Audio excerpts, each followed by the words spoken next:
Boxing, most motherfuckers can't train, don't know how to train a motherfucking fighter. I can train any motherfucker there is. I had a bunch of motherfucking fighters, so it ain't no shit to me. It ain't a thing to me. Most motherfuckers, like I said, there most people don't know shit about boxing because most motherfuckers can't train, period. Okay. When did you start saying that phrase? I said that since I've been a little bitty ass kid. So that's a long time phrase. Hey, I don't say nothing different than what I said before. Most motherfuckers don't know shit about boxing, and they sure the fuck don't. I want everybody from this moment on to recognize me as the scholar of boxing. Yeah, that's it, Jim. The rope when he got hit there with the beautiful shot back and forward. That's the right. Damn, leans back and forward with a right hook. Most people don't know shit about boxing at all. Did you get what you was looking for?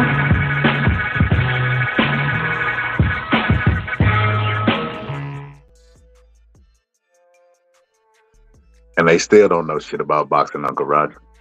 R.I.P. Man, so many things to unpack, so little time, man. I don't even know where to start. I think I'll start by saying this. If I was talking to one of my friends today, and we was talking about Bud, right?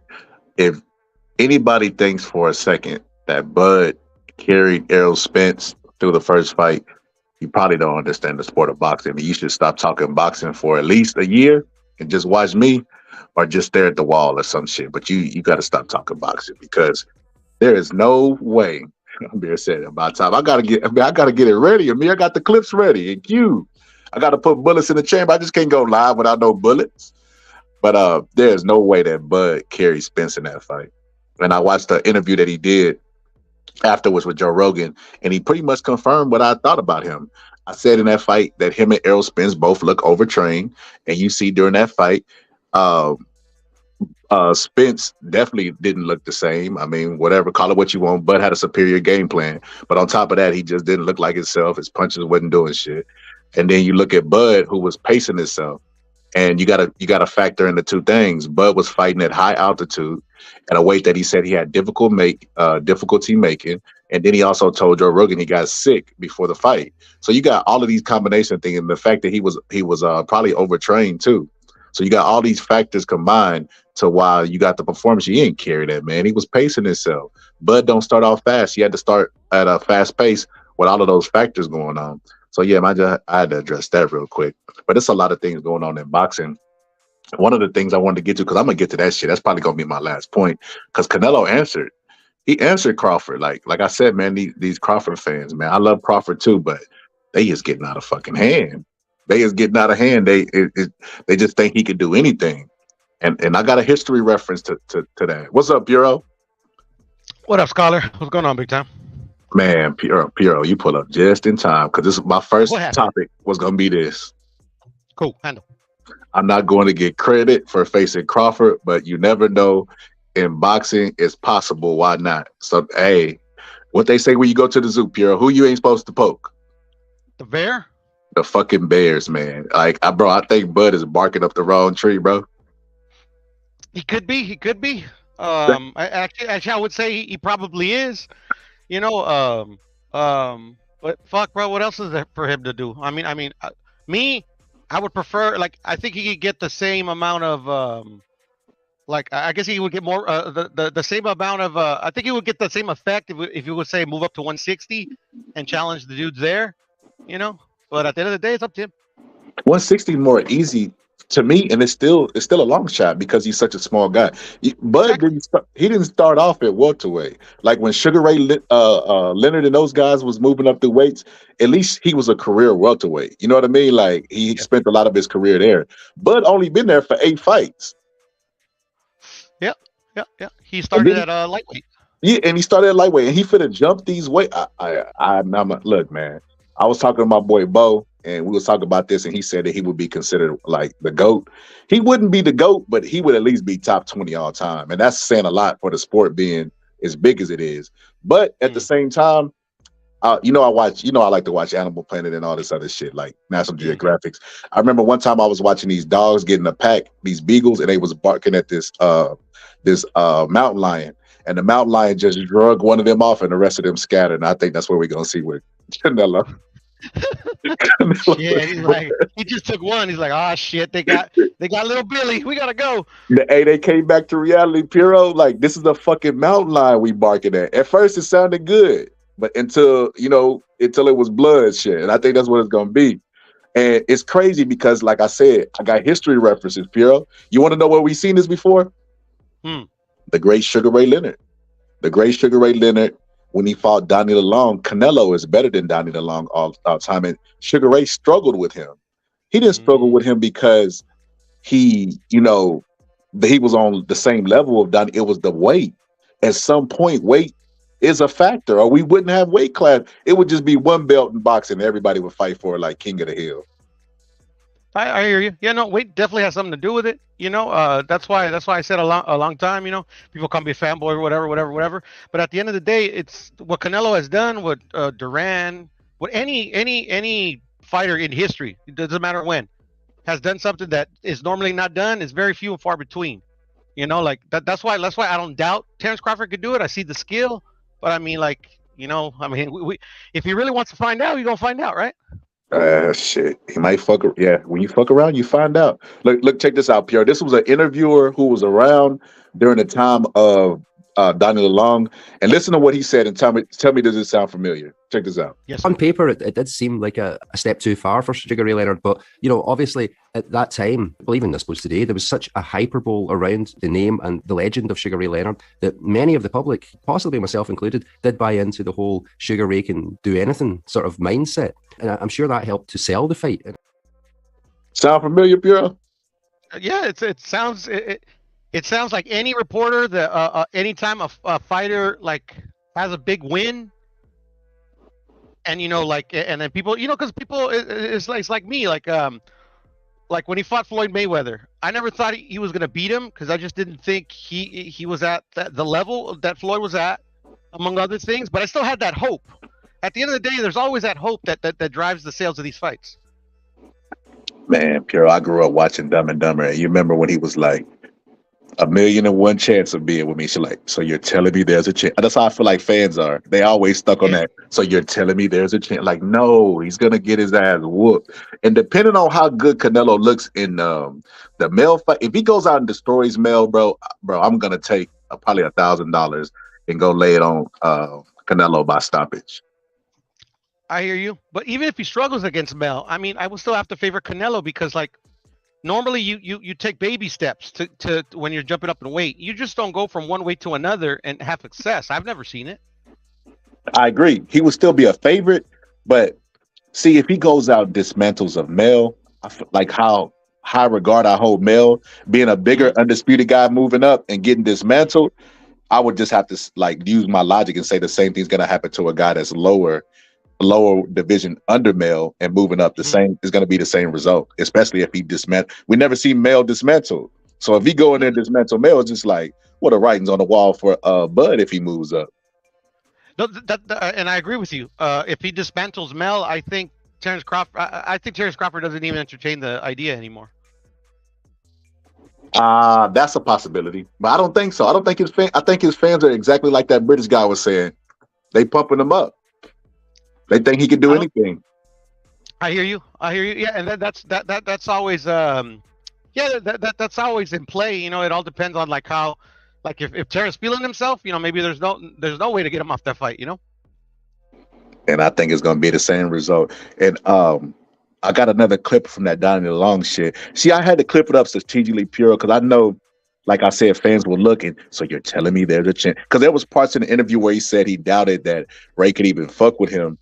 And he regretted it. They would have took that little clip and see, you're doing the same thing with Bud. You did. So I gotta bring logic to their brain. Canelo's better all time than Donnie DeLong. All time, Donnie DeLong is not even nowhere close to Sugar Ray. But because the weight was so drastic, he actually had a competitive fight that he almost lost. Yeah, man. I think people fail to mention that when you go up in weight, a lot of people mention. Actually, I would say most people will say what the fighter can do, and they imagine if he can put it all together and he wins.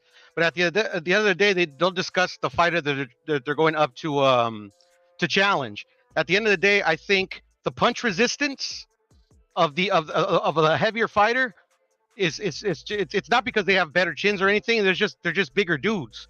So at the end of the day, like in my humble opinion, I think you need to be able to show their opponent, especially when you're moving up, that you have enough power to hurt them, so you can keep them honest. And at the end of the day, I think that comes into play a lot of the times when these guys are trying to move up and be great. Is that they like, okay, I've been knocking out these dudes and I've been making them respect me, but this guy ain't respecting me, even though technically I'm a better skilled fighter. And it's funny you say that. Ray, one of the hardest punchers at welterweights ever, moving up. And shit, Donnie was walking through his shit at first. You know what I mean? And Ray, Bud's hand speed ain't as fast as Ray, and he don't put his combinations like Ray do. Nah. He's go ahead. He couldn't keep him off of him. Donnie Lalonde even knocked Ray down. Like that right there is kind of absurd when you consider the pound for pound status of both of the individuals. Nobody considers Donnie Lalonde pound for pound. They wouldn't even make him top 50 light heavyweights of all time. Well, Donnie Lalonde is only known because of Sugar Ray Leonard. That's it. Facts. He got famous off a loss. That's true. Yeah. So at the end of the day, I also try to put it in perspective, just for myself, when I'm thinking about any fighter moving up in weight and doing something that's normally not done. The last time somebody did what Canelo did was 40 years ago. That's why I see how some fans could be like, okay, there's a chance, because if he did it, he could do it. You get what I'm saying? But at the end of the day, there's a reason why there's very few fighters that are ever being able to go to a weight class and or excuse me, move up in weight and succeed, and why there's such a gap in time. And then like I said, Pierre, you gotta some logic gotta fall into place sometime. Like I always tell my homeboy Press, you gotta stop picking with your heart, bro. You gotta start using your logic, man. Like, what did your logic tell you about, bro? The Bivol loss erased how everybody viewed Canelo, bro. When Canelo was talking about moving up to cruiserweight and fighting that guy, they said that was a cherry pick because that's how good they view Canelo. Yeah, facts. He loses one fight and all of a sudden, Bud finna whip his ass. It hurts my head to even try to wrap my mind around that type of logic. Like, bro, this wasn't even that long ago. That's a fact. And at the end of the day, they're doing the same thing with Errol. He's only lost one fight, and now everybody can beat him. Like I don't think Tim Tszyu could beat him. Shit, man, there's a lot of fighters I don't think could beat Errol at 154. You're absolutely 100% correct. Really, really fucked up, Unless he, if the damage from the fight took its toll and he just got like old overnight, I 100% agree. I think if he fights Tim Tszyu, that is a very winnable fight for Errol Spence. I don't like the fact that he's getting a rematch cause, but I'm gonna get into that later. I want to play this last clip, Piero. It's a minute, and get you to react to it because this is what happened when a guy who wasn't even nowhere near, he's not even considered one of the best, like top 50 light heavyweights of all time. And like Piero said, he's only known for his attachment to a loss to Ray Leonard. And this is what he did to Ray Leonard when they fought. And this is what he had to say about it in retrospect. Ray Leonard was a welterweight and I was a natural light heavyweight. So the fact that, Teddy had a hard time with me makes sense because of our size, if nothing else. And I was also a very much a hard puncher. Yeah, you sure so were. It's perfectly, so it's perfectly normal that I would do well with the welterweight. I mean, just mathematics. Just disrespecting him, man. This is crazy. Nobody does this to Ray. The audacity that Ray had. Walking forward, irregard for his power, hitting him to the body shot, treat him like a scrub. Right? And I was not at all intimidated by fighting Ray Leonard because if you remember back in those days, I don't know how old you are, welterweight or less, weight class-wise, people were old at 30, 28, 29, Yeah, fighters with a far shorter career. Yeah, the lighter weight classes had much shorter careers. So, for me, he was old. You know what I mean? He was an old man. That's how you viewed him? Yeah, he was 32 years old. I mean, back then that was all old for guys. And those are facts. Is that Lalonde speaking, Scholar? Yeah, that's Donnie Lalonde. Yeah, and those are facts, bro. Because at the end of the day, why do you think we don't see a lot of wars above welterweight and above? Because a lot of these guys punch hard. You know, like literally, like that's why it was so rare to see Tua and what's the Nigerian's name? Abiyabuchi. Abiyabuchi. That's such a remarkable fight because it was two heavyweights having a war. Wars don't normally happen at that weight. They actually set the CompuBox record. Well, since CompuBox inception, they said they had set the CompuBox record for heavyweights in that fight. That's crazy. That's crazy. CompuBox wasn't around with Ali and Frazier 3. I'm just saying they said it had been around since that fight. So yeah, I just think it's nuts. Yeah. But Donnie Lalonde, he was speaking a lot of facts and then Scholar, I think you like because you know there's a lot of people who are saying, Scholar, that it's obviously for me, for any fight, especially with high skilled fighters, I don't like to say that a fighter doesn't have any chance. But at the end of the day, like Ray Leonard still won that fight, you know, and or did he lose it? I'm sorry. No, he won. He won. Right? So that's a credit to him. But damn, did he struggle? So I can see Terrence having success. But damn, man, I mean, Donnie Lalonde, like I said, like Donnie Lalonde in his own weight class was probably a journeyman at best. Facts. Yeah, but he was no journeyman.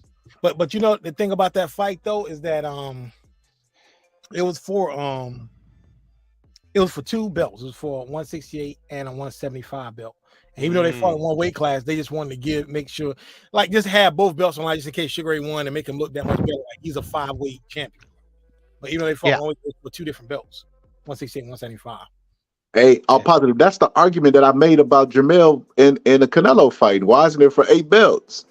Yeah. It's not for 8 belts. They're just advertising it that way. Yeah. It's only No. I agree. I know, Pierre, but I'm saying they might as well go ahead and do it. They have a history of, like he said, in the Donnie Lalonde Sugar Ray fight. Just make Canelo have 8 belts. Why the fuck not? Yeah, Leo Santa Cruz and Tank. Dude, Leo Santa Cruz a 4-division champ. Like I told you before, 30 years from now, someone's gonna be looking back. It's like, man, Leo Santa Cruz is great. He was a 4-division champ. You see what these weight class and these belts do? Yeah. But he was a really good fighter. You know, he was a very good fighter. He's not a great fighter. He's a very good fighter. I think he's a great fighter. Me personally. But that's just me. I don't know. A lot of people like I don't. Anyways. Leo's good. What he's trying to say, Piero, is compared to his contemporaries, you would grab somebody with the same weight, and he would look better than him. Is what he's trying to say. And Adrian Broner. What do you mean? 4-division champ. Like somebody at Leo's weight that has less accomplishments, but that's still greater all time. Somebody looking back will look at Leo's accomplishments and think Leo's better than him. Like Marco Antonio Barrera. I don't think anyone thinks Leo Santa Cruz is better than Barrera. But I wouldn't say that either. All the time, nobody would say that. But looking back, he's a 4-division champ. Leo Santa Cruz with all these belts. And but he was dominating though too. All positive. That's what makes me a great fighter. 135 obviously was his cap, but he was still doing great against Tank Davis. You know, I don't know. I don't know. I just I think he was a very good fighter. He's trash. I think he's worthy of a Hall of Fame, obviously. But he's not an all-time great or anything like that. I hear you. He's not an all-time great. Yeah. Oh, for sure. All-time great, he would have beat Tank, right? Well, even as all-time great, you can lose to fighters that are less than you. He was doing good against Tank. I ain't gonna take that from him. He was excellent against Tank. Excellent. I had the fight 3-2, I think, when he got knocked out, or 4-3, I forget. Yeah, he was doing very well in that. Actually, I was surprised at how well he was doing. Like he was backing Tank up. Like I seen Tank take steps back to counter, but I never seen nobody consistently up until that point consistently just back him up. I was like, holy shit. I thought Abner Mares was going to do very well against Tank as well. I didn't think he was going to have enough because I think Tank was just obviously a notch better, but Mares messed up his eye and never happened. So you posted that Lalonde and Sugar Ray thing for all this Terrence Crawford and Canelo mess, right? Yes, sir.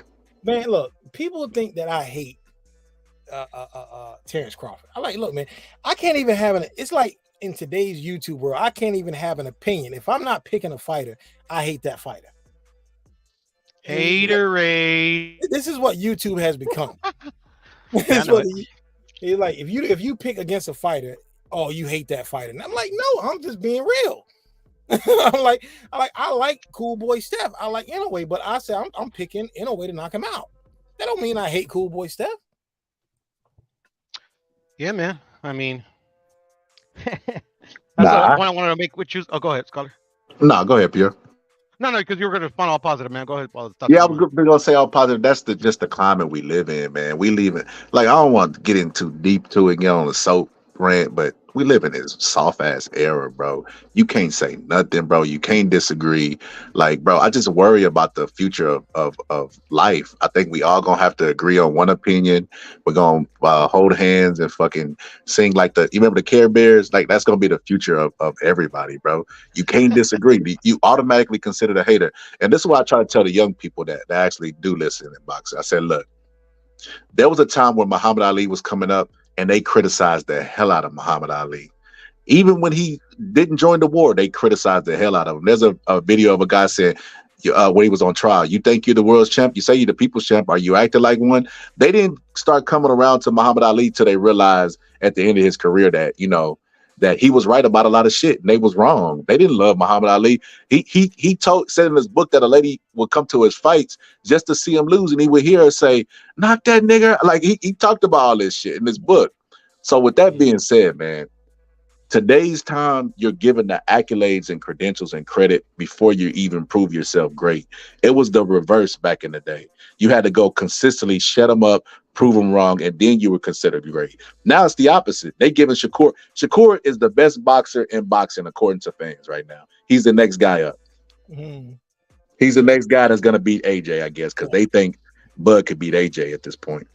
And it's to the point that now in boxing, you got to. I've been told this on several panels I've been on. People have told me, no, you got to pick one side. You can't play both sides of the fence. I'm like, dude, I'm speaking as a journalist. I'm examining a fight from a point of view that both guys have a chance, but I'm picking this guy to win. I don't have to hate one guy just to be on y'all panel. It doesn't make sense. Yeah, that's wild. That's wild. I don't hate any of these fighters. I don't hate none of them. Yeah, I don't have to hate this guy just to talk with y'all about a fight. That don't make any sense to me. The fans have lost their way all positive. See, somebody was telling me one time, like, man, you critique too much. I'm like, bro, do you close your ears and just log on to these? That's what we do. We critique. That's what we all get together and critique the past, present, and the future. I mean, you could say unfairly criticize. Okay, I'll give you that. Sometimes I am a little unfair, maybe, but man, come on, bro. Like, we can't even critique the sport that we love. Like, it's getting to a point, like I said, like, where it's gonna be ruled by a whole bunch of young people who are smart dummies. They know everything in the world about everything, but don't know shit at the same time. Yeah, I've always said that. It's one thing I hate is a person that knows everything but knows nothing. And we're seeing this now with hip hop. I did a short about. I went to the library and I checked, and I just checked this book. I checked out this hip hop book, and it was like the 50 most influential albums in hip hop history. And I went. So I'm like, it's a girl that wrote it, a young girl. So I'm like, are they gonna have Nation of Millions? And you're telling me 50 years of hip hop, the 50 most influential albums, an album that was considered the greatest hip hop album of all time years ago, is Public Enemy, which started the pro-black movement in hip-hop. You're telling me that album has no influence on hip-hop history, but you got albums by Kanye and Drake listed in the book. So I took that book right back.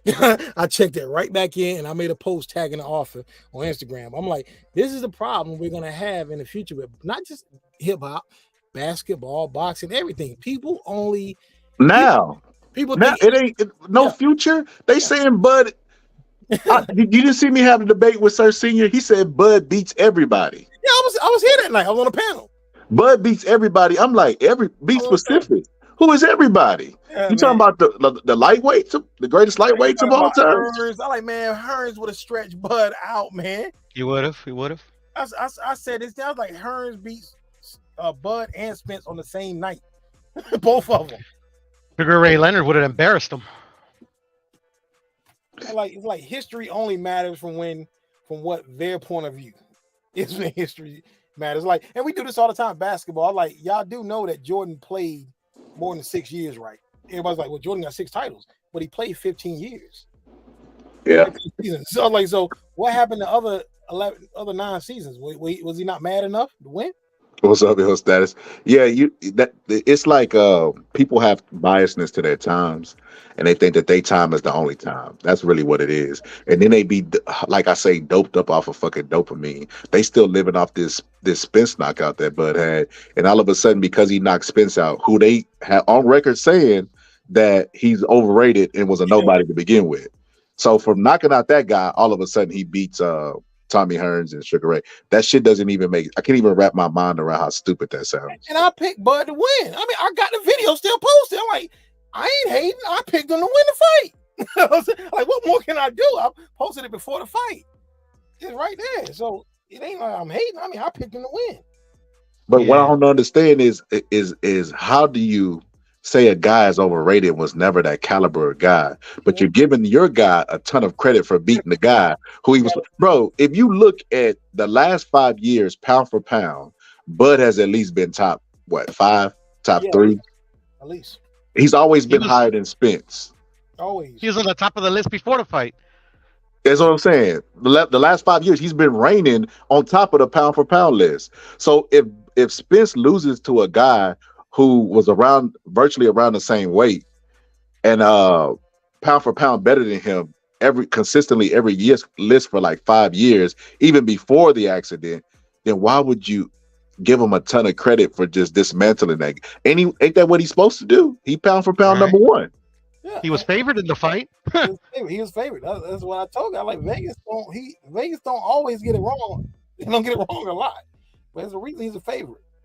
Yeah, exactly. Vegas never want to lose money. The house always win. That's why them motherfuckers be in the casinos walking out with a whole bunch of cigarettes they done smoking in their socks. Cause the motherfuckers, they losing. It's not gambling if you winning. Vegas don't want to lose money. Exactly, and that's why, I wasn't gonna bet like big money on the fight because I mean I look at the odds, bro. The odds were like dead even, and I'm like, shit, I can't put no money on this thing, bro. I mean, shit, I don't know who's gonna win. The only thing I was wrong about is I said it was going to be a close fight. That's the only thing I was wrong about. Everybody was, though, all positive. Everybody. Yeah, you wasn't alone in that. Everybody thought that fight would be a little bit more competitive. They thought maybe down the stretch, which is what I thought. I thought down the stretch Bud would get him, but I had no idea third round. When I seen him knock him down the third round, I was like, oh, shit. Second round. Excuse me. Long day. That's what I said. Long day at the fucking office. Yeah. So as it went down, I'm like, shit. I remember at one point, I was comparing this fight to a possible fantasy fight between Aaron Pryor and Chavez. Damn, I was wrong. You see the comment? He said, "Why would Thomas stretch out Crawford?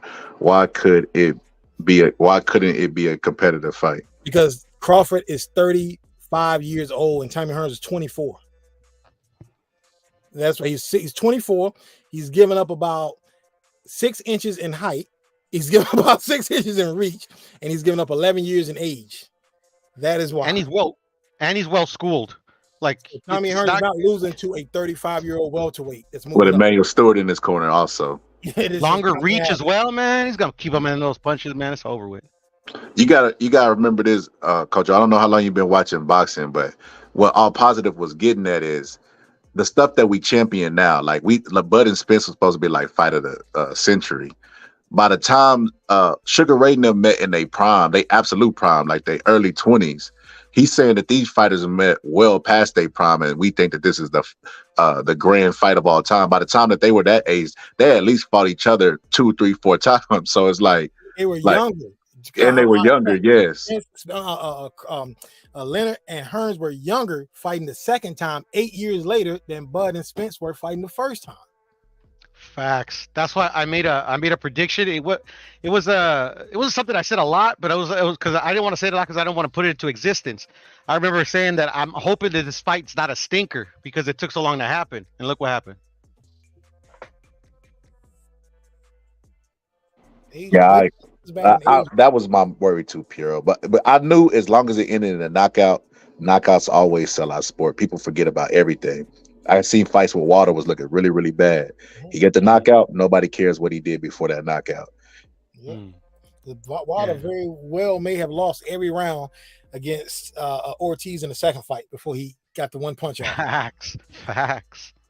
He was losing the first fight. Yeah, he was losing the first fight. I actually picked Ortiz to win by KO the first fight, and I was looking like a genius. Wow. But Wilder just got that power, that neutralizing power. He's the guy that could be losing every minute of the fight and turn the fight around, man. Shit, Tyson. Tyson was losing against the White Buffalo. Yeah, he was. He was getting outboxed, and his first fight back off suspension. And then one punch changed it, and they forgot about the whole performance up at the end. That's all it takes, really, is one shot to make people forget. Like I always say, those knockout punches are like the MIB flasher that he had, where it erase your memory. That's basically what it is in boxing. People forget about everything, but man, Bud ain't beating no Thomas Hearns, bro. I'm not a big gambler, but I feel like if Bud fights Canelo, I'm putting a lot of money on Canelo. Oh man, I'm hoping. I am praying Canelo looks bad in this fight against Charlo, and Bud moves up and becomes a 2 or 3-1 favorite. I'm putting no less than 2 or 3 stacks on Canelo. Same. You know what I'm saying? That is easy money. Easy. I just want it to happen because like Scholar was saying earlier about how they hand these fighters shit they haven't earned. Like fucking for Terrence Crawford, they give him a generational talent, the greatest of like the last 40 years off of this one fight where he obliterated an opponent that people said sucked. So that's the only reason I want to see the fight. Because at the end of the day, I don't really care if Canelo loses. At the end of the day, at least the guy that they say is the best of his era can actually like prove it in the ring versus one of the dudes that's like in that conversation. That's the only reason. I don't like when people do that before a fight. They'd be like, yo, this guy ain't fought nobody. This guy is trash. He's overrated. But then when your favorite fighter beat a guy you said was trash, you prop him up for beating the guy you said was trash. Because Fury fans do this all the time. They said Wilder is garbage, never beat nobody. But you want to say Fury's an all-time great for beating the guy you say is trash. Can't make it make sense. They say Jermell. They say, hold on, Ilsa. I'm gonna just make this quick point. They say Jermell Charlo. This is the new one I heard. I couldn't wrap my mind around this dumb shit. Jermell Charlo is ducking Bud. I said, what? Yeah, he's ducking Bud. How you duck somebody in your weight division, number one? You undisputed at 147. And then they had the fight with Canelo already brewing, like right when he was about to fight Errol Spence. How you duck him? It doesn't make any. So you duck him to go to Canelo? Like, I can't wrap my mind around some of the stupid ass comments I hear. Like, that's like ducking. That's like dodging a bullet and running in front of a train. Salute, fellas. What up, Bill? Hey, man, I'm just listening to you brothers speak the gospel. I'm talking about cooking. Because everything you saying, nobody want to pay attention to. The fact is, and this is 3 topics that I just want to bring up right quick. Somebody need to get Clarissa Shields pregnant. Terrence Crawford could be Zod, Lord Zod. He's Superman. And Deontay Wilder, shit, he is really ducked. If you look at it now, we can look at it back through history. That motherfucker really was ducked. And he's being ducked right now. Let's talk about it. Oh, yeah, they ducking his down the water. He could be Doomsday. Yeah, shit, man, that motherfucker got kryptonite in both hands. But let's speaking about kryptonite in both hands, a 6'1" guy that's fast as shit. I mean, in his prime was 6. I'm sorry. 6'2", 6 shit. I could say he's 6'3" on a good day. Now 6'2" with dynamite in both hands. I mean, a laser jab, killer jab, fast as shit too. In his prime, you talking about a 35-year-old man that is 5'8". I'm gonna let you talk, Coach. Let him get his bars off. I'll let you respond. But just 5'8" though. I mean, he's on the back end of his career. You mean to tell me? And then he fought him. If he fought him at 30, he still would have beat him. So that's 2 times he would have beat him. So imagine him getting knocked out twice, because that's what's going to happen. Imagine him getting knocked out twice, or just imagine Roberto Duran fighting Thomas Hearns. And that's what you get out of Terrence Crawford, Thomas Hearns. Okay, what's up, Coach? You put up with some smoke, bro? What's up? Let's hear it. Look, y'all, I don't got no smoke, but I do got some questions though. So for me, oh yeah, when I said James Tony's the one who said it was going to be a blowout. He's been saying that for years.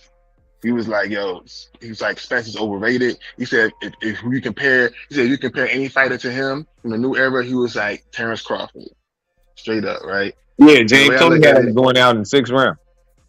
yeah, you know. And the way I look at it is like, you know, I'm not gonna be like, I started watching boxing probably in the last 2 years or so, right? So I'm not gonna be like, I'm no boxing expert, you know. I'm on here because I watch your boxing breakdowns. I'm like, dang, you did a good job breaking it down. You know, but I think maybe because there's so much Bud hype, maybe now it's like y'all trying to. It seems like y'all kind of like down credit him to say like he would just get smoked by Thomas Hearns. I mean, why from a boxing standpoint? You did break down Roberto Duran. I kind of missed half of it, so all right, that's fair enough. You know, but I think he could be competitive at least. I mean, he only beats who's in front of him in this era. You can't discredit him because he didn't have a good fight, like a top of the line fight in, you know, the prime of his age like they had. But everybody he's fought, he knocked them out. You know, it wasn't competitive. So I think you gotta give him the credit based off that it could be competitive. So with Bud, bro, Bud, he's did a lot to solidify himself today, right? And I'm not shitting on him by no means, but when we talking about comparing him to the contemporaries of old, now we talking about full resumes. And when we bring in full resumes, the talent pool that they had, the fights that they had at the age that they had, it's not even a comparison. Like if we want to talk about Bud in that same breath, he got to go up and beat Canelo. He go beat Canelo, bro. You won't get this argument out of me. If somebody say he'll beat Sugar Ray, I won't act like that's like asinine. Like what the fuck? Like if he beat Canelo, bro, hey, yeah, he could beat Sugar Ray on a different day. Yeah, and don't forget 15-round fights. Don't forget 15-round fights. Back. Okay, just like you said, credit is given where it's due. So I'll give you that based off the resume. Fair enough. But I don't think he'll just get smoked. I mean, I'm a Crawford fan anyway, as you can tell. I mean, we like Crawford. Yeah, we like Bud too, but I mean, we ain't over exaggerating to make it seem like he can beat He-Man or he could beat Incredible Hulk and shit. Like, nah, he just the guy that could fight, just like the rest of them could fight, but he can't beat Tommy Hearns, bro. Hey, yo, Ill Status said it the best one episode, bro. He said we watching Bud fans turning to Spence fans before our eyes. Like when we was trying to tell them 5 years ago that he was gonna get beat in this fight, they were saying how crazy he was rocked by meme and shit. They were saying all of this stuff, and we feel like we watching them turn into the very thing that they used to criticize, where they saying that he can go up and just beat the shit out of Canelo. He gonna jump a weight that he's never fought at. And he's just gonna beat a guy who's number one at that weight, and I think that's a little absurd. Jumping 2 weight classes is a lot, but 3. Yes. And the man is on his way out too. Let's say that too. Like he's retiring soon, because anything else is danger. Yeah.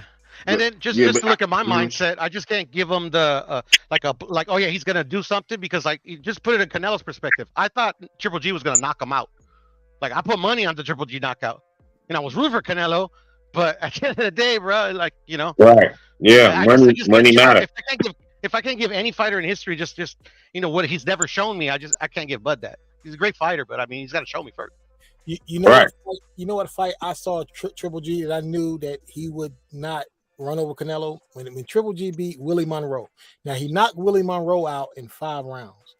But when I saw that fight and I saw that Triple G was susceptible to the uppercut, I was like, I don't think he can beat. I don't think he can beat Canelo. And I said, and that was the fight that showed me that. And then when he fought Kell Brook lifted him off his feet with an uppercut. I'm like, welterweight? The Triple G, like, nah, I don't think. So this is what I mean. The Lemieux fight, though, I was like, I don't know if Canelo can win this. This is what I mean, Coach O, about they turn into Spence fans. Like a lot of stuff that they would say would be just asinine. Like when you say, why do you give Spence a chance? He has better footwork than Bud. And I just face palm like, do you watch boxing or you just stare at the fucking screen? Bud has better footwork. Not for sure. Right. For sure. You know what I mean? So when they say asinine stuff like crazy stuff like, okay, well, how does he beat Canelo? Because he ain't winning no decision. You going in with Canelo, either cash cow, you down 5 rounds. You might as well make up those 5 rounds and start fast. He's a slow starter. His only way to beat Canelo is knocking him out. And Canelo's fought harder punches like Triple G we just talked about, and he wasn't even down or wobbled. So how does Bud wobble him? I can't see it. Hey, but Scholar, this is the craziest thing about it. I told everybody before Frank Martin, before EJ lost, that Derrick James is not the right trainer for Frank Martin. He's a better fighter than them. Everybody jumped on my ass. Like, I'm not saying that he better statistically than them. I'm saying that he have better foot movement. He have better defense. He have a better jab. Moving. He can move with the jab. He can get himself out of danger, meaning he can fight off the back foot. I mean, he could do a lot of different things that Derrick James can't show him. Everybody jumped on my ass. Now, after the EJ loss, everybody say I was right. But I don't even want to take the credit. It's just the fact that, shit, if you got the eyes and you know what you're looking at, you know that, man, I like this fighter, but he need to leave this dude alone. Like Teal. I like Teal. But sometimes I be like, damn, man, listen to your father when you don't supposed to listen to your father, and don't listen to your father when you supposed to. That type of shit. But his father seemed to have that shit down under control with his son. So I ain't got nothing to trip about. But at first I wanted him to move around. But this is how delusional they are now, thinking that Terrence Crawford is so great at just one fight with this guy. But we talking about before the fight, a whole body of work. Now they leaving us in the dust because we still saying that he's a good fighter, but y'all jumping out of the window saying Canelo and all of that shit. But they like, nah. And even fighters saying, nah. You got Oscar De La Hoya saying that shit like he Bruce Lee, bro. Well, So I'm like, what the fuck is people? Let's bet on this shit. Right. I want to bet on this. All right, for Come on sure. already. I will say that 3 weight classes is pretty crazy, right? Crawford for me would be the underdog, but I know. Listen, how can I put this? When Kell Brook, y'all gonna sound crazy when I say this. When Kell Brook fought Crawford, he said he was in the best shape of his life. Also at Crawford is like one of the best fighters he fought. He's one of the only ones who really like knocked him on his ass within 2 rounds. Not to say that's gonna translate when he fights Canelo, but you gotta understand that that's. Yeah, He knocked him out in the 4th round. Yeah, Crawford got crazy athleticism. Now, I don't know if that's going to translate all the way 3 weight classes up to Canelo. Of course, I'll give him the benefit of the doubt that it's not going to. But at the same time, I mean, I think there's a way he could pull it off in the decision. If Bivol could do it, Crawford could do it. But Bivol's a lot bigger. That's true, but I think it's a possibility.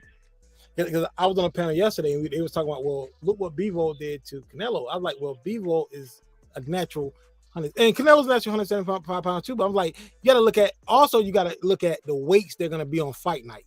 If Crawford would fight Canelo's going to be about 185, probably close to 190 on fight night. So, I mean, that's true. That's true. That's one thing. Crawford don't fight like Bivol though. Crawford don't fight nothing like Bivol. Look how ugly that fight was. I mean, that fight was, for me, just a very ugly fight. That's true. It would be an uphill battle for Crawford. That's for sure. He got to show us more in his tool bag, at least footwork, moving in and out, which Canelo has problems with, and a good jab. Yeah, so the blueprint's there to beat him. Well, since EJ activated the rematch clause, we need to be talking about EJ. Don't put nobody before the opponent in front of you. True. Oh, now for sure. We just talking because I was getting sick of all the Crawford praise, overpraise. We Crawford fans, but we not Crawford cult members. Like, we don't cultivate in the cult system of loving Crawford. Hey, Kojo, you know how I give that test, bro? I asked them, I said, before I even have a conversation with you, could Crawford beat AJ? If they entertain it or don't answer it right away, Bruh, I don't even talk to them. I agree, but if you say that, that's kind of crazy to say you could beat AJ. I mean, come on now. Hey, bro, they be saying that shit, bro. Don't even go that high, Scholar. Just say, can Crawford beat J.O. Pataya? Just say, can Crawford beat J.O. Pataya? Man, what? Do y'all really think Just say- 7 pounds is gonna make that much of a I difference? don't think he know who it is, bro. Not all But- of that is. I'm be real with you. But Cruiserweight champion. but I tell you this, he'll get his ribs broke, Piro. Woo! He'll get his fucking ribs broke. Worse than man. I was like heavyweight, okay. I mean, heavyweight's like against the welterweight. Come on, man, that should last a round. Even the sorriest heavyweight, but I'm saying just to make it, a little bit more realistic. No, I give it 2 rounds because he'll run. I mean, literally run, because that's what it'll be. Well, I mean, come on, bro. Shout out to Amir for the $5 super chat. Yeah, but do y'all really think that that 7 pounds is gonna make that much of a difference in a rematch? No, I don't. I'm just saying. I don't think it don't. Yes You know and it no. don't. Yes and no.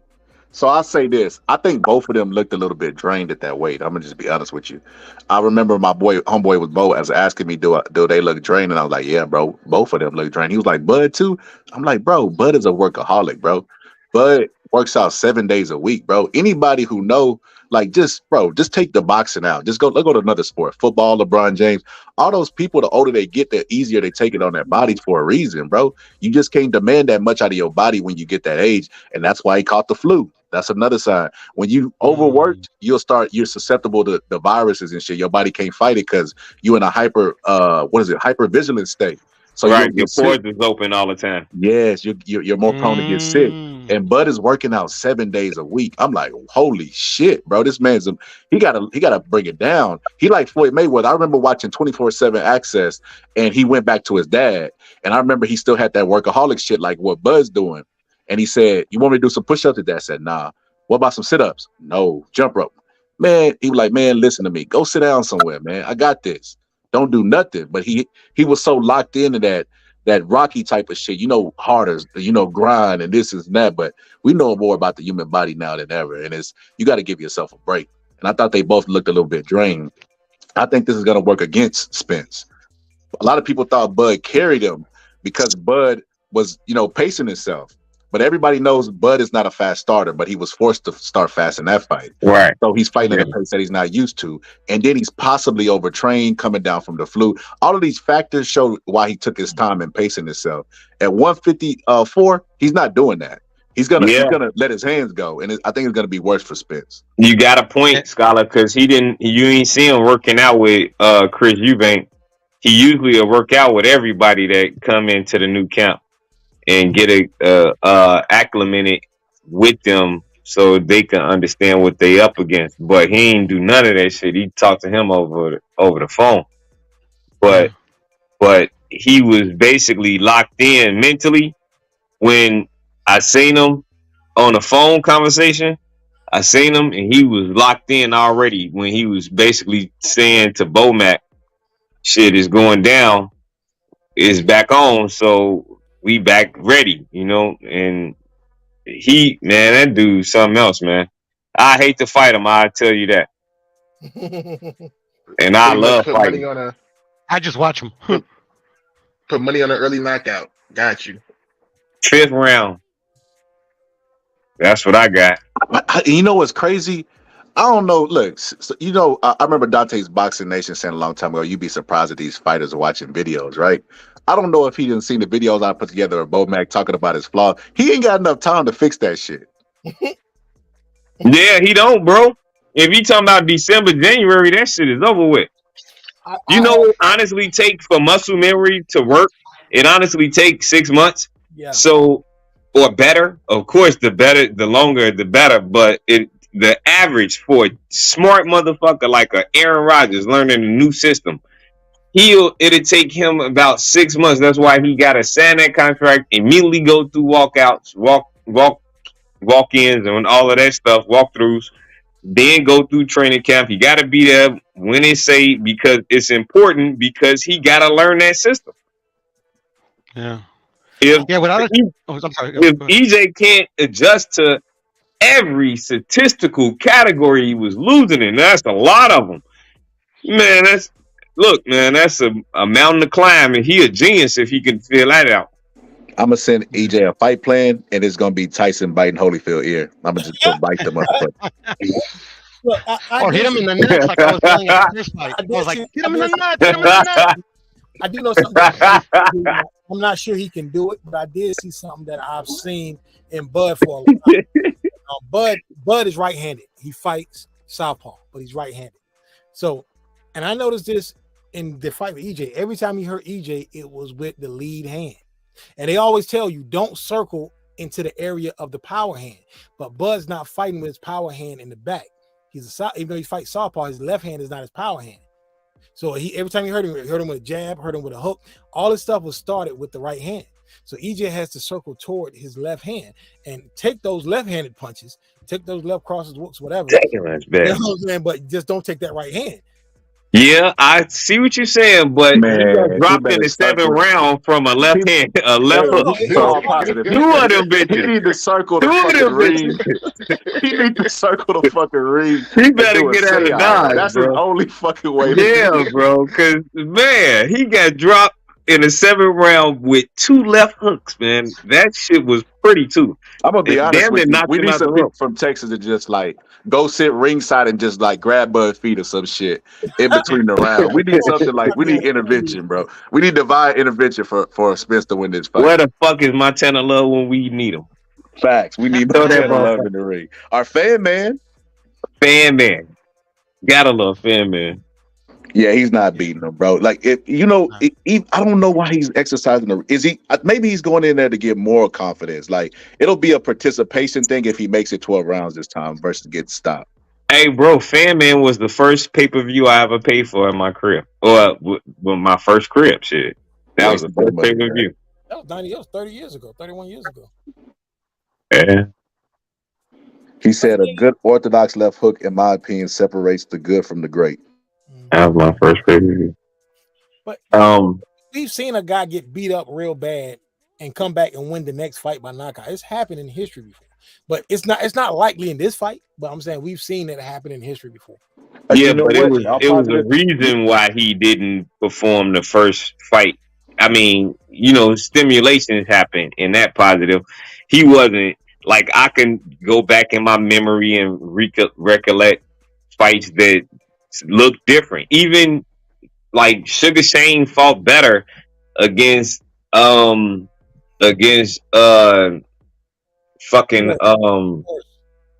right the second time, but he still lost.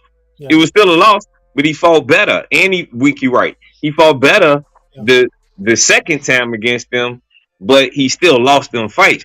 And that's the same thing that I still see happening still right now. Like Sugar Ray then came back and knocked people out. But see, the thing that Sugar Ray was doing that they not doing, fights in between these fights.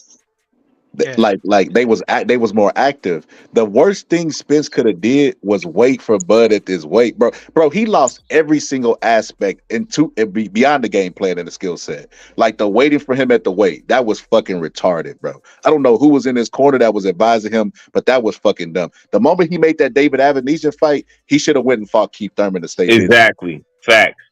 But at the same time, when Frank Martin was fighting fucking all of his fights, he should have been training with Frank Martin, but he looking all pudgy and shit at his press conferences. So he should have been doing what Bud was doing. Like when he got to work with Keyshawn, he gonna work with Keyshawn. When he got to work with Shakur, he gonna work with Shakur. He gonna get his work in, still preparing and staying sharp. He ain't doing that on the off time. Well, this goes back to what I said, what I've been saying for months on this panel. He should have did the Larry Holmes, Felix Trinidad thing. Got him early. Got Bud as soon as he got to the division. All this waiting around and I'm gonna gather these belts. Nah, man, you can't keep doing that stuff, man. Look, jump on the guy. I don't think he would have won anyway. It would have been. He would have had a better. He had a better chance. He would have had a better chance. Yeah, he would have had a better chance. Yeah. Stop letting these guys grow into the division, man. Because if you let them get up to the division and grow into it, it's gonna be a problem, man. Because if Felix Trinidad would have fought Vargas years later, Vargas would have knocked him out. There's no doubt in my mind. But Vargas only in his 4th year as a pro. He destroyed. But who would have say he would have beat Keith Thurman? Because I don't think he would have beat Keith Thurman, bro. Who? Earl Spence. Same. I think Man, he Oakley would bro. get him. Even if he was losing the fight, all he had to do was blow on fucking Keith Thurman body. Yeah. Keith Thurman and Usyk That's got true. negative body They resistance. ain't got no body resistance, man. Yeah, but he a crafty gentleman in that ring, so he know how to do things like throw his mouthpiece out. He taught Earl how to do that. Basically, he got it. I think EJ would have had, because he's a mover and his feet is excellent. He probably got the best feet movement in boxing, period, right now. So Keith Thurman? yeah, who got better foot movement than Keith Thurman? Keith Thurman. Shit, where do I start? Boots? I Boots think have- Usyk and heavyweight got better foot movement than Keith Thurman. Boots, I don't know. I wouldn't say that. Maybe Lomachenko, but Keith Thurman got great foot movement, man. Just He go back used and to. look You at. talking about young Keith? This old Keith is trash, bro. We ain't seen Keith Thurman in a minute. Give him Hey, a break. man. Keith Thurman with the hairline receding and then the hair cut off. He like Samson, bro. The moment he cut his hair, bro, he lost his gift, bro. No, and when he got married, that's what messed him up. Exactly. When you get married, see, this is my thing right now. I probably don't got the same knockout power because my wife keep taking power from me. It's like she kryptonite. She absorbed energy from me. So when Keith Thurman got married, he fell into what married men fall into. We fall into this diminished stage where we ain't strong as we used to be. He cut off the ponytail. That's what happened. Nah, the ponytail. Hey, that Pure, you see how man. ill status trying to blame it on his wife, man? He worse Yep. than Wilder. I guess your suit was heavy too, huh? You know why? You know why, Scholar? Because Clarissa Shields hate men, so I'm gonna just hate women right now. I like Fuck that shit. but I knew when I was looking at her interactions with her boyfriend online, I told my wife, I was like, this ain't gonna last long because she's every time she bought her boyfriend something, she bought him a Rolex, she would always tell the world. I was like, men don't like being paraded around as someone women are buying stuff for. I like this ain't gonna last. Nah, some do. Some don't mind it. Some don't mind the back seat. I told my wife, don't buy me nothing. And Devin don't tell nobody you bought me nothing. You know what I'm saying? Facts. Fact. Because once it's mine, it's mine. But I love my wife though. I just hate women. Oh man. What? Oh man, you crazy. I'm with Clarissa. You didn't hear what she just said? Bro, I don't even pay attention to. Let me tell you something about Clarissa Shields. Bro, what she say?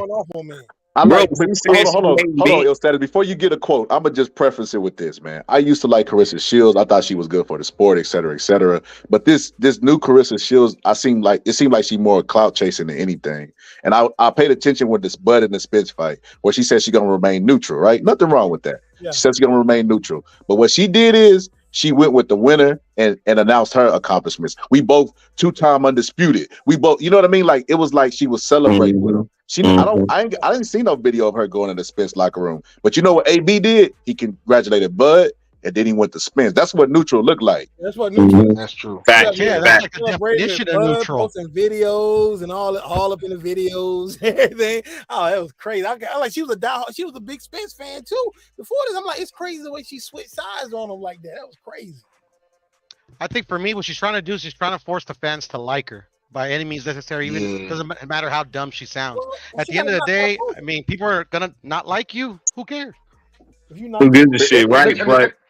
But don't lose the motherfuckers that's paying for your fights because women don't support boxing. Last time I checked, so my girl don't, my wife don't know no fucking Clarissa Shields. I do, and if she want me to continue to pay for her fights, she need to keep her fucking mouth closed about men. I don't want to hear that shit because men don't be talking about how they be running through these holes and all of that shit. Bitches ain't shit.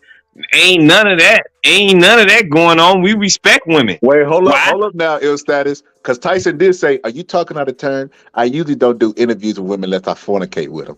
So you should be Bro, that was when it was appropriate though.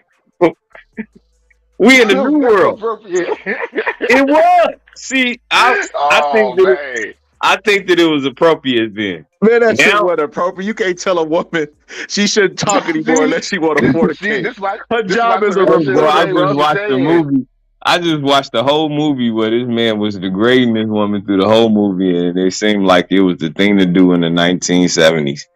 and nobody said nothing and made it no issue on these movies and nothing to these directors of making movies like this. Quentin Tarantino get a pass for getting a bitch raped in a movie, but Mike Tyson can't say he don't want to talk to a bride unless he fornicates with her.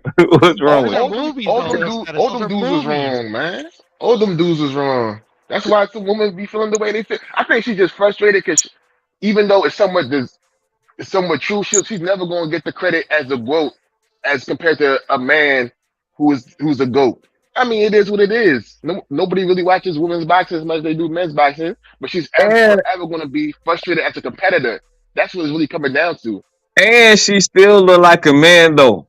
Like we're not gonna do that. Nah, we're not gonna do that. She look a lot more softer than fucking Alicia Bumgarner, bro. She look like a man. She does. But that's why I say. No more Alicia Bumgarner slander, man. Look, she's dealing with a lot right now. Well, I think motherfuckers need to have some babies instead of starting to keep taking punches to the face. You need to have some babies. She's dealing with now, this is what I say about Carissa Shields. Like, I agree with everybody who's talking about the clout stuff, but like more so, her problem to me is that she is the Wilt Chamberlain of her time. Wilt Chamberlain was great, but Wilt Chamberlain outside of Bill Russell, he didn't have a lot of bro. It was all white boys in the league, bro. He didn't have a lot of competition. He actually did have some. Right. It was some like Nate Thurman. Yeah, Willis Reed. Yeah, man, you naming Rolly level opponents right now, man. No, these are all-time greats. They all-time greats, but that they had just integrated the league. That ain't saying, but that's like saying Bob Cousy. You might want to throw Bob Cousy in there. Look, Wilt faced a Hall of Famer every night because it was only 8 teams, and it went to 10 teams, and it went to 20 teams. But yeah, Wilt was facing a Hall of Fame. But when Luau Sandoval got there, it was over. Was more impressive why Shaq couldn't play in Wilt's time. Wilt scored all those points without using power. You couldn't use power back then because if you dip your shoulder, if you jump into the defender, that's an offensive foul. So Wilt did all this with finesse. He scored 100 points without using his power. But do y'all get the comparison I'm making though? Even if you don't agree with what I just said, it's because it's the competition. They were just integrating the league. Women's boxing, Layla Ali dropped the ball for women's boxing. She was supposed to be the person to take it to the next mantle. She had the Ali name. She skipped everybody in line and had the recognition, and she was supposed to bring big paydays to women's boxing, but she never made the major fight happen with Ann Wolfe. So because of that, the women's boxing suffered, and it wasn't marketable after that. Carissa Shields had to pick up the panel and the mantle, and because little girls aren't striving to go be boxers because the payday wasn't there. If Layla had did what she did, the money would have been there, and we would have had a whole generation of women fighters who wanted to, and it would have been really competitive. But now, outside of 10 boxers, you can't even really name female boxers because she dropped the ball, and she's trying to carry the mantle right now. So she's really great, but you gotta look, bro. It's absurd. She says her accomplishments, right? It's absurd to even think about the amount of fights that she had and the accomplishments that she had. Like Bud got 2-time undisputed, but Bud got a whole bunch of fights. Carissa Shields got like what, a fight and a half, and she undisputed in 3 weight classes. Yeah, but 13 fight. You are correct that Layla Ali dropped the ball, but you know who dropped the ball prior to Layla Ali? Because Christy Martin put female boxing on the map in '96 on the Tyson Bruno undercard. And after that, everybody wanted to see her and Lucille Riker. And she did not want to fight Lucille Riker because Lucille Riker was being promoted by Top Rank. What's his name? Who's the trainer? Pacquiao trainer. I keep forgetting my man's name. Freddie Roach. Freddie Roach was a trainer, and she was promoted by Top Rank. And Don King had Christy Martin. And everybody wanted to see that was the biggest fight in women's boxing. Christy Martin said, Lucille Riker, said she's got to take a test to prove she's a woman. Because that's how afraid she was. This thing on positive. It's been the problem with women's boxing since its inception. There's only one boxer that's usually known by a casual boxing fan. Like, nobody knew who the hell Lucille Riker was. I think Lucille Riker started to get a little bit more popularity when she was on the $1 Million Baby. Facts, Her career was over after that. That was the end of her career. She was done. She wasn't even fighting no more. Hey, she did have a mustache, too. I ain't gonna blame Christy Martin. Hey, man, I was about to say, like, she did look like a man, bro. Like, maybe I just think every woman boxer look like a man. Maybe that's me. Lucille Riker wasn't playing. I do, bro. Everybody look like a man. She was bad. It's just when she was training and muscular. That's when she started, had her face sunken in and the muscles and all this. But when she wasn't training, Lucille Riker was a pretty girl, man. I don't know. I want to get y'all about that. Yeah, we could leave on that note. Yeah, I ain't gonna do that one. I want to get y'all comment about this, man. Did y'all know Francis Ngannou was being trained by Mike Tyson? I know that, man. It's a cash grab. Yeah, I heard. Grab, man. He ain't beat no Fury, man. So what do y'all think about that? I think he's just thinking about trying to get him out of there because he do got some power. That's a tank right there. But it was slow as shit. I mean, Yeah, it was. But Tyson there to be hit. Have y'all seen the training footage? He's gonna be hit. What are you talking about? Y'all seen the training footage? No, I haven't seen the training footage yet. I'm gonna show you the training footage.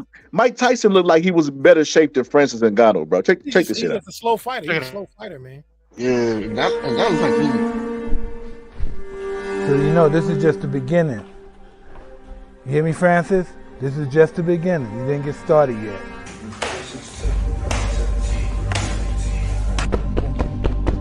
Like this. That's like this. Oh yeah. Relax your arms. Relax. Don't punch hard. Your thumb. Last one. Let's go. Yeah. Stay low. Don't bring your head back up. Man, Fury's gonna play with this guy before he knocks him out. Probably around the 6th round. Yep. Hey. That's a rookie right there, Scholar. That's a rookie. It is. I don't know if y'all heard, but they said when he came to Mike Tyson to train him, he said, "I usually don't do myths with people unless I fornicate with them." Damn. But hey, you know what's crazy? They say styles make fights, right? Francis Ngannou doesn't even have the body for a peekaboo style. Why the fuck is he working with Mike Tyson? And you heard Mike Tyson tell him, "No, get lower." Like he don't probably got the legs for that shit. Yeah, bro. Basics because they're friends. They've been friends for a long time. I don't understand why this fight is happening, but I don't understand why Ngannou thinks he can win. Mike Tyson needs to train. I know why his manager showed he's gonna make more money in this fight than he's made in his entire UFC career. Entire career, he will. That's the money, man. That's it. Well, Tyson about to get a piece of that. But I'm gonna be honest with you, Francis is gonna have success. Don't be surprised if he does. Yeah, that's what I'm saying. Like, I just think that he gonna be there. His body big, so when his body big and Tyson Fury body big, that means that they're gonna have to at least meet somewhere where his punching range for Francis and Dine go to get his to get some work off. I mean, I don't know how much he gonna learn in the time that he been training for this fight. I don't know how long it been announced, but shit, man, it's a good payday for him. Fuck it. So looking at Francis, he's gonna play with him. So I disagree. So looking at the character of both people, right, the morale of both people, Francis Ngannou is a very aggressive guy, and he starts off really fast, right? He's going to do that in this fight. Tyson Fury is not a fast starter. He's going to be on the defensive mostly. He's going to be trying to get his jab to slow down the pace of the fight. And I think Francis Ngannou is going to be winging punches. But he doesn't even have the stamina, nor the style, or the body type to fight in a peekaboo style. So he's going to wear out early. But he's going to have a good 2 rounds in him. Because UFC is 4 or 5 rounds? Shit like that.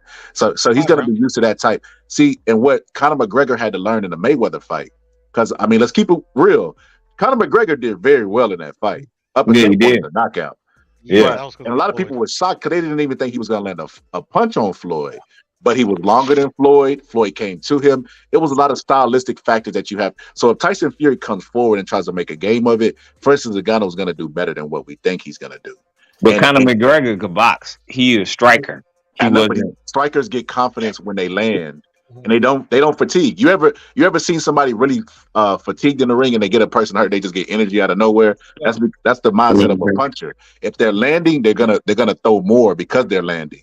And they're going to want to get you out of there with those punches. So if Tyson Fury comes, like I think he's going to do, like Puro said, because he has a history of playing games with people and trying to make a mockery of them. He's going to come and try to take the center of the ring, and he's going to be jabbing and trying to mock. And I think he's going to have success. Maybe first couple early rounds, maybe 3-4 rounds, and I think then Tyson Fury is going to take over the fight, and he's going to do good. Like he's going to drowned in the later rounds. Because what MMA people don't understand about boxing is you don't have to fight every single second of every single round. Because they're so used to their sport where you're on your feet and you have to, you know, the whole time you're on your feet, you're fighting. But when you go to the ground, you're wrestling. They're used to that type of transition. So in boxing, when you want to take a break, you clinch, you tie up, you pivot, you separate. You do different things to where you can bullshit them. Yeah, and you're not fighting the entire, but they try to fight the whole 3 minutes of, and that's why they get so fatigued when they come over. The Nate Diaz is the stuff, because they don't understand that. They get their anxiety, starts getting worked up. They see a person in front, and they just start fighting. And that's not going to work in boxing. You have to pace yourself. So that's what's going to make Francis Ngannou burn out. And if I'm a bet man, which I probably am going to bet on this fight, I'm going 5. I'm going 5 through 7. And in MMA, you can rest on the ground. Yeah, that's a good bet. You can't rest in the ring unless you're clinching. But I think another problem Ngannou's going to see is that he's used to being a bigger man in the ring. It's going to be crazy looking at a guy 6'9" towering over you. That's not going to be something he's used to. Tyson Fury ain't no 6'9", by the way. What is he? 6'8", 6'7"? No, he say he's 6'9", but if you look at Francis Ngannou, you look at him, you're like, man, this man ain't no fucking 6'9". It's going to be strange when he's not the big man in the ring, but I got, like I said, I think he's gonna be dangerous that first 2 rounds, but after that period, just gonna start picking him off. And the eventual stoppage within 6. Because ain't Shaq 6'9", 7 foot? There's no fucking way that he's anywhere near Shaq 7'1". Shaq 7'1". Yeah, Tyson Fury ain't no couple inches shorter than Shaq, bro. Tyson Fury probably like 6'6". Okay. In my personal opinion, because I looked at him and Francis Ngannou to weigh in. Like 6'7". Wilder lied about his height too. They both lied. I had a video with Ali versus Tyson Fury, and I showed how Tyson Fury was with Jason Momoa, and Jason Moore like 6'4", and Tyson Fury said, how tall are you? And Tyson Fury said 6'9", and he looked at him like, damn. But he knew he was lying. It was just awkward after that, bro, because he's 6'4". Tyson Fury was only a little bit taller than him. Hey, I bet you he was thinking like, this motherfucker lying. Hey, college basketball players lie about that height all the time. I met one of my favorite college basketball players when I was in high school. He was an ECU player. I met him a few years ago. He was always listed at 6'2", and I stood right beside him with the same height. I'm only 5'11". So I'm like, dude, I know I'm not 6'2". I got a picture with him and everything, and they tell me this man is 6'2". There's no way this man was 6'2". I don't know why dudes do that all positive. They always I never lied about my height, man. I never lied about my height. I ain't lied about shit about me, man. You got to see me. So why would I lie about that shit? It don't matter. We seen tall motherfuckers get knocked out by Tyson all the time. So you telling me if Jose Zubalta would have listed himself at 7 foot, it would have made a difference in the result with Tyson? Right, exactly. No, I feel you, bro. I don't get it, man. That's just some masculine shit. Like, man, if you ask a motherfucker how much they make, they probably will tell you it's a couple of grand more. Yeah. That's it. They always make $5 more than an hour, and they always 3 or 4 inches taller than their real height. I mean, everybody rich on Instagram. We know that. Yeah, I agree. But I ain't rich, but I'm happy. Yeah, I can tell you that. Was this a real fight? Hey, Kojo, you still there, bro? Oh yeah, I'm still here. Bro, you seen the clip that I put up of Donnie Lalonde versus Sugar Ray? No, I gotta peep that one. So Sugar Ray's a great fighter, right? Oh yeah, for sure. One of the best to ever do it, right? Yeah, he from where I'm from. Yeah, for sure. Bro, he fought a dude named Donnie Lalonde, right? Donnie Lalonde was a light heavyweight. Sugar Ray was a career welterweight. You know what I mean? He fought most of his significant fights there, and he, that's the weight that he was grown into, and that's why I would rate him if I rated him all time, right? He went up to fight Donnie Lalonde, and he was dropped by Donnie Lalonde, bro. Donnie Lalonde is nowhere in the same league or breadth as Sugar Ray. And the point I was trying to do with that is size matters. Like, this guy is not even considered the top 50, I'm going to say 100 light heavyweights of all time. and he was still able to drop Sugar Ray just because of his size. He was walking through his shots. It was some crazy shit. Like, even though Sugar Ray won, man, he teetered on that shit. Like, he barely won, bro. So I say that to say this. Can Bud beat Canelo? Like, logically, how could I, if I was in Bud's corner, how would I see that happening? He would just have to, like, not get hit. It's 36 minutes. He gonna get hit eventually. And then I say, okay, he would have to use his legs for the entirety of the fight. He's 36 years old, and he has stopped using his legs already. Can he keep that up for 12 rounds and not get hit by Canelo? I don't think he could. And I said, okay, can he beat him by decision? Absolutely fucking not. Canelo is up 8 rounds. You know, you gotta go in the mindset of like, I gotta knock Canelo out. Like, I'm not gonna win a decision. So with that being said, bro, I don't see no path to victory for him. I think Canelo will finally land like he did against Amir Khan. And because Amir Khan was winning the fight, He arguably, should have right? been winning the fight. On my card, he was winning. And then shit, he was winning until he wasn't, and it was a wrap. And that was one of the nastiest knockouts I've ever seen. I thought he killed him. I said that. I will say this. You know, I think maybe this is a big maybe because once again, I say Bud's the underdog. Maybe Bud can use his feet more than he's been showing. I feel like since Bud has filled into the weight, he hasn't needed to use his feet as much as he's had to in the past. So maybe he still got that in him. But moving up a couple weight classes and doing that too, it's also at a disadvantage. You got more weight on him. But And he's hey, 30. He'll be 36 by the time that fight happens. I feel like Bud is actually like I'd like to say he's in his physical prime, but no, I can't say that either. I feel like strength wise he is, but I don't know, man. I don't know about that prime thing because, man, I was in the best shape of my life in my 30s, in my early 40s too, man. I just really don't. I don't think that. Like, I've been working on bags all my life. I've been training all my life, and to hit on a heavy bag and then go to like one of those punching meters and see my power, like that shit didn't grew. Yeah, but the power, the last thing to go. In boxing, you got your biological age, you got your ring age, right?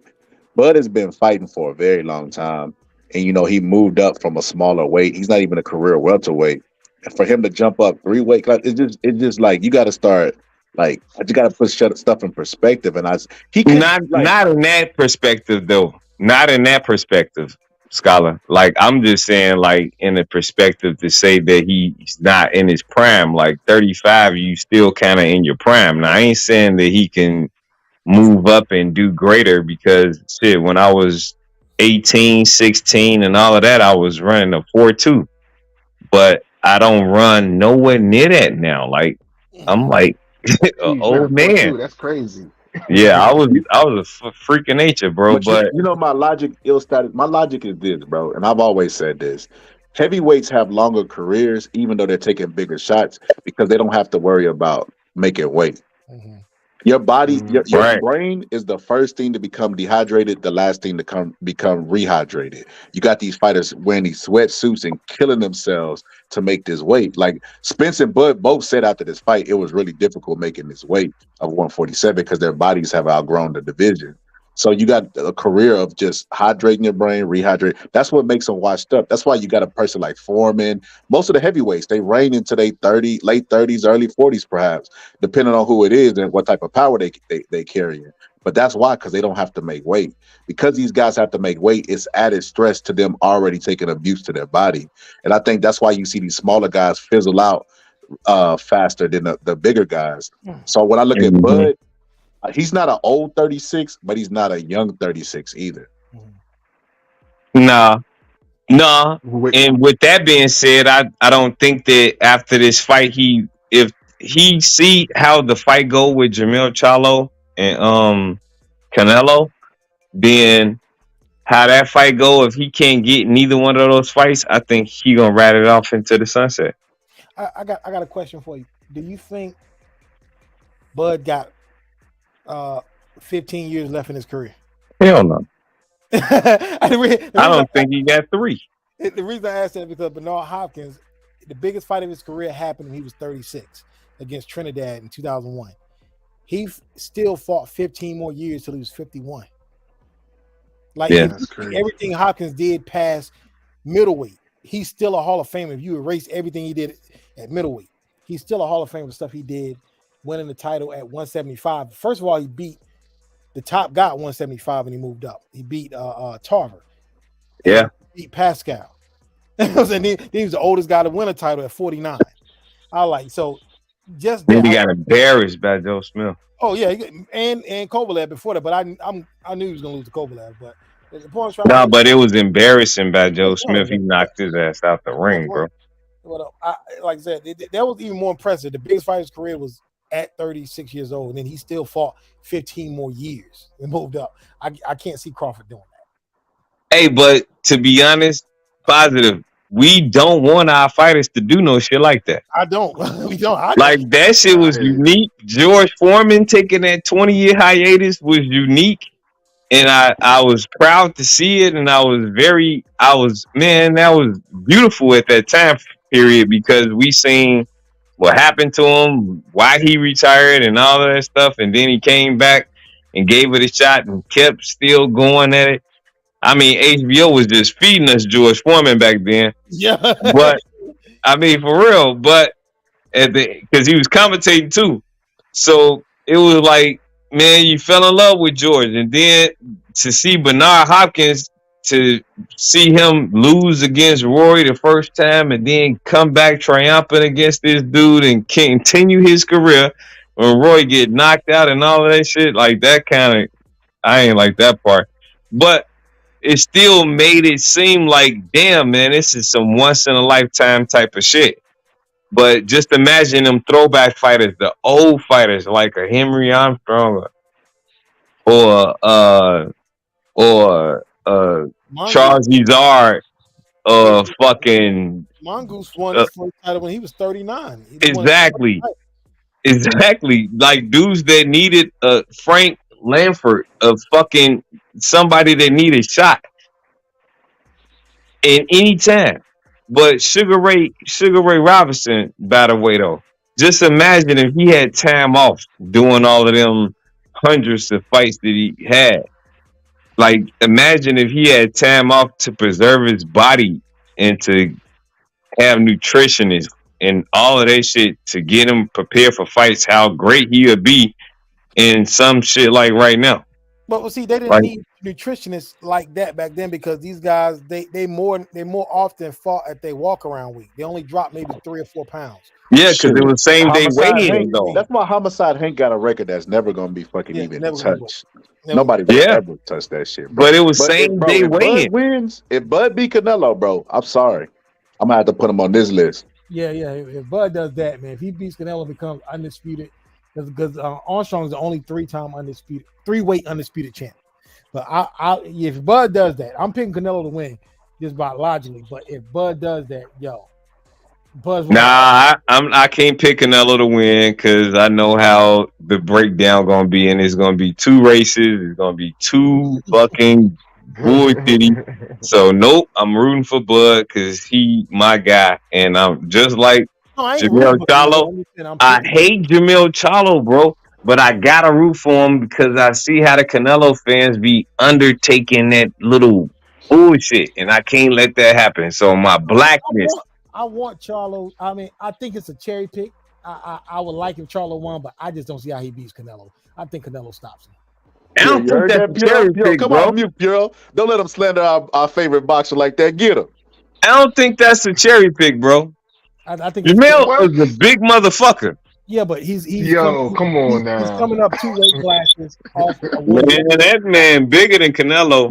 Nah, I'm just playing. He's not beating taller. Don't mean he's bigger, man. Yeah, he's coming off a 1-year layoff with a broken hand, and you know what I'm saying. So that's the thing that I'm saying. A 1-year layoff with a broken hand. So that makes sense. I'm not the bigger Littlewood thing though. If we saying that, but like I said, Bud gonna be on the all-time list, bro. If he beats, bro, he's gonna be. Mel's at least gonna make pound for pound if he beats Canelo. They probably gonna put him number 1 if he pulls this off. Wait, I got a question. Well, I guess. Yo, when Sugar Ray fought that dude I think it was 2. He jumped up 2 weight classes to fight that guy, right? Was he in his prime? No, Sugar Ray wasn't in his prime. But he was around the same age as Bud. He might have been younger. Okay. Yeah, Sugar Ray was 31. Because he wasn't in his prime. Because Sugar Ray was considered past it when he fought. Yeah, because by the time Sugar Ray was 32, he was washed up. Because he came out of retirement to fight Hagler. He was considered washed up then, coming out of retirement. Because he had a detached retina with nothing. I mean, he was just coming out of that shit from 5 years. And even Hagler was considered old at 32 years old. He was considered an old 32 from the amount of fights he had and the wear and tear on his body, the wars he had been through. So like, it was Hey, different, like a different that was time. another thing I wanted to touch on, man. Did y'all see this shit? Me and you can go somewhere and fight. Hold on, let me go to the top one. Now, but Oh, here it is. Here's number one. Y'all seen this shit? I ain't seen Oh, Yeah, he man. wilding with that. He Like, wilding I with did. that. I did. Hey, for the shorties that's out there, do not follow suit to this type of shit that'll lead you in jail or dead. Stop Bro. doing that shit. Stick to boxing. Yeah. That's what I tell It's them not to even do. that serious, bro. That's what I'm saying. It's not even that serious for him to be doing that. He need to. Yeah, These young man. folks need to calm down, you man. gotta, He's you Yeah, gotta, in the whole you gotta look world. at who Shakur is hanging around though right now. Who he And I hanging was with? going. I get I was that. going to touch on that. I So get look, that. Yeah. see, you know one thing I can't stand is like with Francis Ngannou. A fighter has to know his identity inside the ring, right? Like I knew with my stature, I could never box like Muhammad Ali, even though he was one of my favorite boxers. I had a Mike Tyson style. I was an aggressive guy. You got to fight to your style. Shakur doesn't know himself outside the ring. He thinks because he hangs with Jay Prince that he's really built like that, bro. How in the fuck are you gonna fight and slap a man that you wouldn't take 25% for? Exactly. You see what I'm saying? Big shit, bro. That's man. That's the shit I'm talking about. That's that young minded shit. Because if I want to fuck you up, I don't care. I'll do it for free. But hey, you know what this is like? This like Usain Bolt. Let's say Randy Moss. You know Randy Moss was faster than a motherfucker. Let's say Randy Moss called Usain Bolt out for a race, and Usain Bolt responded on Twitter like, "Bitch ass nigga, stop calling me out for a race. When I see you, I'ma slap the shit out of you." We would be like, "What?" This man's job is to fight, and they offered him the 25%, and he wouldn't take it. But now he put a slap the shit out of him. He better have security around, bro. What is going on with you? You know what I think? This is my honest assessment of Shakur. A lot of people accuse me of hating on Shakur, but this is honestly what I see when I see Shakur. When I first got introduced to Shakur and Dev, they introduced them as Little Bro and Big Bro. You know who was Big Bro? Shakur. You know who was Little Bro? Dev. That clip that they released with Bill Haney basically was alluding to what I just said. Shakur was Little Bro. I mean, Shakur was Big Bro, Dev was Little Bro. He even said when we got, the better of him in sparring, it was considered an accomplishment. That's because that's how the world viewed him. As a professional, as far as accomplishments, Little Bro has succeeded Big Bro. Right. If Jermell Charlo and Jamal tell you that there's jealousy amongst them and they're blood brothers, then why wouldn't Shakur be jealous of Dev for having undisputed, and he's never accomplished that? He was in a weaker division at 130, and he still didn't accomplish undisputed. And he beat the best guy there at the time, which was Valdez. Yep. And he still didn't accomplish undisputed. He's jealous of Devin Haney. I've watched him consistently go out there and clout chase. Like, bro, there's good fights at 135 that he can make other than Devin Haney. I want to see him like Frank Martin. That one just got mandated, right? Him and Ortiz, that's a good fight. But he's still on Devin Haney's jock, even though he's negotiating with Regis or trying to fight Regis at this time because he wants the clout. He wants to make it look like Devin Haney is scared of him, bro. That's why he constantly tweeting about Devin Haney. Everything is Devin Haney, bro. Even when he wasn't in Devin Haney's division, he still was on Devin Haney's jock, bro, because he doesn't like the fact that Devin Haney was Little Bro and he outshined him as far as accomplishments. In Shakur defense, Shakur is just a clout chaser, bro. Thank you. Shakur goes at almost everybody. That's what he like do. that. He say something. He was mad that motherfuckers didn't put him in Terrence Crawford shit. Like, he is a clout chaser, bro. I got that by now. Like, I could accept that. He a clout chaser. Status is on the money. His status is on the money. But ever since, go ahead. Go ahead. No, go ahead, bro. Oh, well, I was just gonna say, ever since before, when Valdez was already champion, Shakur's been saying his name for the longest, and they were friends, by the way. But anyways, as soon as I found out, this is how I found out he's a clout chaser. When finally at the end of the day, where they're saying he might fight him and might not fight him, he's like, send a contract. They sent him the contract, and then a couple of days later, they're saying we're just waiting for Shakur to sign his end. I just knew it was a clout. But even if you thought it was too little, why don't you just beat the guy with 25%, win the titles, and then you control the rematch? Back positive. This is the thing, bro. I never get into the contract talk or business or none of that. But I know I got a little bit of common sense, right? And 25%, I'd rather have 10% of a watermelon than 25% of a grape, bro. I feel like if you get the chance to fight for undisputed, you paying all these sanctioning fees to be a champion and hopefully be undisputed and remembered forever, bro. Devin Haney's in an elite class of 4-time belt undisputed, and Shakur is getting a chance at that. Everybody thinks that you will beat Devin Haney. Bro, why wouldn't you take the fight? But you're willing to slap him for free. So you're willing to do some street shit that could potentially you end up in jail. But you're not willing to take it in the ring for 25%, and you get paid to whoop his ass. It doesn't make any sense. But on top of that, Scholar, 25% with Devin Haney is way more than Shakur versus Frank Martin. Way more. Can we say that? Way more. So, absolutely. That was a dumb decision.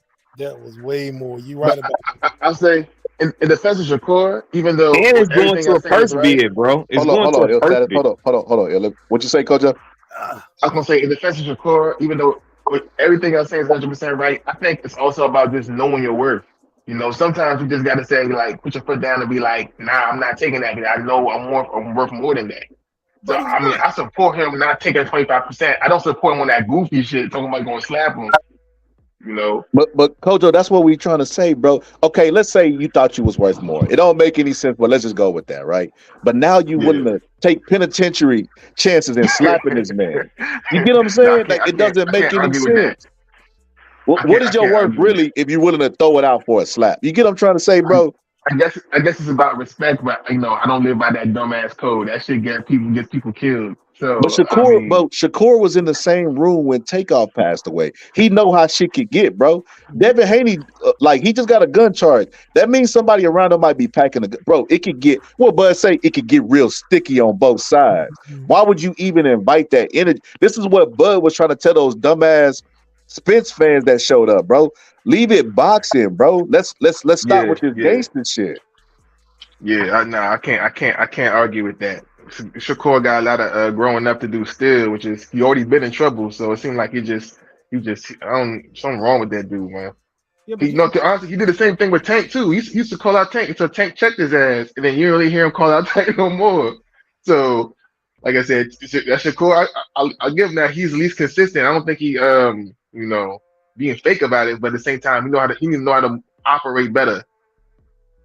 His mama fucked up by naming him Shakur. His motherfucker really think he Pac. That's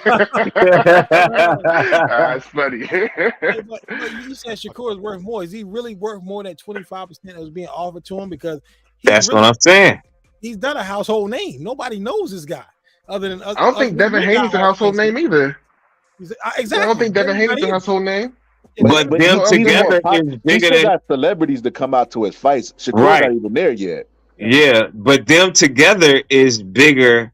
Exactly, Scholar, like you just said. But both of them do at this point in a career because through the accumulation of their fights, Devin have fought some people. Let's not be bullshitting his career. And Shakur then put himself out there to make sure that if he ain't fighting everybody, he around everybody that's fighting somebody. So he makes sure that he put himself somewhere. So Shakur is an Olympian. He a silver medalist. He was a lineal champion and a 2-division champion. And he figured he's somebody. So matching him with Devin for 25% is way more than the full purse that he gonna get against Frank Martin. And it's going to purse bid. That fight with them is not going to no purse bid. One or the other is going to bid on that fight, depending on who Devin with. And the purse bid with Frank Martin, what's going to be the whole bag of that? Like $750? Man, it'd probably be about $2 million because. Okay. About $2 million because. You think it'll be $2 million? Yeah, because it's a. Frank Martin got a fan base in Texas, and Shakur got a fan base in. Shakur and Frank Martin, but I mean, they might get $1 million apiece. And Frank Martin actually from fucking Minnesota, Indiana. To be honest, you don't put this on pay-per-view, man. Put this thing on regular ESPN Plus where it's supposed to be. Do not pull a pay-per-view. But that's the top rank with Frank Martin and Thug Life. How y'all see that fight? Damn. Pull it out. I got Shakur's. Damn, his name Thug Life. Yeah, that's my nickname for him now. I gotta call him Thug Life, man. He going up and slapping people. They better have their security, bro. Bro, Shakur is not even a bro. Look. When you see, you know how they say real recognize real, bro. I watch Discovery Channel all the time. I know what a killer look like. This a killer, bro. Everybody know Team Crawford. Y'all know I get active. Y'all see them fucking eyes, bro. Hell yeah, he bucked them motherfuckers. Hey, he bucked him up. Like, I know what that looked like. Yeah, I'm about that. Yep. Hey, them eyes, bro. Yep. And the people that really about that life, they'll try to calm a situation now before they have to go there. Because they don't want their soldiers. Bro, Shakur is too old to be acting this immature, bro. Like I said, bro, he acted like he Jay Prince himself, bro. Like, you slapping Devin Haney. And this is the kicker about it, bro. This is what really blew my mind. Bill Haney went to the meeting on the strength of Jay Prince. Now, from what I know about Jay Prince, I don't know a lot from other than what I hear, my family members and stuff, people in Houston. He's a guy of respect and integrity, bro. Like, who was recording? Who was recording this meeting that he went to? Like, bro, it was supposed to be a meeting. I'm pretty sure Jay Prince don't sign off on this shit. I'm pretty sure this is some shit that Shakur did by itself. But even with him recording him and not being trustworthy, he should have held on to it and just called his bluff with the 25%. Because if Devin Haney wasn't serious about fighting him and he called their bluff, everybody would see. He wouldn't have to show shit. Everybody would say, okay, well, Devin Haney ain't serious about fighting Shakur. He really don't want that smoke. There would be no need to look like you're not trustworthy by releasing a video like this. But because he did it in this way, he looks like the bad person. Instead of the good guy. He doesn't look like a trustworthy person, bro. Like, bro, can you imagine if I called anybody on this panel, bro, and y'all was recording the conversation and y'all released it years later? You don't make me look bad. You make yourself look bad. I trusted you enough to speak freely around you. No integrity nowadays, though. No scholar. No integrity. They can either believe it or they cannot believe it. I don't give two f***s. But I am telling you right now, that back there is not real. She talking about Shakur, man. She seen Shakur at the back of the plane. That motherfucker right there is not real. Man. But yeah, man, I think Shakur, he kind of let me down in this situation. I know he was clout chasing with the models. No, man, fuck that, Scholar. Shakur acting like he's supposed to, man. Earl need Jay Prince in Texas and on his side like that. Fuck that. How old is Shakur? I'm not sure. Somebody got the box record. I think he might be like 26, 24. Yeah, he got 25, 26. I mean, not no excuse in his action, but he's still young, yo. So he just don't need a. Ain't that young? 26, bro. It ain't that much difference in age between him and Dev is more mature, undisputed. Like, bro, it's just crazy to me, like how Shakur is acting, and he got that. He may not got his dad like how Haney does, but he got Jay Prince, bro. Jay Prince be giving advice. He didn't bailed AB out of situations plenty of times in Texas. Yeah, he did. He done built a lot of motherfuckers out for the record. But that's just to say that he know he got that type of protection behind him, then he get freely to talk like that to boxers and shit like that because he know they ain't gonna be able to do nothing about it. I think maybe too because he knows Haney and he just feels disrespected. Nah, he do that. He started to do that shit a lot though. He did that shit with Jamel Herring. He did that shit. He tried to do that shit with Oscar Valdez. But he started to disrespect. He got a relationship with Bill Haney and called him a bitch ass nigga. Yeah, he did. What you mean he did that with Jamel Herring? I feel as if he might do that with Haney and them because he knows them and he takes it personal that they're kind of ducking them, even though he shouldn't take it personal. Nah, he was sending Jamel Herring the same type of shit. Like he was on his ass. Facts. That's when it started. That's when he changed from like he was never like this before. That was when it started on the Jamel Herring. Yeah, that's when I started not liking him. Trust me, I understand when it happened. That was my man. You talking about when he was just talking shit to Jamel Herring? Yeah, because see, you got to be a professional with a professional. And when Jamil Henry's still trying to be professional and he ain't doing that shit, I'm a grown man, bro. You disrespect me, I'm gonna send some little guys at you. I ain't even gonna think about you. Like, it ain't my problem. You gonna have another problem. And that's how I looked at him in that case. Like, I send my little guys after him. Like, they don't fight. So, shit, they don't care about it if you know how to fight or not. So, But I mean, that's the mentality that he thinking about, though. He rich. I'm not. So if he thinking like that and he nobody to the streets or anything like that, he's nobody out there like that. But he want to act like that against a civilian, bro. This man been in the military and all of that shit, and he done served. Like, why would you do that against somebody like that? That's what made me start looking at him different, because he started picking his oppositions wrong. A fighter is a fighter, and then he wants to change up and act like he's just the bully now, and now you the bully. All right, welcome to the bad guy club. All right, you're Rick Fletto. So we don't like every bully or every bad guy. So you got to position yourself to be the bad guy the right way. That means that you got to do this shit through fighting the best and all of that shit. Don't use Jamel Herring. And then he started doing that shit with Oscar Valdez. He started doing that shit with everybody he fought, except the lesser named guys, because nobody was going to give him no respect on the fight any goddamn way.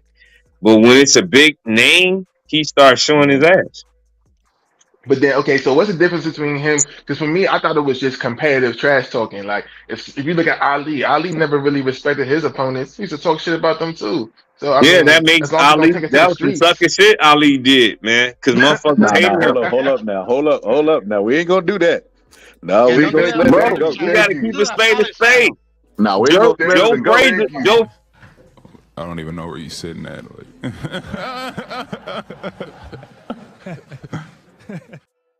All that just saying other this stuff.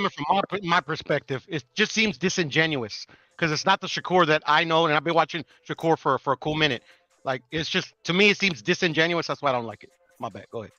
But Muhammad Ali was promoting the fight though too, but he was still telling Joe Frazier, and Joe Frazier had a lot of people hating him because of Muhammad Ali, and he was trying to tell him that shit, but he wasn't paying attention to nothing Joe was saying, and he was running through that shit like a motherfucker. That's the only time he was wrong. Nah, that's the hold only up. time he was wrong. Joe Frazier is jealous of Muhammad Ali because they are the same person, bro. Yeah, but he was still running them in the ground when he was jealous of him.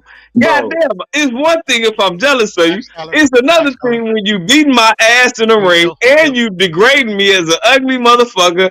I'm pretty. You ugly. I mean, God damn. Was Joe Frazier, was Ali lying? No, he wasn't. Was Ali lying? But he was, bro, we're not supposed to act like Joe Frazier wasn't hard on the eyes, bro. We're not supposed to sit up there. It was beautiful. If Joe Frazier put on some you know shades, somebody ugly or not, Puro. If Joe Frazier put on some shades and nice leather, you know how it went back in the day. If Joe Frazier put on some shades and nice leather and there was some white shit around, like a white Mercedes or something, man, he would have been a man.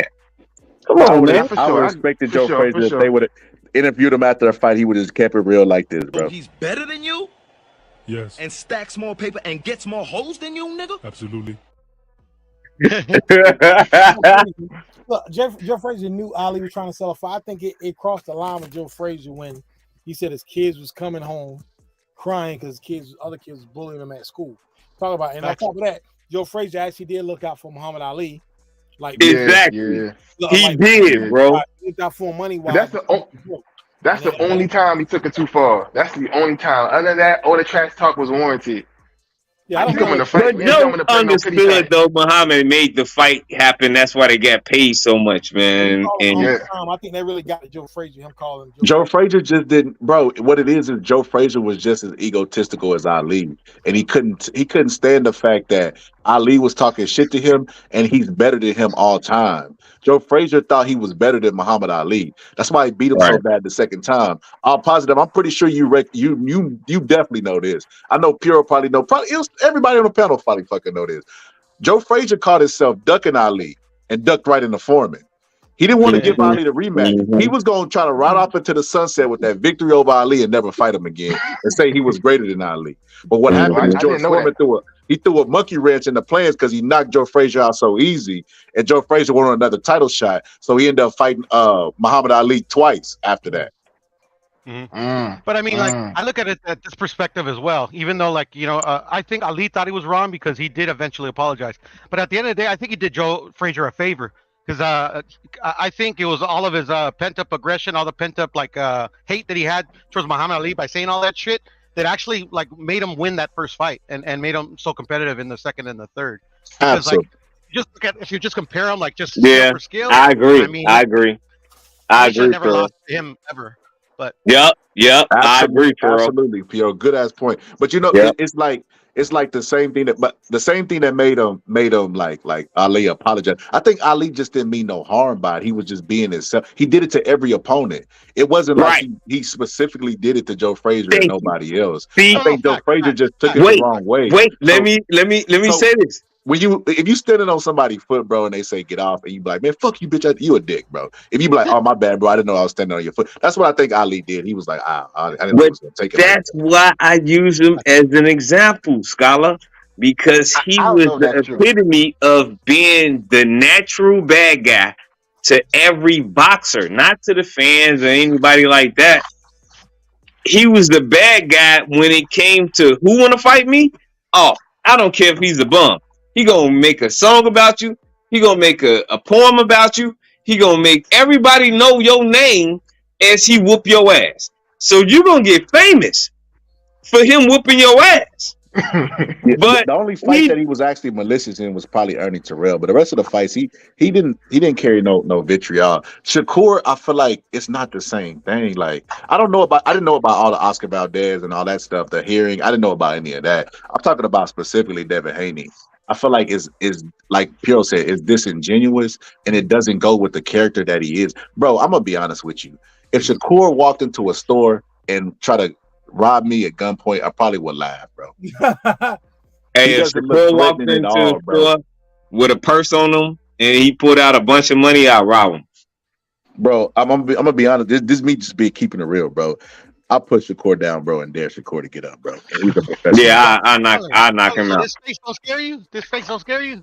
Absolutely fucking. I knock all of their ass out there. It's punch power and placement. That's what it is. So I knock all of them. Bro, I don't know why he's trying to go to these great lengths. It's like the world is watching and we're judging really harshly because we know that ain't who you is. We can see when you putting on, bro. We can see that you think you invincible because who you got behind you.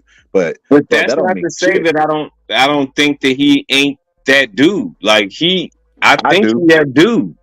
He's not that dude, bro. If he was that dude, bro, the thing about it, bro, when you look in this skinny ass man eyes, bro, you see it. Everybody know Team Crawford. Y'all know I get active. Bro, it doesn't you come off as believe him. disingenuous when he does it. Yeah, you believe him when he say it. You're like, oh shit, that man better get active. Y'all better start playing with. But if Shakur did that same thing, we probably would laugh, bro. He doesn't look like a killer. This earlier, Tudo Scholar, about like Jermell and Canelo, how they're showing themselves respect because Jermell knows like if you get Canelo pissed off, like it turns him into something else. Yeah, he don't want to give him extra motivation, bro. He's been a fan of Canelo. He knows, bro. He's been following Canelo's. Bro, hey, that's another thing. He been on Canelo ass. People got short memories. Do you remember when Maul was saying, everybody was saying Canelo was ducking Maul? And then Maul came out and said, Canelo not ducking me? Yes, sir. Because he sent him that contract. No. Maul, not Mill. Oh.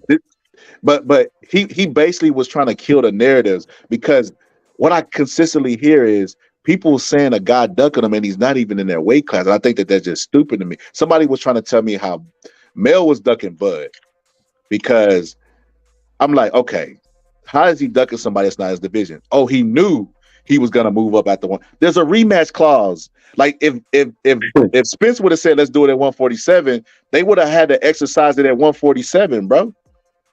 Right. So how does he know he's gonna move up? That's stupid, bro. He's definitely not ducking a guy that's smaller than him. And if he's ducking him and he's going to Canelo, that's like Joe Frazier ducking Ali going to Foreman, bro. That's dangerous. Right? Ain't no duck. No, that's not no duck. I agree. I don't think no fighter No, ducking anybody because Nah, I anybody. disagree. I'm with I Hill. I'm with disagree. Hill. I'm with Hill. I disagree with that. It's been shown and documented in history that fighters will not fight. So fighters, you got to remember, are 1% of the population, right? Because it's illogical to go to danger. Our bodies built us to run away from danger, right? So they're already Welcome. they're already functioning on a pretty like exclusive level. But whenever you're taking a risk, especially now, how they're saying Spence should retire and Spence was a bum. They're saying all these negative things about it. The losses today are like fucking worth 20 losses of the days of yesteryear. So yes, these fighters do not want to take losses. And plus Floyd Mayweather came and changed and fucked the game up at the same time. God. And it's just a trickle down effect. Nobody wants to take losses, and they don't want to get embarrassed in front of their family. Like, say what you want about Spence, but Spence, look, I don't want to sound like what y'all call aerosexuals, but he did do what he said he's gonna do. He said he's gonna clean up that side of the street. He was gonna fight Bud. Then he said he was gonna Take fight his him. belt. He wasn't gonna fight. No, that's everything except for what taking his belt. He didn't do that. You know what I mean? Okay. But he fought. He didn't fight Keith Thurman, even though everybody thought he would fight Keith Thurman. And he Right. said he was gonna fight him at 54, and he exercised his rematch. So, bro, he's a man of his word, bro. You're right. Yeah, you're right. But see, they don't got the most dangerous job in the world. So let's go to the most dangerous jobs. I have one of them. So I'm a tow truck operator. I got a tow truck company, right? So and I work it. So sometimes, but that's neither here nor there. But I started working every single fucking day in Chicago. So that's the most dangerous shit that you could do other than being a police officer here. So to say that, I look it up. Just look it up. Don't take my word for it. Your Now, job might be dangerous, bro. it's but I don't one think of the most top 5 most dangerous jobs in the world. I don't think it's more I heard dangerous. it's than a- boxing, bro. I've heard it's It bunch of is, jobs that's more bro. dangerous It's than being more a police people officer, die. though. It's more people die towing than they do boxing any day. Yeah, but it's different. So look, it's different because the threat level of another their job is to inflict harm. That you could you could probably work a 15-year career doing what But you in do. and Chicago, their job is to inflict harm. So you could be changing the tire, but it could turn into a shootout anytime, or a fist fight or a knife fight. It could be anything. The Yeah, same but thing as a boxing's gonna police officer. always be violence, though. It's guaranteed violence. Like they're gonna harm you. They're gonna punch. All we are is our brain. We 5 pounds of matter, bro. That's it. Our body's job is to carry around the 5 pounds of matter. That's all we are, bro. So once the brain don't repair itself, so once the brain is gone or damaged, bro, it just is what it is. Like you kind of exactly. That Now, the sport that they're doing, they're taking damage to that same organ that we're talking about. So I can't say a job is more dangerous than that one, bro. Because like I said, it's a guy that ain't did nothing to you. You know what, bro? It's easy to fuck somebody up who's a threat to you, who want to do harm to you, and you got beef with them. But when a guy ain't, you might like the guy. Some of these guys like Errol Spence, but they got each other numbered, bro. They talking outside of boxing. So in that case, it's kind of like it's not hard, but it's like this guy is not the same level of a threat of a person breaking into my house. So how do I go into beast mode? And they still got to do it for 36 minutes, maintain stamina, focus, and energy, all that stuff, bro. That's a more difficult job to me than any, bro. You don't know how many people breaking in your house. But see, I had 17 amateur fights too. And I understand how to box, and I understand how to fight, and I understand how that goes too. So, but a lot of different fights in different other genres like martial arts and mixed martial arts and all of that stuff too. To say tournaments, that like back then in my time it was tournaments. But I've been through the whole genre, but I didn't took a lot of punches. But the hardest thing that I ever did was what I do right now. And I've been in Afghanistan and all of that. But the hardest thing is what I do right now based on what's going on constantly. So I can say if I stop and tell somebody to go on a certain street, like Lakeshore Drive or something, and change the tire, their life is in danger way more in that 5-minute time period, or even if it's 15 minutes, if they take a long time doing it in that time period, then any boxer life that's in there Yeah, for the but you 36. can avoid it. You can see the contract. You can't. You're under contract. You have to honor the contract, or you will be sued. You liable for that. Me changing a tire in a bad neighborhood is optional, bro. I could just go. Downtown is always next to the hood. Just go downtown, bro. Where's there some cops? You know what I mean? Change my tire. Simple as that, bro. Like it's just a different type of risk whenever you talk about. That's why boxers get paid so much, because of the risk that they're taking and the popularity that America has with sports and the world has with athletes in general. But bro, I don't see any other job that could even compare, unless you talk soldier, where you got bullets coming at you. But I mean, other than that, the type of level of threat, constant hyper vigilism, bro. That is not. Bro. I'm telling you, I've been through it all. I'm telling you, bro. The most hardest shit is to be on a swivel all the time you get out of the car, like every single time. Because have you ever said this after clocking out? Opponent, I couldn't even see out my right eye round 6 through 10 because she do hit hard. Dang, that's real. That's real. I said that Yeah. 10 times. Yeah, I done said that a few times. I couldn't see out my right eye because you do hit hard. See, that's funny. I was That's also fighting though. sad, I was too. fighting. I wasn't Damn. doing. I wasn't doing. I was fighting during that time. But yeah, I done seen it. I done seen it. Man, But I understand what you're saying. That is boxing is one of the hardest sports to ever participate in, because you have to train so vigorously to do 36 minutes, and those 36 minutes could be life or death. But have you ever noticed that athletes that take brain punches to the brain, they also have personality changes? Like we talk about with Shakur, like how they'll be happy and then they'll be like depressed all of a sudden. Like if you look at Tyson Fury, Danny Garcia, who else? T.O., like a lot of guys, bro, like their personality changes because we wasn't made to take punches to our head, bro. I heard Tyson Fury say he thought about doing cocaine and he never even thought about it before, bro. But he was so low. Same thing with Ryan Garcia. These are athletes who are disciplined in their life, who go their entire life without doing drugs or anything. They even sacrifice their social life. They don't go to prom, et cetera, et cetera. And then from taking punches to the head, bro, their personality changed. They thinking about doing drugs. I read a study about that scholar about the effects of severe head trauma and drug use. With a lot of football players too, suicides and all of that stuff. Shit, Junior say, like it just yeah. With CTE and all that stuff, bro, we know a lot more about the human brain, and I'm just saying, like, this is an extremely hard job, bro. But with that being said, bro, Shakur gotta cut these shenanigans out, bro. Like, I got one thing to say, yo. Okay, talk about Ali didn't mean to hurt nobody. This man was outside Sonny Liston's what's it called, bus with the loudspeaker. Sonny Liston, he was everywhere. He was everywhere, bro. Come out here right now. I mean, that's kind of personal. You call that man no, more personal than that. But he was more personal. He also said this. I don't know if Al Positive went to sleep, but he also said he never thought he would win the fight. He was just trying to get a mental edge. He was trolling, bro.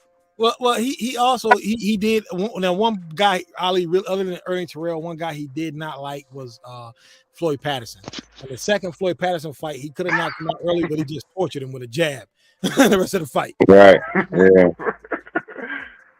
I just say Floyd Patterson was a yes man for the public. He was the whole Christian Muslim thing. He just why he didn't like Floyd Patterson. Yeah, bro. Ali's the GOAT, bro. He don't get no slander over here, bro. He could do no wrong, bro. I'm gonna be honest with you, bro.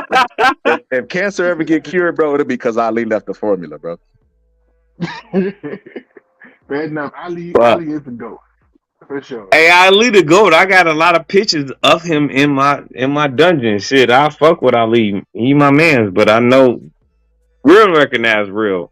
And you know what he did, man. That shit wasn't cool. Hey, did you hear Francis Ngannou make a statement that he didn't say he gonna knock Tyson Fury out. He said Tyson Fury's gonna touch the canvas. So basically you just saying you're gonna knock him down and just bull rush him and tackle him. Bro, that could mean a lot of different things, bro. That's not throw him down if he wanted to in the clinch. Yeah, he's strong. He's definitely that he could do. That he could do. Like I remember watching Teddy Atlas talk about Conor McGregor versus Mayweather, and he said that Mayweather and them should get something in the contract that says they can't go to the ground in case they lose, because he thought Conor McGregor was such a sore loser and a pussy that if he starts losing in the fight, that he would just take him to the ground, break his arm, and tell everybody he won, because that's what a real fight consists of. So Mayweather in his camp got wind of that because Teddy Atlas is a genius, and they put in the contract that you can't do that. I wonder if Tyson Fury and his people included something like that in the contract of Francis Ngannou. They better. I think it's more respect. There's probably more respect between Ngannou and Tyson Fury than McGregor and Mayweather. So I don't think Ngannou would do that, but you never know. You're right, but I don't think he would do that. You never know, bro. Guys in there losing in a sport that ain't really his sport. I mean, he could always say, "Y'all knew I was an MMA fighter. That's what I do in my sport." You get him trying. It's a way out for him. I'm saying, but why they not promoting this fight? Like, speaking of which, like Conor McGregor and Floyd Mayweather was promoted like super huge. So is this a real fight or just an exhibition? I have no idea. It don't even matter. It's a real fight. It's a real fight. All positive. 10 So rounds. they going. How many rounds? 12? 10. 10? When is it? When is the fight? Not in WBC down the line. I know that. That's why I asked. No, it's not. No, it's not. When is the fight? I forget. I have no idea. Next week. I know that in your training clips are supposed to be the best moments of your training camp. Francis Ngannou looked like fucking shit. Tyson's old ass is outworking him in his workout clips. Like, yeah, he just looks stiff. I don't know. Stiff, slow, tired. Tyson's trying to explain to him this is what it takes to be a heavyweight champion in the world. See, a lot of people, bro, they think MMA is harder than boxing. In my personal opinion, there's more ways to lose, but it's not harder than boxing, bro. It's not. The only person I've ever heard say that it is hard is Carissa Shields, and that's because women's boxing, you got less time. That's why they get less knockouts, et cetera, et cetera. You could just ease through that. But if they went the same amount of time as men, she wouldn't be saying that. I can guarantee it. She got her ass beat. And she got her ass beat. Yeah, MMA just has so many different facets, though. Ground game, boxing, you only got fists coming at you. MMA, you got fists, you got elbows, forearms, feet, knees. Yeah, it takes a lot to. But with more weight, so there's a luck element in boxing, right? It's minuscule, but it is. Like how Bandura got knocked out against his opponent. I think that was luck. Like he didn't set the shot up, he just threw that motherfucker and just found something to land on because he's such a big target. But in MMA, when there's more ways to lose, there's more ways to get lucky. I've seen guys dominate the entire fight and then lose it within a couple seconds, bro. Yeah. Perfect example. Usman was dominating, winning every minute of the fight, then got knocked out with a headshot, got kicked in the face with a minute left and lost. Hey, it was a dude that was better than jiu-jitsu, but he couldn't beat me standing up, like squared up, doing kickboxing. But he kept going to wrestle me. I ended up breaking his arm, but the motherfucker kept wrestling me until I was dead tired. Man, I was about to shit on myself just to try to get him in his move. That's how vigorous this fucker was. He didn't know how to fight. He just knew how to wrestle. And I wasn't really thinking about wrestling in his ass. And all he wanted to do was wrestle. And that was the most godling thing that I ever went through, fighting somebody, because it took me so much out of me to win that fight. But I know how I could usually win. But I was wishing, man, I wish I was just boxing this motherfucker. I could have easily beat him. Bill Stats, let me find out you was with Jay-Z in that Tybo class. I used to teach the Tybo class, bro. No, I'll say this. So with that being said, right, your body does stuff naturally, right? So whenever you see a street fight, right, what is the first thing they do after they out of wind standing up? Rush you. After that, they rush you, they start swinging, and then they start getting winded, then they start wrestling.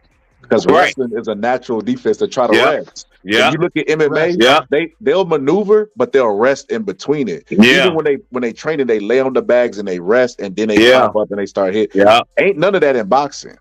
You can rest, but you have to do it carefully and in the clinch, and you have to strategically. We were just talking about that. So with that being said, there's an art to it. Huh? It's an art to it. There's an art to it. I agree. Absolutely. So I say with this, because they're so used to doing that, going to the ground and resting and all this stuff, their stamina is different. Like their sport does require a lot of stamina, but they also get a lot more breaks. And when they come to boxing, like I said, the anxiety's different. You know, they're throwing punches. You know what I mean? It's a whole different feel. And they, like I said, they feel like they have to fight every second of every round, which is why they burn out really fast. So with Francis Ngannou, I think he'll do really good early. But bro, after 4 rounds, you're gonna see him start to slowly teeter, and then eventually he gonna get stopped. And he a heavyweight too. He got to carry a lot of muscle mass around his body too. He ain't good. His body is built for MMA. It's not built for boxing. I'm kind of mad that we might not get to see the John Jones versus Ngannou fight because Tyson Fury might knock him out. I think Tyson Fury will just play with him. I think he'll play with. He won't do like damage to him, but it'll be like a stoppage. You know what I'm saying? He won't knock him out cold flat, but he'll stop him. Tyson Fury will play around with him. Yeah, one thing about Ngannou, he know how to hold. I know he know how to grapple. I know he know how to get his ass in the clinch. What if he get frustrated in the clinch and trip Tyson Fury, like trip him over his foot? And fall on him and headbutt him? Nah, not all that, but just because, you know, fighters get frustrated, bro. Like if Tyson Fury's clinching him or bending his head down, he's better in the clinch and he's stronger than Tyson Fury. I could see him doing something like that. You know, just getting mad and frustrated. It's not like, you know, the fight will end on that note. He'll just show Tyson Fury, like, you know, like, bitch, stop clinching me. I'm just saying, bro, like, because we have expectations of how fights should go, bro. Like I said, with Floyd Mayweather and McGregor, everybody expected that fight to go.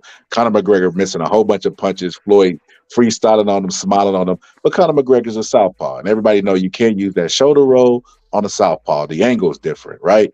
And because Floyd fought a different fight than what he normally fights, he's normally a defensive first fighter, but he came forward to Conor McGregor because he didn't respect him. That changed the whole outcome and pace of the fight.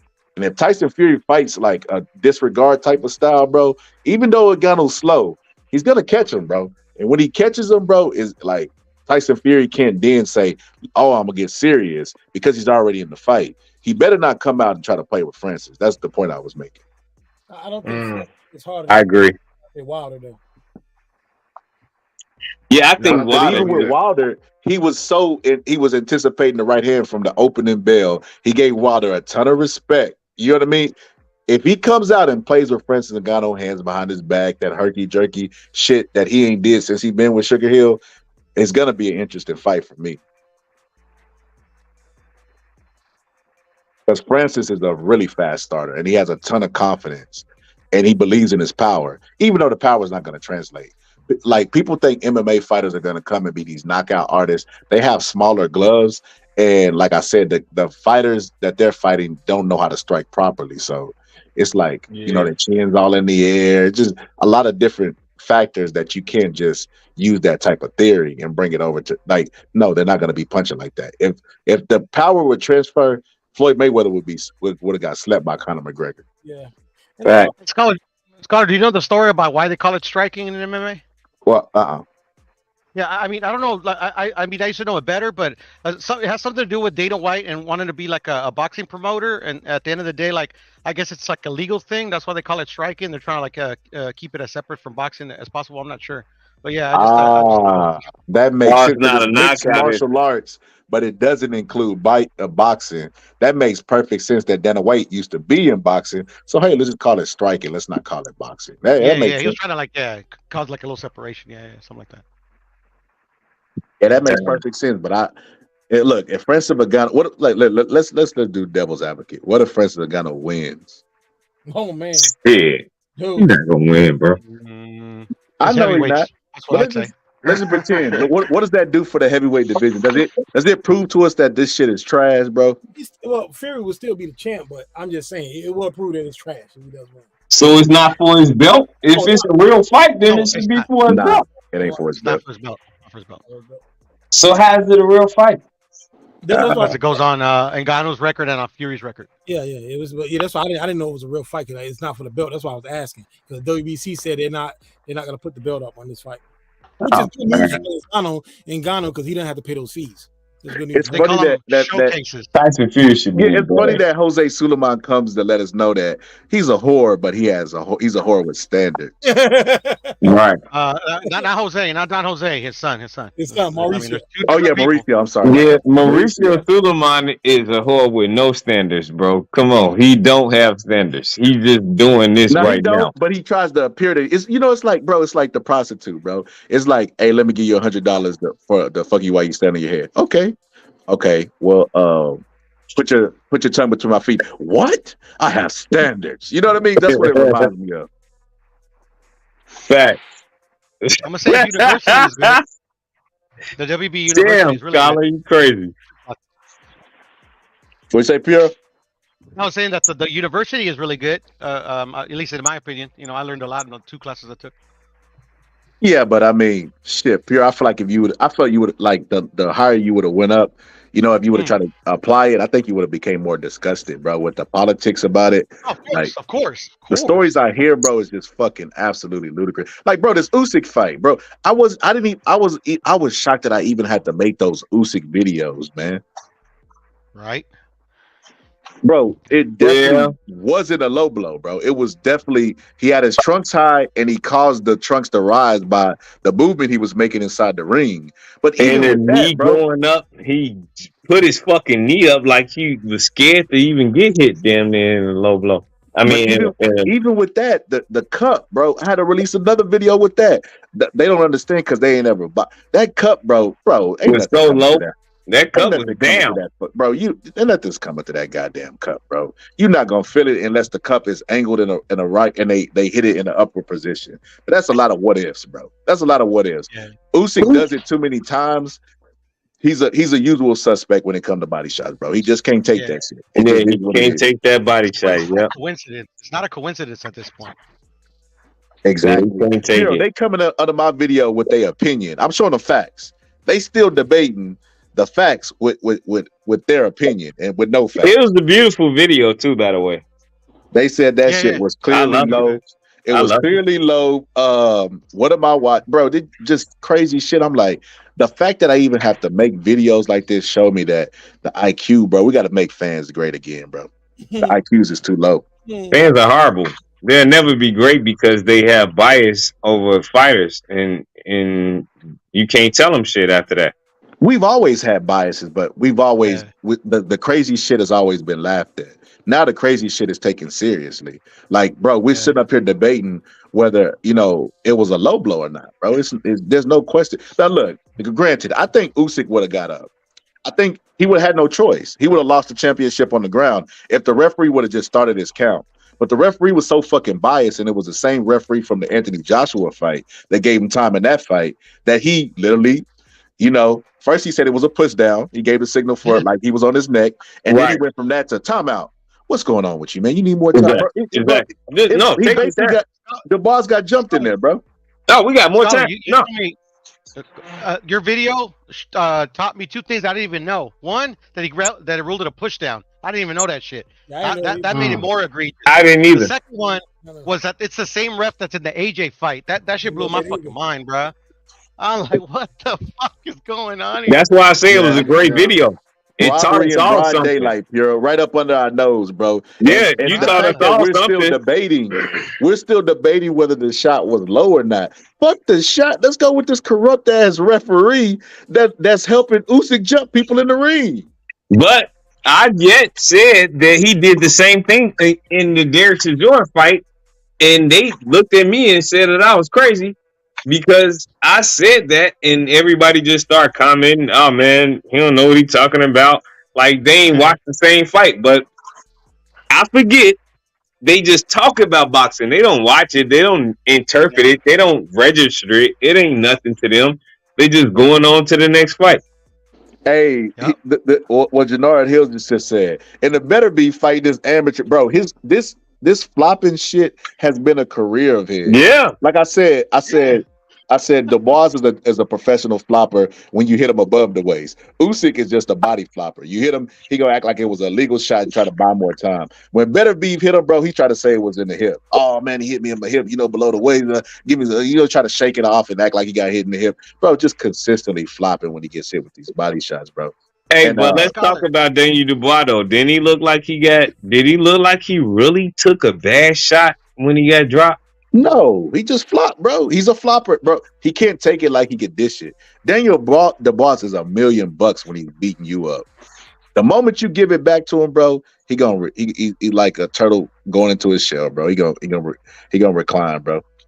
The first knockdown, like it was a bunch of like partial shots that, to me, some of them didn't even hit him. He went down.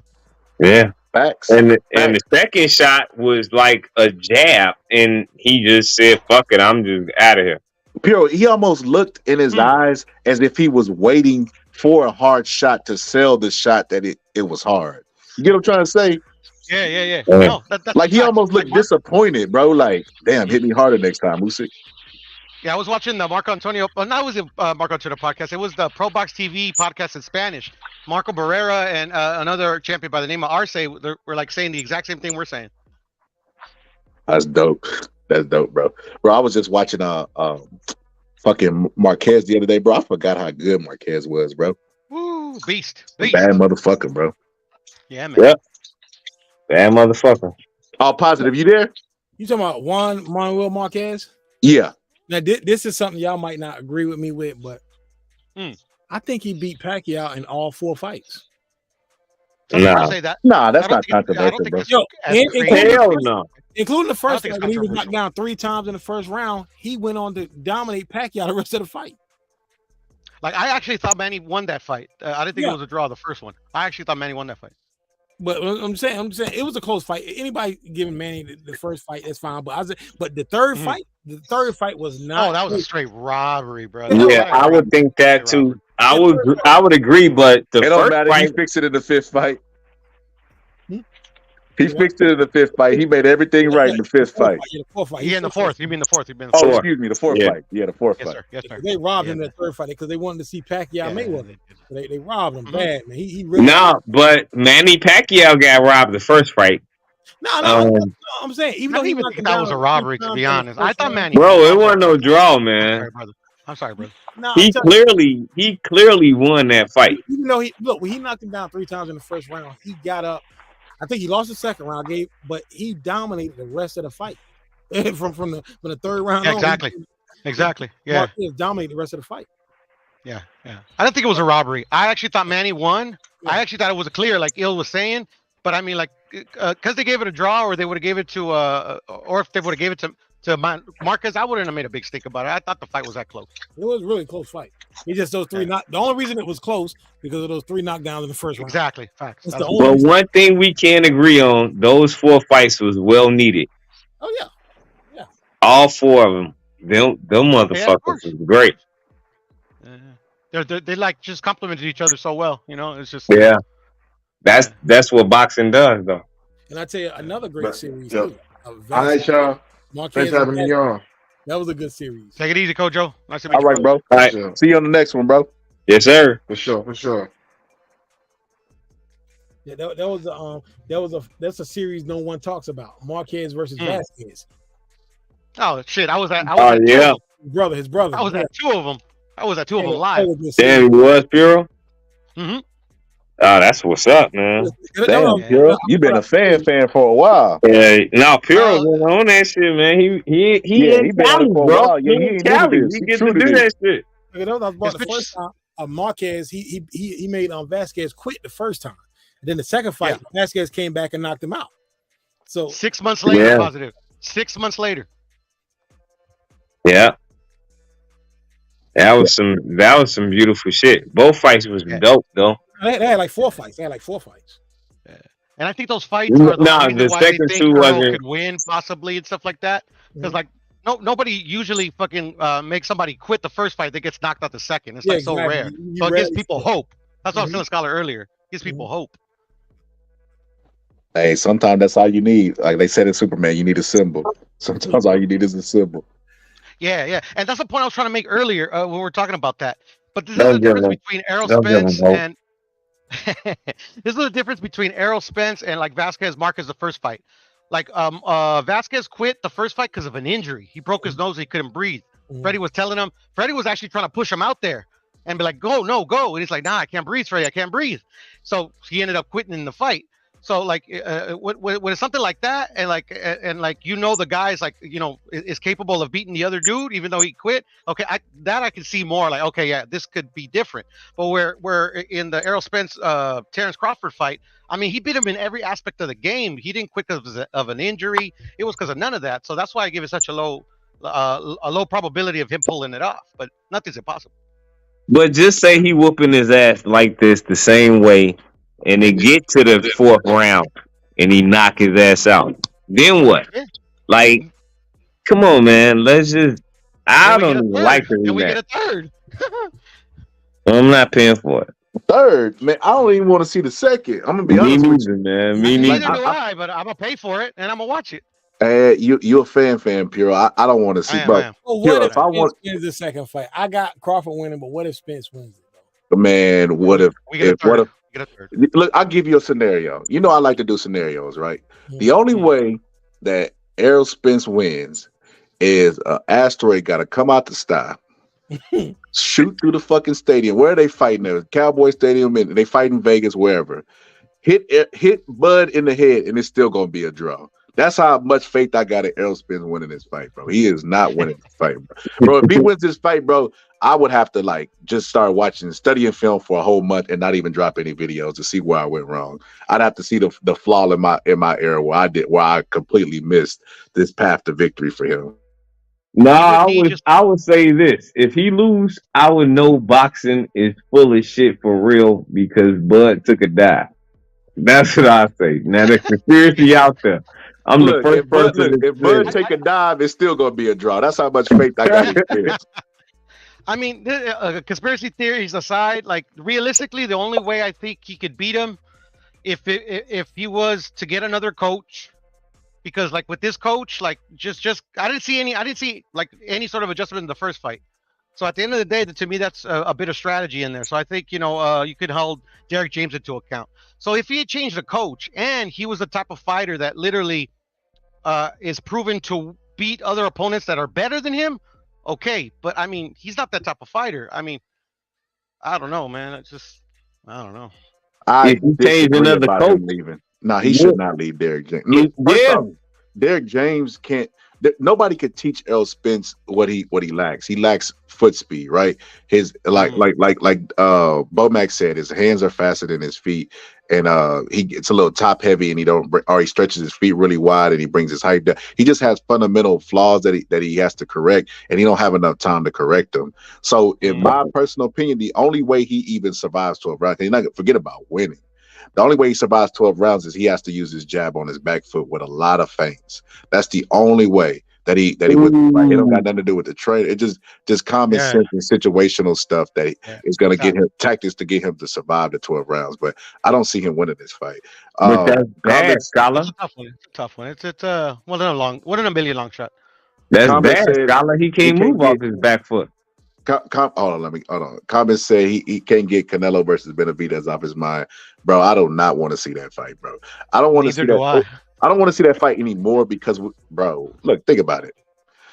I did maybe a year or two ago. That was probably one of the biggest fight, one of the most anticipated fights. But now, Bud Canelo, you want to see Bud go towards greatness, like everybody's saying. I want to see that shit now. I want to see it now. Yeah. And then we got Mel. We just got a whole bunch of good fights to where, and then people are saying that Canelo is ducking Benavidez. Bro, that is the stupidest shit I've ever heard in my life. Why would he duck a guy that he's favored to beat? It doesn't make it, bro. If that's the case, then Mike Tyson was ducking fucking Trevor Berbick, even though Trevor Berbick was a chick. Like, it doesn't make any sense, bro. Like, why would you duck a guy who you're clearly better than? Yeah, it just doesn't make any sense. And then I keep holding out hope that they're gonna move David like they're supposed to, and I'm just lying to myself. Yeah, because he seemed to be on the back burner. If that fight don't get announced with him and Demetrius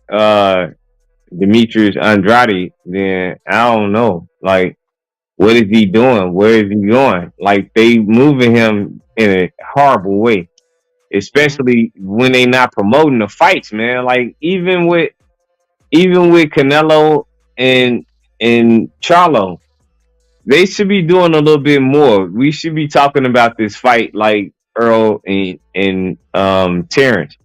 we're not talking about this fight. We just trying to make it seem like it's still going because we the boxing heads. But Yeah. as I hear it on the street, like nobody's talking about this fight. They still talking about the other fight. And that's why that fight probably gonna do well depending on the undercard because they still talking about that fight. Like, man, Yeah. Bud wanna beat All the my fuck homies are out of talking him. about it though. Status. All my homies are talking about it. I heard somebody talking about Morrell versus Benavidez. Who y'all got in that fight? David Morrell. Morrell. You got Morrell?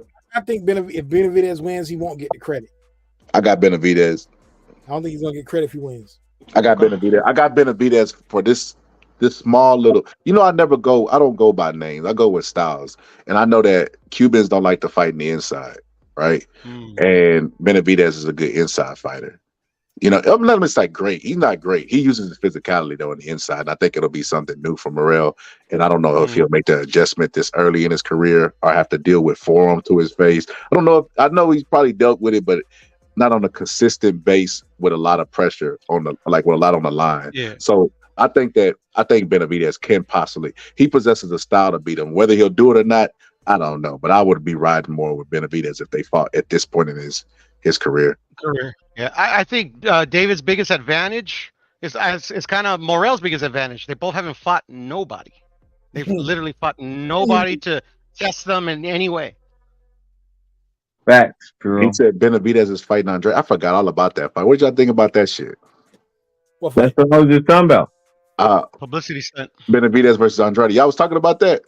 Yeah, I just said, like, if they don't announce it and make it a real fight because it haven't been announced yet, we don't have a fight date.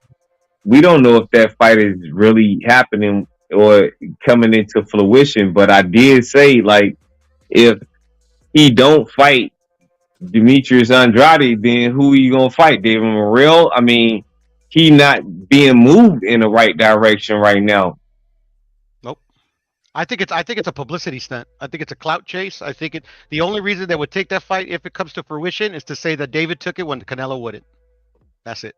Yeah, that's a good marketing strategy right there. But if they do take the fight, bro, Boo Boo to me, his name is like if there was ever a befitting name, like you know how Wilder's last name is Wilder and he throws wild punches.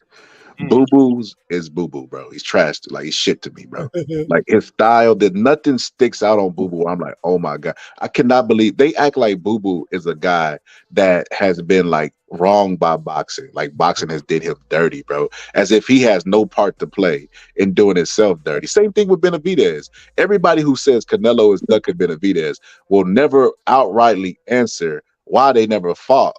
They didn't fight because this motherfucker lost his belt twice.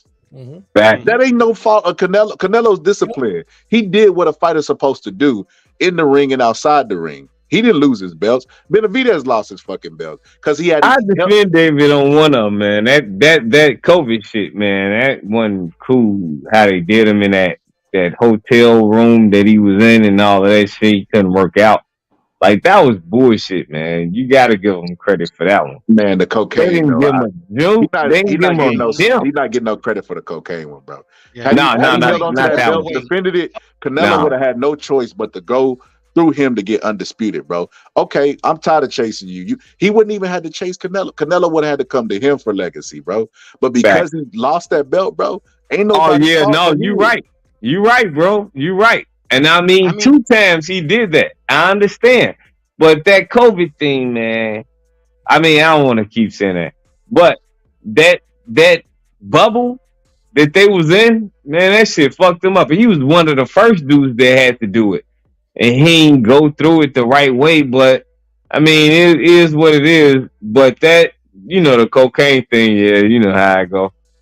Yeah, I'm gonna say this about David. If we're talking about ducks, I mean, like if you want to say he ducked Zurdo Ramirez when they were both champions. They could have unified. He could have unified with Caleb Plant. He could have unified with Callum Smith. He didn't fight fucking Yildirim when he had the chance. And they gave him. They parted the river for him to fight Better Beef, and he turned out Better Beef. So come on. Well, that's moving up to 175. Bo said, if we being honest, Canelo has never said he would fight Benavidez, even when people were saying he was ducking Benavidez to his face. He has actually. I don't know. I just look at it like this, bro. Like Bivol is considered a cherry pick. Like I said, that stuff like that make my mind explode, grow back, and explode again, like on some Wolverine Deadpool type of shit, bro.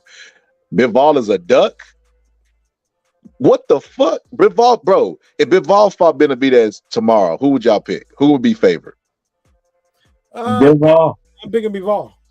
Bro, it's crazy. So how's Canelo duck? Like I said, it's like ducking a bullet and running into a train, bro, or jumping out of a shark's and then straight into a lion's pit. It doesn't make any sense, bro. So with that being said, bro, Canelo, yeah, people want to see the fight. After the Caleb Plant fight, I no longer desire to see Benavidez versus Canelo. Now I know Canelo will whoop his ass.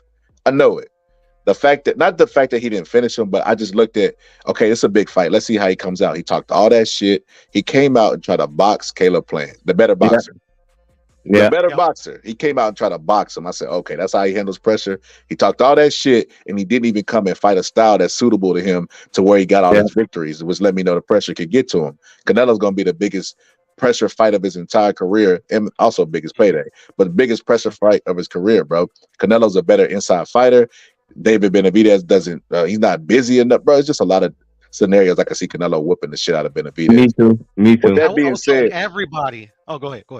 With that being said, why would he duck a guy who he's favored to beat? Better. Who the fuck is putting Benavidez in that pound for pound list? This is what I'm trying to say, bro. We got to make shit make sense. Nobody. I mean, with questionable wins like the first Groville fight, come on, man. Dude, sometimes I do feel a undefeated record makes people think fighters are better than what they actually are. Facts. Yeah. Lazy. Oh, absolutely. Because they like Pio just said, they lazy. They don't look into the undefeated and see who they beat, who they got the belts against. Because me and you can go on the street. Like if we did like a street thing, like a street interview, and we talked about fighters and we said, you know, this fighter, let's say they had a little bit of name recognition. They would probably say, oh yeah, he's a great fighter. He's undefeated. That would be the first thing that a casual fan would say. We as boxing purists as we will consider ourselves, we gotta stop this narrative type of shit, bro. Like fighters do duck fighters. Now I disagree with y'all on that one. We've seen it too much. We should Sugar Ray Leonard said it out loud. He said the silent part out loud. He literally said he waited for Roberto Duran to get out of the shape and then rematched him right away, bro. And actually said Jeff Lacey, not that they're lazy. Oh, I thought you said they late. Hey, but both is true. Shit, they lazy. Good point. But yeah, fighters do duck, bro. Like it just, I don't even know how to explain it, bro. It's like their career rides so much and there's so much pressure nowadays. They don't let you live it. They got memes. You know what I mean? Your kids could be made. They thought Joe Frazier's kids was getting made fun of at school. Try losing today. Right? Social media is everywhere, man. You can't escape. Yeah. Can't run from it. You can go to China and they'll make fun of your kids for you getting knocked out in the ring. So with that being said, bro, these fighters are a little bit apprehensive about taking fights because Michael Spinks ducked Tyson for all those years. I know you remember that all positive. Definitely.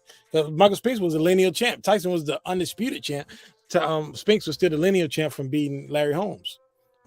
And remember he pulled out of that tournament, remember, because he didn't want to fight Tyson. Yeah. He was basically 1 foot out the door when he fought Tyson. They gave him an offer he couldn't refuse. The money was too that's much. What it was. He sold his own. He sold his own for $15 million. It was like a lot of money in '88, man. It was like a Larry Holmes situation. That's what Larry Holmes says. That Don King came with like a big bag to fight Tyson. Yep, and he said he put the cash in his hand and made him an offer he couldn't refuse, and that's exactly what happened with Spinks. Spinks didn't want to fight. No, he knew he couldn't beat no fucking Tyson. He was gonna navigate his entire career without fighting Mike Tyson. Until they dropped that fucking money. Butch Lewis and Don King came to an agreement. The fight got really, really big. You know, pay-per-view type of shit, and then they was like, "Hey, we got to do it." Trump casinos. That was a huge fight. I remember when that was a Monday night. I remember everything about that day and that night because I wanted to stay with my aunt that night. I was afraid that's when I was in the summer. I was like, nah, I just wait for the call. So I knew what time the fight was starting. And my aunt boyfriend called us that night. He's like, yo, the fight is already over. Tyson knocked him out in the first round. So we turned to WTVD. Look, this is how big Mike Tyson was back then. It was on regular TV. They stopped regular TV programming, like when they would do when Ronald Reagan would give a speech. They would put him on all the channels. They stopped regular TV programming on Channel 11, WTVD, and put Mike Tyson up there. The press conference, he came up with the green T-shirt and all that. They stopped regular TV program to put a Mike Tyson press conference. Facts, bro. That was a fact. I remember That those was days. Mike Tyson had that Amber Alert presence back then. Yeah. Yeah, I remember those days. Yeah. I've never seen Floyd Mayweather stop a regular TV programming after one of his fights for a press conference. I've never seen that happen. Shit, I think Floyd could pass, and they would. Let me stop. He said Spence activated the rematch clause with Bud. Also, what do y'all think of Fury versus AJ? I think that Fury versus AJ loses his luster because AJ is interested in Wilder and Fury is interested in bullshit. So I think that fight has lost its luster. I hate the heavyweight division. I've hated it for a long time. I don't really care about it. Yeah, it's in a bad. Yeah. I don't understand how it's so hard for these promoters to get along and do a tournament, man. Why is that so hard in 2023? They might get it done. They might get it done. You know what? You know why? Them Saudi people is coming and they fucking pockets is deep and they see it. They gonna make uncommon enemies. Like, I mean, normally common enemies become uncommon friends in this situation, bro. They go out to band together to do something because they can't fuck with them Saudis, bro. They can combine all their pockets. They not fucking with them Saudis. Yeah. And speaking of tournaments, all positive, I think there should be a tournament for any vacant belt. I don't like that. Just they elevate fighters. I hate that. I think if there's a vacant belt out there, they should have a tournament of the top 10 should fight it out, and whoever fucking, that's what I think you should do it. And fight for vacant belts. Yes. Yeah, I agree. I always wanted that. I mean, he said when John Tate got knocked out, he said his kids would come up and lay down in front of him, replicating the KO. Really? Is that true? I'm positive. I never heard that, but I never heard of that either. But it's funny that you talk about that John Tate, because that's got to be the strangest picture in boxing history. Because when Tate got knocked out, we were laid beside him. And you look at a picture, you're like, how you live? The average person is seeing that picture. I know they were like, how did two fighters get knocked out in the same fight, fighting each other? That's hilarious. Well, you see the picture, he laid beside him. That's hilarious. That's fucking hilarious. Whip my kid's ass. I don't like. Keep doing that. Keep doing that. Hey, and they think that's crazy. He did that, and they thought Caleb Plant was excessive for putting dirt on what's his name, Darrell. Oh, yeah, right. Piro, it's funny you said about the vacant fight. This is what I don't like. I don't like when a fighter moves up and they vacate the undisputed, and it's 4 belts vacant. Why can't they have like 2 fighters, like 4 fighters? 2 fighters fight for 2 of the belts, another 2 fighters fight for 2 of the belts. Why do we got to have 4 different champions and we got to build up for another undisputed for another 4 or 5 years? This is what I don't understand. Well, because the 4 belts are like a long process of like these sanctioning bodies. It's because like this is how I see it. Like everybody wants to go back to like the olden days where it's like one belt, one champion. But then like he has to fight mandatory after mandatory after mandatory. At the end of the day, like now he's only one person. So at the end of the day, they started creating these like smaller titles just kind of as placeholders, and then you just started manipulating that process into strategically moving certain promoters, fighters into these positions, so they could be like, so they can hold that title and then eventually fight the actual champion to fight. But nowadays, they're maneuvering these fighters to get these smaller titles, waiting for the actual champion to move up, and then elevating the fighter that has that smaller belt. That's what I've been noticing. A lot. And the problem with that is that the unification is always lopsided. So it's a great fighter or a good fighter against nobody shouldn't and never had a belt in the first place. If it was a tournament, that's what the tournament comes in at, to show who's the best of the best. It should never stop like that due to the fact that a rating system of the belts and the and how they go with the WBC, the WBA. WBO and the IBF, they all have different ratings of those fighters. So if you have a tournament, you can make one decision between all sanctioning bodies. And the thing is, if we would go back to having an undisputed champion and having one champion per weight class, and that one champion always only fight top 10 fighters and not the mandatories, because fighting a mandatory, that mandatory might not be a top 10 fighter in a division. He might be like ranked number 25 in the division, but he's in the top 10 of that sanctioning body.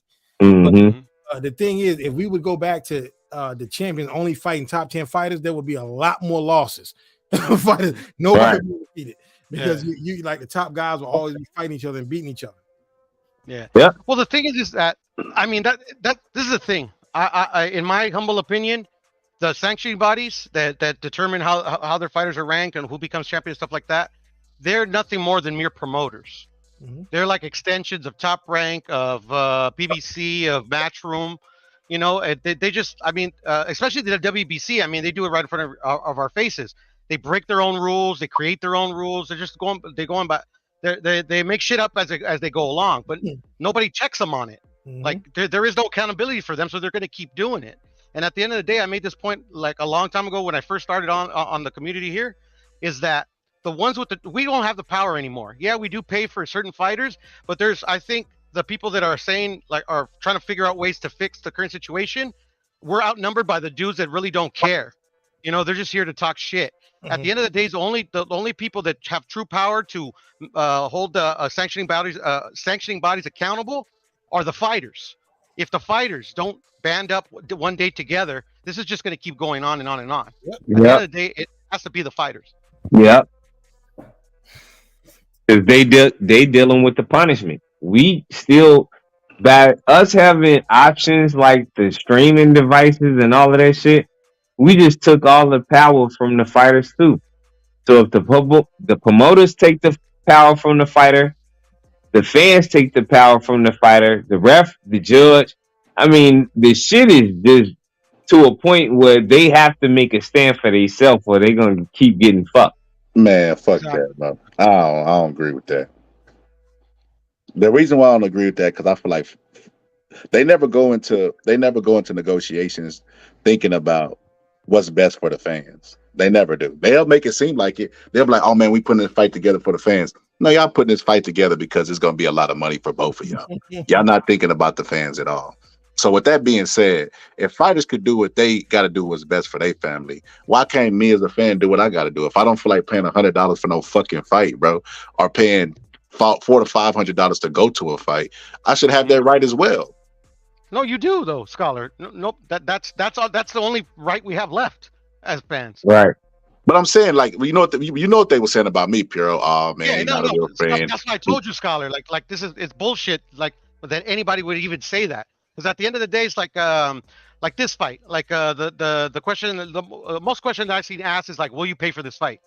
At the end of the day, I put a numerous comments on a few channels that this fight, if it's on pay-per-view, it's just like any other fight. If you want to see it, pay for it. If you don't. That's the risk of having this fight on pay-per-view. In my case, it's like this. If I'm inviting people over my house, I'm paying for it. If I'm not, I'm not. Yeah. Piero, when have fans ever been concerned with getting the boxing promoters their money back? Yeah, yo. Yeah, exactly. We see it a lot in this. This is what I don't understand in this era when guys be arguing online. Guys will be like, "Oh man, I'm riding with PBC." Like, nah, I'm with Eddie Hearn. I'm like, dude, when did we start? I'm riding with anybody got a fight on. Yeah, like I never fuck that. Decide a promoter, man. Like, when did this start? And the promoters been around forever. They've been around. Bob Arum was around longer than we've been born, bro. Yeah, nobody was rooting for Joe Frazier was like, man, I'm with Top Rank. Now I'm with. It's crazy, man. This is crazy. But I want to get your opinion of what Bo said. I put it on the screen. He said this is a very underrated heavyweight division. You have strong champions with big names that sit at the top of a deep weight class. What do y'all think about that? You're right. There ain't but two champions. Man, y'all done lost y'all fucking mind. This is the weakest that we've ever seen besides the Klitschko era of the heavyweight division. It's only two people at the top. Like that's why it's weak. That's why it's weak, right? Yeah. If you look at it, just the top 10 people, right? The top 10. That's how you could always judge the health of a heavyweight division. Not the stars, but the top 10, right? Like if you take the 90s heavyweights, the top 10, them motherfuckers was bruisers. Everybody. Yep. You Yep. could take them and they will be champions today. Yep. You take the top Everybody. 10 today, bro, they would get their ass washed in eras like I said, besides the fucking Klitschko era. But any other era than that, they probably would. Going all the way back to Joe Louis, they probably would get their ass washed. But outside of the names that we know, the Furies, the AJs, the Wilder, like there are not a lot of people, bro. Usyk, you throw Usyk in there, but there's not a lot of people, bro. That like the heavyweight division is not healthy right now. We normally have a good flux of stars, potential stars. And you know what I mean? People that were transitioning out and people that were About to be in. stars. We don't have that. Like Deontay Waters, what, 36, 35, some shit like He's that. gone. He's gone. He got me interested in the heavyweight division again, but he's about to leave. And yeah, he's on his way out. That's what I'm saying. Like, But that was a quick 10 years, though, Piero. I mean, at the time it wasn't that quick though, especially since we didn't have any legitimate heavyweights that could compete. Like every time I would root for a heavyweight like Calvin Brock or any heavyweight that we would have like, oh, maybe this is the guy. He always failed. Yeah. Oh, He hell said- yeah, they all did. He said, absolutely not. We have 3 top guys. They have 3 top guys of every era. You can go back and say Vitaly Klitschko and fucking what's that guy's name? Dennis Lewis. Layman Brewster. You could say fucking Samuel Peters. You can name 3 Yeah. top heavyweights in every era. That doesn't mean it was a good era. Yeah. At least we had Layman Brewster. He got in there when it worked. Shit, Chris Bird. We had Chris Bird. No, he was during that holding time. it down. He was holding it down. Chris Bird was holding it down for when we didn't have nobody. Chris Bird only lost to the big guys bigger than him. Like I said, I can't see a guy like Usyk beating Chris Bird. It's just my opinion. I might be wrong. Me neither. No, I don't either. And what You you right. just said, what you just said, all positive. I think Usyk could beat him. But to what you just said, right? He named 3 guys. Fury is fighting MMA fighter. Yeah. Deontay Wilder's trying to negotiate with AJ. Usyk didn't look impressive in his last performance where he flopped. That's the 3 guys that you named that are at the top of the division and you said is healthy. I'll just put it this way: the top heavyweight in the division is a complete and utter clown. I respect his skills. Yep. Floyd Mayweather would say he's a hell of a fighter, but he's a fucking clown. I fucking can't stand him. I don't think he's a hell of a fighter. I think he's a very beatable guy. I think he could keep Thurman holding up the division. Who could beat him, Scholar? I think Javelov could give Fury a run for his money. He says Zhang is very good. Zhang 145. Zhang and Luis Ortiz are classmates. Hrgovic coming. Hrgovic overrated. We just seen Hrgovic in a fight, bro. Hrgovic lost to Zhang. Anderson, bro. Exactly. So we talk about Anderson as a prospect. Remember, I said a healthy division, you have good flux coming in, good flux going out, right? Jared Anderson is considered a prospect, and he said, Big Baby didn't ask for this. That's what we talking about. We talking about that guy, and that's the health of the division. That's how you know the division is sick. In my opinion, Big Baby, even though he won the fight, was getting outboxed by a C-level boxer. Come on, Big Baby ain't it. Bro, if Charles Martin had any dog, like 5%, 10%, 12%, Right, he yeah. wins that fight. Yeah. Yep. Yeah. Let me down. I told you, Scholar, he let me down. I ain't mean for that fight. I mean, forever. I'm never going to say nothing good about that boy. It make it seem like I got faith in him. I still give him a pass. He's still a very young fighter. No, not talking about the career. I don't talk about nothing I'm doing, Piero. Like, say that I'm doing my life right now. I'm living my life. I'm not going to tell nobody that I'm trying to cash out on anything until I see a way to do that. He haven't even done anything to get to the point where he can cash out in his career. But he already talking about cashing out. How do you think you're going to get to that point already? You got to be hungry, man. He ain't hungry enough for me because he just trying to get back. All these little get back fights that you know how Top Rank do. They'll give you them good get back fights and make you seem like you somebody to the public. And then when you get in there with a real dog, oops, oh my God, and all of that shit. Like, nah. Like But a his nigga. status. Big Baby didn't ask for it. But you know what I say about Big Baby, man? Big Baby showed you his mindset. When he the real boxer, compared himself to Jake Paul, the non-boxer with boxing aspirations. What did he Like, say? he basically said Jake Paul get away with doing it. Why can't he do it? Like, he don't want to fight nobody and make a lot of money. And if Jake Paul could do it, he could do it. I'm like, you know what that's like, bro? That's like Al Capone comparing himself to fucking the Equalizer or Denzel or, you know what I mean, an actor. Right. It's like, why would you compare yourself? You see yourself as that guy. You don't want to take risks. You want to take the fights that you know you're going to win and make the most amount of money. And you saying, why should you be, and then he also said he was broke too. But he's saying, why should he be criticized for that? And I'm thinking like, okay, well, he's showing you where his mental state is. Yeah. But if Al Capone could say, my bad, Piro, but if Al Capone could say, man, Robert De Niro doing it too. Well, Robert De Niro do get paid way more for less risk than what you do. So I advise you to stay in your lane and let him stay in his lane because he's taking less work than you, my fellow man. He's fighting nobodies that's not professional boxers. You are. You need to keep your mind state on fighting real dudes, or you gonna fight another Charles Martin, and it ain't gonna be Charles Martin. It's gonna be somebody that's trying to win that fight. Ask Nikola Walsh. Ain't no goddamn Ali. Nikola Walsh. Man, we're gonna put some respect on Wash's name on this channel. His name is Wash. Nikola Wash. Hey, remember I told you people got the correct names? Water got water. He got Wash, bro. His name is Wash, bro. He got washed. Yeah, pretty much. I was rooting against him anyway. All positive. You don't think he got any similarity to Ali? None. What? None. What if he do the shuffle? He do the shuffle. Would you? Look, I like. I'm glad that's over. His career's over. Be right back. But nah, I just don't. I wouldn't. Matter of fact, I wouldn't even want that as my name. I wouldn't even have told anybody that was my grandfather because so Me neither. I'd have tried to hide it for as long as I could. I would have told people so I could skip the line, but I would have cashed out if I didn't have the skills, just like he's trying to do. I don't think is a secret of what he's trying to do. The boy grew up rich, man. I mean, But did he cash out though? Like he's trying to top ranking some disloyal ass motherfuckers, bro. Ali built a whole organization, and they talk about dropping Nico after that one loss. I guess they figured we threw you a layup. You should have dunked it. You laid it up. Now you finna get dropped. Yeah, because he actually lost the other fight too. He said this era is better than the Klitschko era. Multiple guys at the top. Wilder came back. No, there was multiple guys during the Klitschko era. We just didn't hear about them because, like, they didn't think that they could beat the Klitschkos. They didn't think it was a real threat. That's why they was putting so much stock in a Chris Arreola, who's like a C-class fighter at best. But this era was better than that era. But that's that's not saying much. The skinniest kid at Fat Camp talk. Yeah, you know it's better than that era. But compared to what? The whole body of boxing, that ain't saying shit. If Corey Sanders had trained for the Vitaly Klitschko fight, he could have beat him.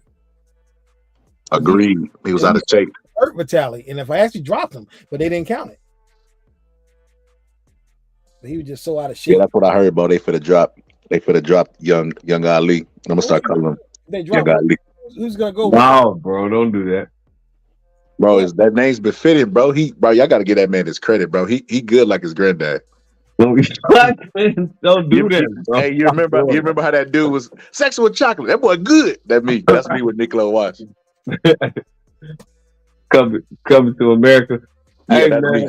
That's me after his fight. That boy No, good. bro, don't do that, man. That boy is fucking horrible, man.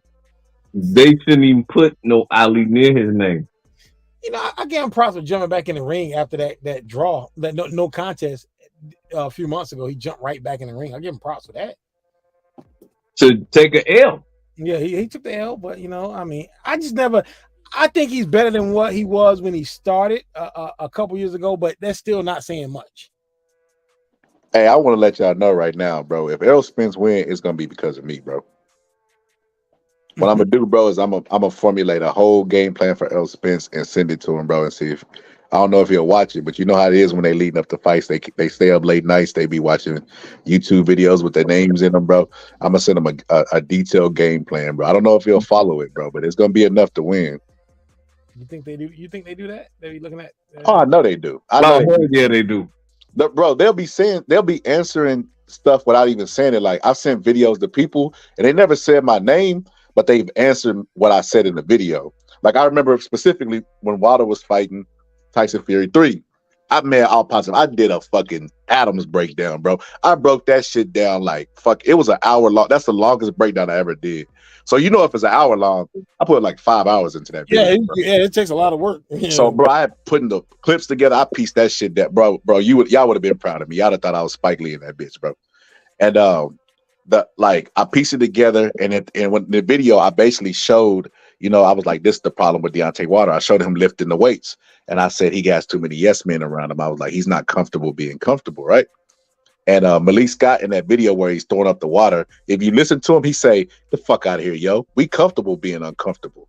He answered what I said in the video. That's how he let me know he watched the video. But like a couple days after that, Al Heyman sent me a notice to take the video down. So I had to take they took all of my clips, even the clips that wasn't even theirs. I'm like, man, how you gonna take this Joe Rogan interview that ain't got shit to do with Al Heyman? But they took the whole entire video down, bro. I ain't got nothing left of that video. All that hard work, they took that motherfucker, bro.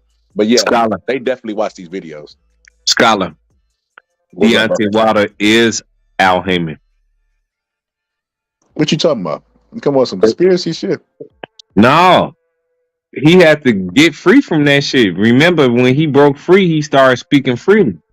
But around that time you made that video, he was Al Heyman. He ain't had no voice. He Shit, he's couldn't still say Al shit. Heyman. Well, he probably is.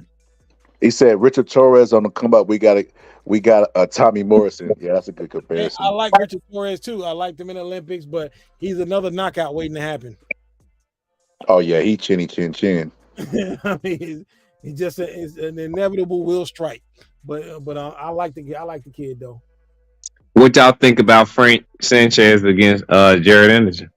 I think it's a good fight.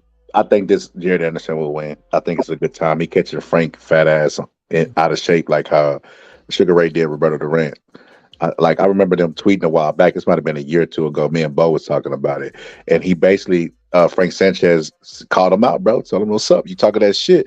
And he was like, "Give me a year or two, and I'll be ready." It's like, bro, how you call somebody out and say, "Give me a year or two, then I'll fight you"? So that was that was then. This is now. I think now the shape that Frank Sanchez, he going up, and he remind me kind of James Toney, bro, just completely out of shape. And his style is based off of movement. That's how he beat FA. I don't know that he could be able to do that at this weight, like as fat as he is, against Jared Anderson. I don't see that happening. So I think Jared Anderson might win. I don't think he'll knock him out. I think he'll win a decision, but I think he could. It's a winnable fight for him at this point. And I think he sees it. That's why he's calling him out now. How big is Frank right now? He big? Man, I seen Frank when he went up to last time I seen him when he went up to Mike Tyson, and Mike Tyson was like, "Hey, no, don't worry about it. Don't worry about it. Our bodies are just to carry our brains around it. Size doesn't mean anything." That's the last time I seen him. He was fat then. And Frank on the come up too. Frank 145 beat Usyk if he power back. If he powers back up, stop that motherfucker. He ain't coming back from nothing. On paper, Frank Sanchez should be like 32. He's an old ass 32, man. He look 145. I mean, he Cuban, bro. So we know what it is. So add 10 years. He got that fake birth certificate, man. You know that. I said on paper he 32. He got that Cuban birth certificate. You know how that go. Yeah, so you got to add 10 years to it. But yeah, man, Frank older than a motherfucker, bro. But yeah, bro, I like, bro, the heavyweight. It's not gonna convince me that heavyweight division is in good health, bro. I was your age around the Klitschko era, bro. Like I grew up watching them saying the same things about those guys and trying to hype those guys up, and them guys didn't pan out to be shit. When the heavyweight division is really flourishing, you'll see it and you'll know. Like it'll be 7 to 8 names that are recognizable and potential superstars, and then you'll see guys on the upcoming. Like I said, good flux in, good flux transition out from the older guys. You don't see that now. Yep, that's how it goes. You know what I'm saying? It's always the contenders, the up and coming guys, they will they'll carry the torch. Like who carried the torch from the Klitschko's? Nobody. We had to wait until Wilder came. Wilder, AJ. Right. We had to wait until Wilder and them came. That was literally the belts right there. Wilder and AJ. Because even when Tyson Fury beat Vladimir, it still wasn't. For one, it was a boring fight, and he didn't knock him out, and he didn't do nothing. He still wasn't nobody. Juicing. He was juicing. That's why they gave the belts back to. They split the belts up. They didn't give them to Tyson Fury. He had a league adverse findings, and then AJ came and knocked Vlad out and took the belt. So we're like, oh, okay, that motherfucker he arrived, perfect age and everything. Then Deontay Wilder went and fought for that. So Stavern fought for the vacant title with Chris Arreola, and then Wilder went and beat Stavern. So when he beat Stavern, he got the WBC belt, and they reigned for quite a while. But daytime under the sun, they're not even champions anymore. Like if we want to see this fight now, it'll just be like I told you so and the style of shit because it ain't gonna be Yeah. At the end of the day, the same two dudes that was fighting was supposed to, damn near 10 years ago, was supposed to be fighting for undisputed. And they on their way out. That's what I'm saying. Like it's not in good health. So let's take the guys that we talking about, the older guys, the Tyson Furies, the Deontay Wilders, and the AJs, and we omit them from and Usyk because Usyk 0-2. Omit them from the sport, and we got the Javelins, we got the Jared Anderson, we got the division is not in good transition. Is what I'm saying. It's not in good health. Those next guys coming up, I don't see like stars, potential stars, or I just don't see it. It's gonna be the exact same thing where three guys dominate the entire division. They got names, and the rest of the division is secondary and trash. Yeah, I'm trying to think right now, and I don't see it. Yeah, you're right. So yeah, I think I've seen this video play out before, Bo. I think that's what he said. After seeing Washington lose to Chisora, I was disappointed. I had to go watch Michael Grant. But did he really lose though? Nah, did Gerald Washington really lose that fight though, y'all? Truth be told, he did a lot of good things. He just didn't have the XP of the elite. Bro, did he really lose the damn fight though? I mean, he won the fight. I didn't watch it. That was a terrible decision, man. Yeah, man. Like they just robbed you blind in UK. Like that shit was horrible. I was talking about, bro. When the fuck they gonna tell Jared Gisor to lead the sport, bro? He's never been good in his prime, bro. His strategy for winning fights was I'm gonna take his punishment until he can't dish it anymore. That was his strategy. Yeah. Yeah, he need to lead the sport, bro. He's fucking up the division. That fight he had was in a losing effort to Alexander Usyk. I'd say Dylan White. Oh yeah. If Dubois versus Usyk was in the UK, do they call that a low blow? Oh yeah. Think so? I mean, oh no, excuse me. Oh no. Yeah. No, it would have been a different result. I think Dubois would have ended up having his hand raised. I think. Oh hell yeah! I don't think Usyk would have got a fair shake in. No, he would have got up, bro. So look, the referee, he would have had no choice but to get up, and it would have gave Dubois a better chance of throwing the shot again. So if it happens in the UK, the referee's probably going to do the right thing, which is start the count. Don't just say, because they tell you before the fight, here to here, I'm going to call low. Here to here, I'm not. They tell you this before the fight. Right. So you would know the designated areas. And if Usyk got hit in the area that he told him he wasn't going to call, he would have not called it, right? So he would have started counting immediately after he went down. 1, 2, and Usyk would have been forced to get up with a hurt body and give him the shot of landing that shot again, which, like I said, Dubois is so mentally weak. I don't think he can even duplicate that shot again because you have to be mentally strong to do it. Like AJ hurt Usyk in both fights several times, and they talk about how mentally weak he is, but yet they're saying Dubois, they're ignoring the fact that he quit, flopped, and he's mentally weak. They're saying he got robbed. He should be champion right now. This is how fucked up the boxing world is right now. Their brains ain't functioning properly. So AJ's the quitter. AJ, the guy who was champion before, reigned for a long time and knocked out Klitschko. That guy's the quitter, but not the guy who flopped from a shot that wasn't hard. that you think should be champion right now? Do y'all really want Daniel DeBoss to be the champion of the entire world? Is he a good representation of what boxing is? Bro, I'd rather see Jake Paul go right now and be a cruiserweight champion than see Daniel DeBoss be the champion of the world, bro. Yeah, because he just would have been a one-hitter quitter. Like the next opponent would have took the belt. He'd have been, bro. Everybody would have been chomping at the bit to get that Daniel DeBoss fight, bro. Yeah, bro. I would have been petitioning Suleiman, bro, to try to get that fight right. The moment Daniel DeBoss I got your back, bro. I'm gonna back you. Shit, all positive would have been trying to get them belts. It's a winnable fight for anybody, bro. We all seen what happened when he get hit. Yeah, that motherfucker gonna fall. He will fall. Not even a solid shot, bro. It don't even got to be solid.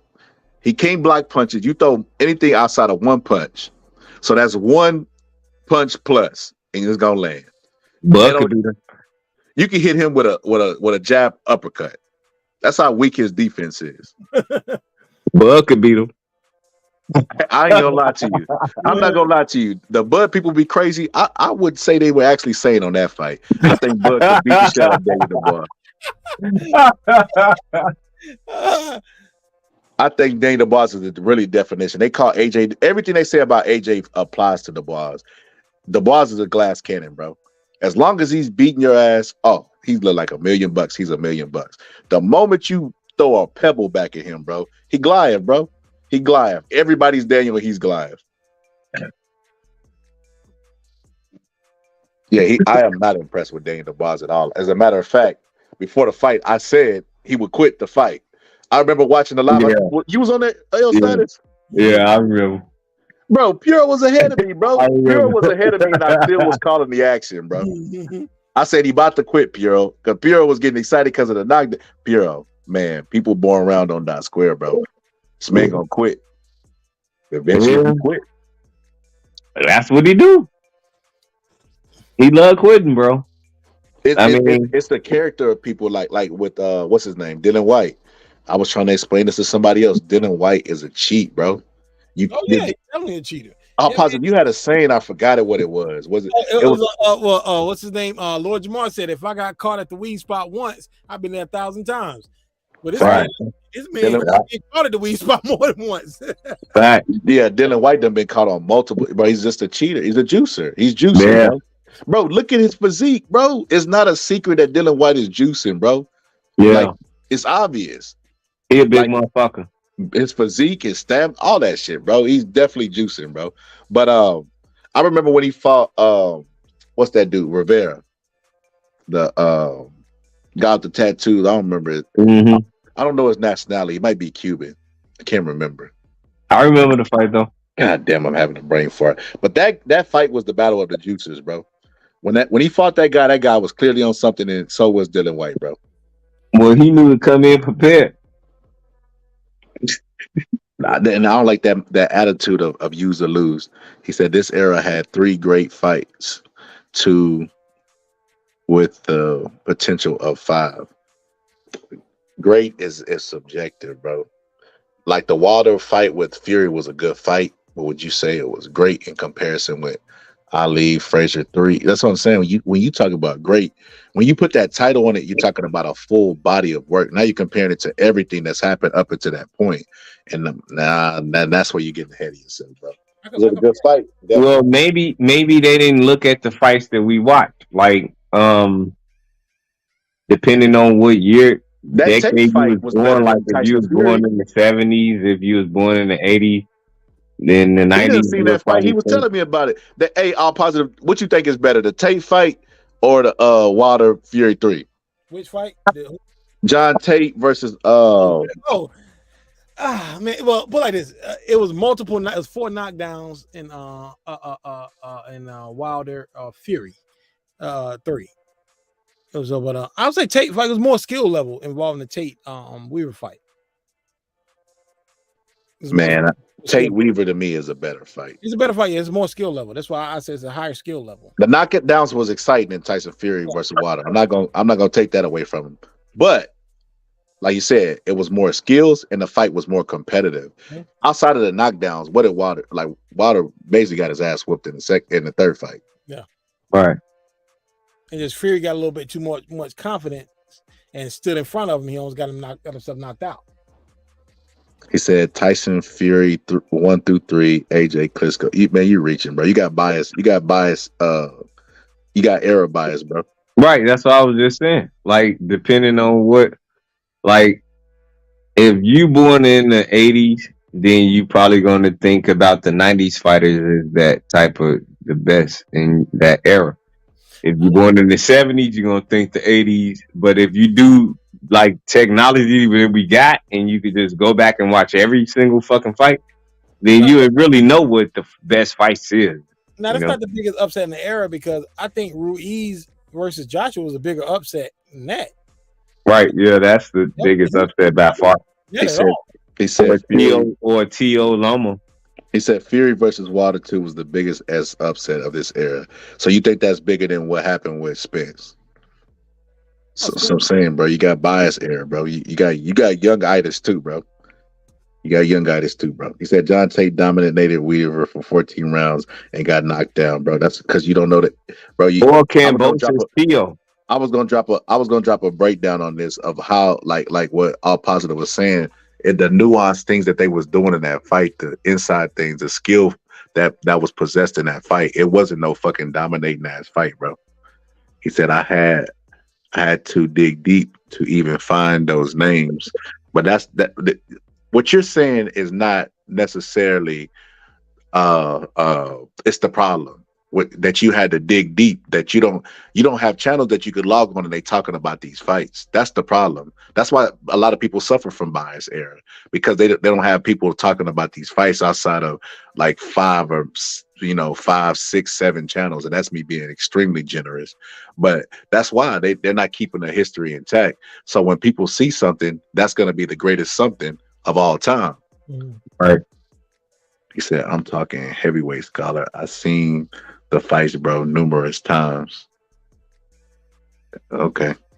Well, I don't know what to tell you. I'll say you got youngitis, bro. It becomes a problem like when you are not. It's like I think a friend of mine told me this thing. It's like if you've been eating McDonald's all of your life, and then you've never had any other food, then you're not gonna know how good anything else is.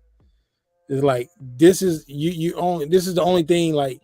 When you get into boxing and start watching boxing, the fights that you're seeing now is the fights that's being heavily promoted now. You don't know anything about past fights. And and this is what got me, and this made me angry. Someone told me that before.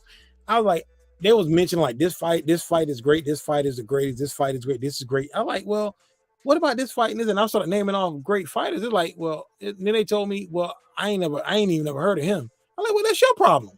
Because you right, yeah. Pretty much. And that's your problem. They said it like I never heard him, like he doesn't matter because I haven't heard of him. And I was like, that's your problem. You haven't heard of him, And this I know it's a lot of people haven't heard. I don't know every fighter. I don't know everything. But I'm like, I don't try to like make myself an expert on something that I don't know everything about. But like, that's why we come on here though. Yeah. To learn. So let's break this down, right? Tyson Fury versus Wilder 3. I don't remember scoring that fight, but Fury knocked Wilder down early and it looked like it was going to be a blowout. Mm-hmm. And then Wilder kept going to the body and he knocked Tyson Fury down. And then when Tyson Fury got up in the same round, he knocked him down again. No. Fury got knocked down twice in that round. And then in the same round, yeah. No. He didn't knock Wilder down when he got up. And that same round, it was a couple rounds later. Oh no, I'm skipping through the synopsis of the fight. So I'm talking about just outside of the knockdown. Okay. But outside of that, Tyson Fury was dominating Wilder pretty much the majority of the fight. Besides the 2 knockdowns, the Weaver fight, there was more skill involved, and there was actually a threat of the other guy winning. Deontay Wilder, like I don't think it was ever a threat of him winning. Tyson Fury had took his best shot in the first fight when he was a leaner guy. No way he puts on all this weight and keeps Tyson Fury down for the count. So in my personal opinion, I didn't pick Wilder to win any of those fights. I made money betting on the knockout for Tyson Fury in the second fight because I know boxing. I know he got with Sugar Hill, and I know how the Kronk style is. I understood that Tyson Fury was going to come stand in front of him and have the element of surprise. So while everybody else was shocked, I actually made money off of it, and I wasn't as shocked as everybody else. But I'm a little bit more informed than everybody else. But even with that being said, Holyfield, Riddick Bowe, how do you compare that? Let's throw away the takes because you said that was a beat. How you compare that fight compared to this fight, bro? It's better in every aspect. The skills, the excitement, the back and forthness, everything. Bro, I can just sum it up like this. They made a fucking video game off of it. Facts. Ain't nobody They ain't make no. Oh, I'm sorry, I'm too old for that. But I know about the Sega Genesis joint. Exactly. They made a video game for that fight, bro. That's how big that fight was. What game they make? Type Evander Holyfield versus Bowe. They made a whole game off of it, bro. Yeah, I didn't know that. Sega Genesis. Even Buster Douglas had a When you see, you probably younger than me, Scholar. That came out in 1993. Yeah, I was 3 years old, bro. On that time, but I know they had boxing. They had boxing games. Like Buster Douglas had a game after he beat Tyson. Yeah, it was. They had Holyfield. Holyfield was the man in the 90s shit when Mike Tyson was in jail. Holyfield took over. So he had all the games. It was both. I mean, each fight they made a game for it. So they made two games for the fight. Riddick Bowe, Holyfield 1 and 2 on Sega. And shit, I think Holyfield. Damn, man. Holyfield had a lot of games though. Yeah, man. It's just I don't think it's any comparison. It ain't no comparison, bro. And see, look, I was 3 when this happened, Bo, so I don't got biased times. I ain't even know what the fuck was going on. Like, I was still pissing and shitting myself. So it's clearly not biased time. So I just know what I see. Like, I'm positive when people be like 40 years old. Like the other day, I was on the panel and somebody was 40 years old. And I brought up Sugar Ray, and he was like, "Bro, that was before my time." Me thinking what I'm thinking. I'm like, bro, how was that before your time, bro? 40 years old. I'm trying to do the math. I'm like, no, you was around when he was fighting. He probably wasn't a fighting fan though, because that time Sugar Ray Leonard was 33. He was garbage. But this is what I'm trying to say, your status. That was way before I was even thought of. I wasn't even born into the 90s, right? But ESPN Classic used to constantly show these fights and documentary. So it's no excuse to me, especially now in the internet era. I mean, bro, they stayed with Mike Tyson, Muhammad Ali. Boy, Muhammad Ali had like weeks. It'd be Muhammad Ali week on that motherfucker. When the ESPN Classic first came out, it was like 92, I think it's 93. It was a new channel. And the first time I saw Doug Jones versus Ali was on a Friday night. I was a teenager. I was about 16 years old. That was the first time I saw that fight, and I was like, "Man, I think Ali might have lost that fight." The first time I saw, I think Ali probably lost this fight, man. And I always thought that they got YouTube now, but that was the first time I saw it on a Friday night, man. Because ESPN Classic and on NBC on Sundays. Back in the 80s. Hey, but guess who was the host of that? Some of them shows, Max Kellerman. Yeah, Max. Later on, Max Woodley. Yeah. He was on there around 90. People sleep on Max, bro. Like I said, bro, we always think the grass is greener, bro. I'm guilty of it myself. I remember when HBO used to have their programs and Larry Merchant was on. I used to be like, oh my God, these motherfuckers suck. But now that they gone, bro, the program the effort that whoever them writers or whatever was doing, Max Keller, I don't know who the fuck was in their ear. They had a badass fucking program in hindsight. Yeah.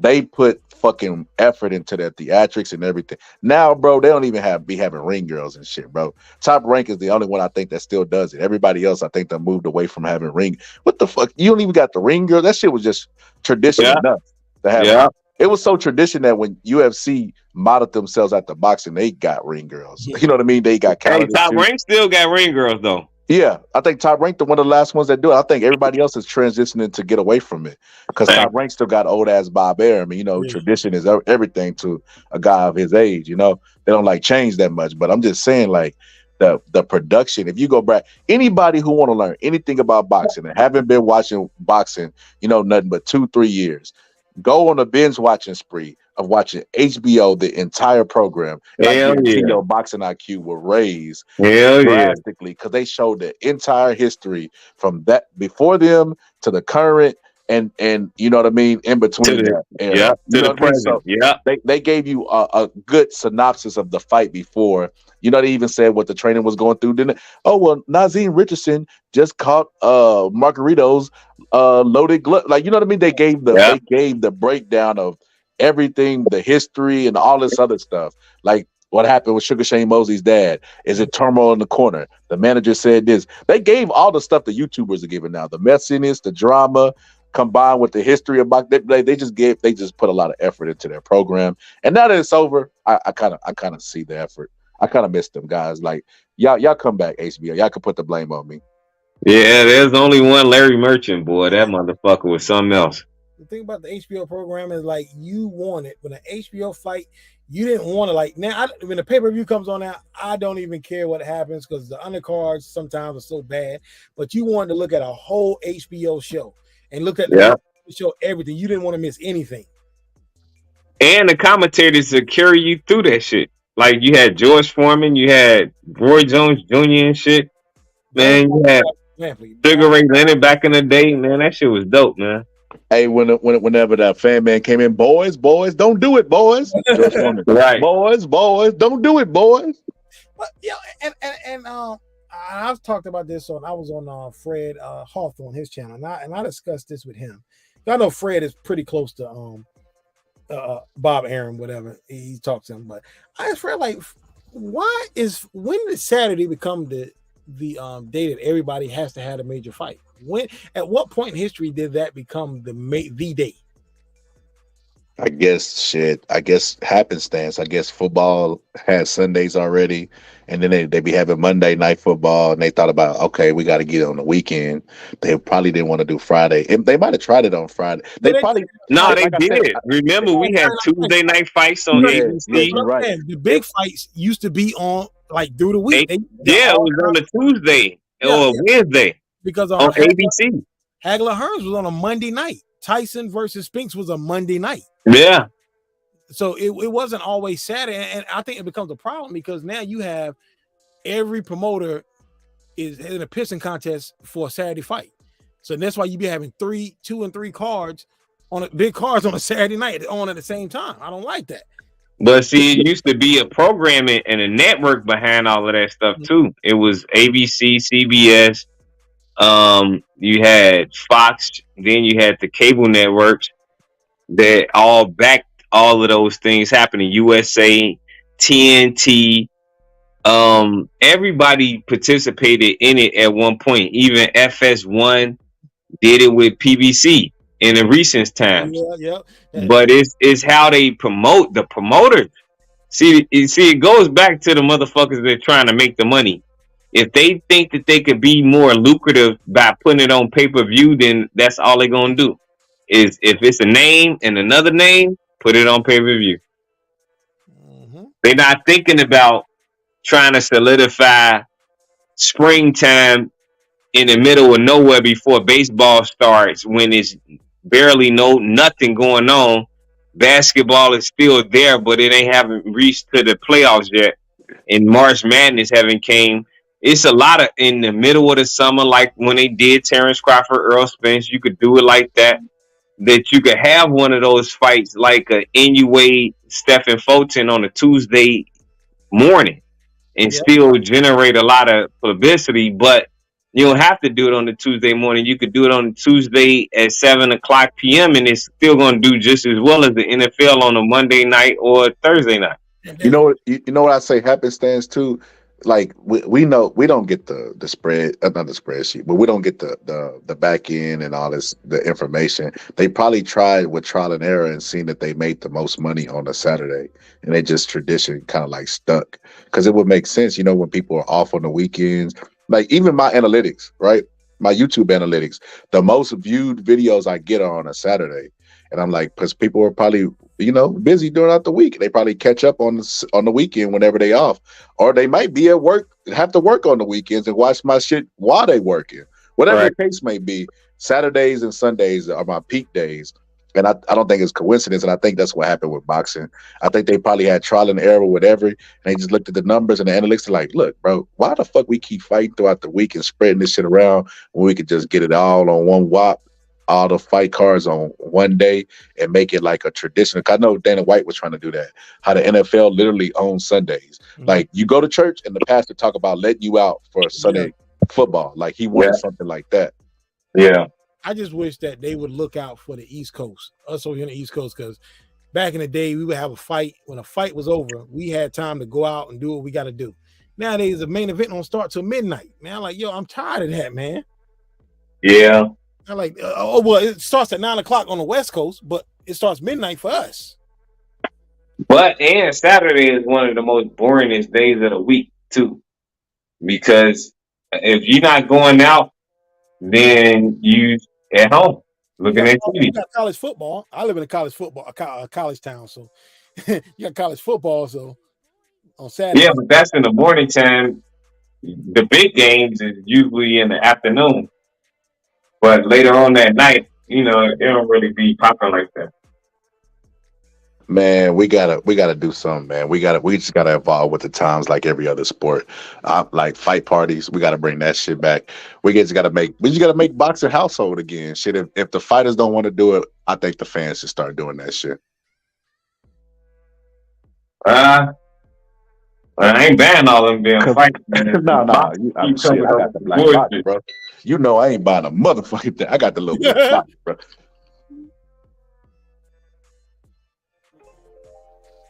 Remember that little box from the plane that survived if the plane crashed? That's what I got at my house, bro. I got that bitch hot wire to give me free fights. I ain't paying for a motherfucking thing, bro. Bro, I called myself with the Canelo fight, not going to the Bud fight, and I was gonna just pick up on the Canelo fight, bro. Them Canelo tickets more expensive than the Bud fight. Yeah, they're pretty high, man. I They thought done lost they their was gonna fucking be mind, cheaper. bro. I thought they was gonna be cheaper. Bro, they more than a fucking Bud versus Spence. I was like, bro, I never knew. Puro told me that. I was like, shit, Puro, I done already committed. I'm gonna just have to see. Man, I looked at them fucking tickets. I like, they done lost their motherfucker. He must, man, bro. He must be. He gonna dig Ali up and fight Ali or some shit, bro. Like, there's no way I'm paying this fucking price. No way I'm paying this price for that, bro. How much they want? No, just it was like $750 something for a nosebleed. Yeah, man. Yeah, it wasn't a fight that you need $1,000 just to get in the building. Them tickets, man. It's ridiculous. And look, what's her name?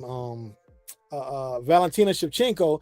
She got a fight coming up, and her ringside seats is like $300, and she's one of the top female fighters in all of UFC.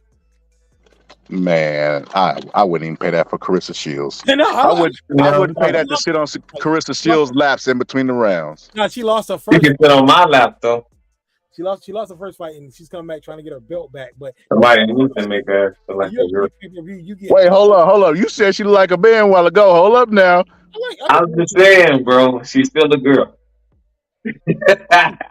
But I knew that wasn't gonna last with her boyfriend, man. I mean, I saw that a while ago. That I like, man. She's always posting on Facebook and stuff she's doing. Cause I'm a Facebook friend of her. She runs her own page, and she's always posting. I bought my man this, I bought him that, and this and that. I like, man, this dude's out of here. First chance he gets, man, he's gone.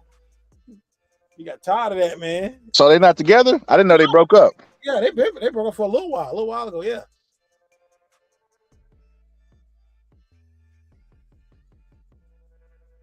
I know that man was beta when she said AJ was her crush, and he didn't say nothing. Man, dude's good, man. But Carissa Shields is the type of chick that she doesn't live a private life. Everything that happens in her life, you know about it because she goes right to Facebook and posts about it. Like she posts, I'll tell you, if you be on Facebook, on a Facebook friend list, man, she's talking about, she's like, yo, somebody took my mama car, like my friend, and she's talking about girls jealous of me, and y'all want to fight in the street. I'm like, you're the undisputed female champion of the world, and you're talking about fighting regular girls in the street. That's not a fair fight. I love it. You know, I couldn't even see out my right eye 10 because she do hit hard. You keep posting that. Yeah, but Hey, I love it when strong black women is ended up single because they need to be. I like Like, Nah, we're not gonna do that. We're not like gonna. That's a Clarissa pro. Shields. No, that's a pro black woman show. We're not gonna do that, bro. No, it's for women. Clarissa Shields clearly is not acting like a woman saying that she hate men. She tweeted, bro. I'm sorry, I had to give you this information, but that's what she did. She tweeted that she hated men and she wished all sorts of bad shit, just bad mouthing men in every way, and then she took the post down. It got no likes and nothing like that because she have all of these fans, but nobody seemed to agree with her ass. And then she took the post down. Her history different than the average person. She was sexually assaulted by somebody though. Yeah. Cool. It's on her Facebook page though. The stuff she's talking about, she left it up there, and she was talking because it's all about her breakup with a boyfriend and stuff like that. But I like, man, you shouldn't let people into your personal life like that. You know. But what do all men got to do with what she feel personally at that time? Like that don't have nothing to do with all men. All men not the same. You could have made me give a members only conversation, man. I had this all the time with people. Clarissa Shields. Our community is a little bit different than everybody else's, right? I want to get on no soap brand, but we have a different history than everybody else. If a person is developing, a job of a man, most people would agree, is to protect, right? If you're going through your developing stage and you don't feel protected by a certain group of men or a man, you're gonna have vitriol and a negative look towards men in general, and that's what she has, bro. Like, bro, her innocence was taken from her, bro. Like, bro, that's something that I could never imagine while you're developing. Think about this. Life is hard enough developing naturally, right? You're going through stuff. You're going through your first breakup, your first everything, and then you have an adult predator come and take advantage of you. It's kind of hard to develop mentally after that point. And I think, like I said this before in one of her breakdowns, and I didn't know if people, like, I didn't know if I should put it in there or not, but it was part of the whole picture. Said Clarissa Shields will beat Savannah Marshall because the same reason she'll do good in MMA. She don't know how to quit. What she's been through is worse than what most people go through. And compared to what she's been through, boxing ain't shit. A fight ain't shit. She's never gonna submit. She's never gonna submit, bro. She has that toughness and that dog with her. She's never gonna give up. I remember when I worked in a juvenile place, and I remember those dudes who used to always, I do this, I do that. Them was the main dudes. We twist their arm behind their back, they would squeal like a fucking pig. Them women, you twist their arm behind their back, they still talking shit, bro. Them women, they did not give a fuck because it's what they've been through in life. They wasn't pussies. They wasn't like the Thug Life where he finna slap the shit out of Devin Haney. Right. But at the end of the day, based on that, she decided to be in a relationship with all of those issues. Are you suited to be in a relationship, or are you suited to be what you are?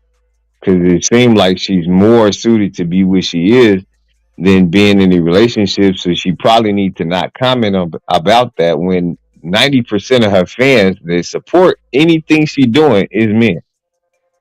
Well, there ain't no difference than rappers calling my bitches and hoes for all those years, and then women was the main supporters of them spending money. Yeah. Ain't no different than that. But both said this is why broken people should be discarded. It's evil to be a broken person. Bobby said some crazy ass shit. Nah, it's a part of life being a broken person. You can hear yourself. Bro, Bud is a broken person. We wouldn't have right. Look at all of that shit he talking about with his mama. Yeah, you right. But like I'm saying, is you suited to be like everybody not qualified to do everything in life. So should we be saying take Clarissa Shields seriously in everything she say, or just disregard a lot of stuff because she been through a lot of stuff? That I didn't even know she said none of this shit. Yeah, she said a lot of shit. I don't pay attention to none of that. I think Clarissa Shields clout chases. I think she's sporadic. I think she'll just say how she feel at the moment. Like she don't think about it. She don't process. I think all of those things, and all of those are based. The person she is today is based off the experiences of life that was thrown at her, and I think that's why she is who she is. I ignore all that shit. Like the only thing I know is that she couldn't see out the her right eye because she did hit her. That's the only thing I pay attention to, bro. Stuff like that. Like the rest of that shit, bro. Like her pretending to be neutral, and then she and Bud Crawford corner talking about we the only 2-time undisputed champions in the Royal Belt era, and shit like that. Like, damn, did you go to Errol Spence and hug him and say, sorry for your loss? Because that's what a neutral person. AB wasn't even supposed to be neutral. AB was riding with Spence, no doubt about it. But he still went to Bud locker room because he still respected Bud and he liked Bud. Even after Bud was like, we not close.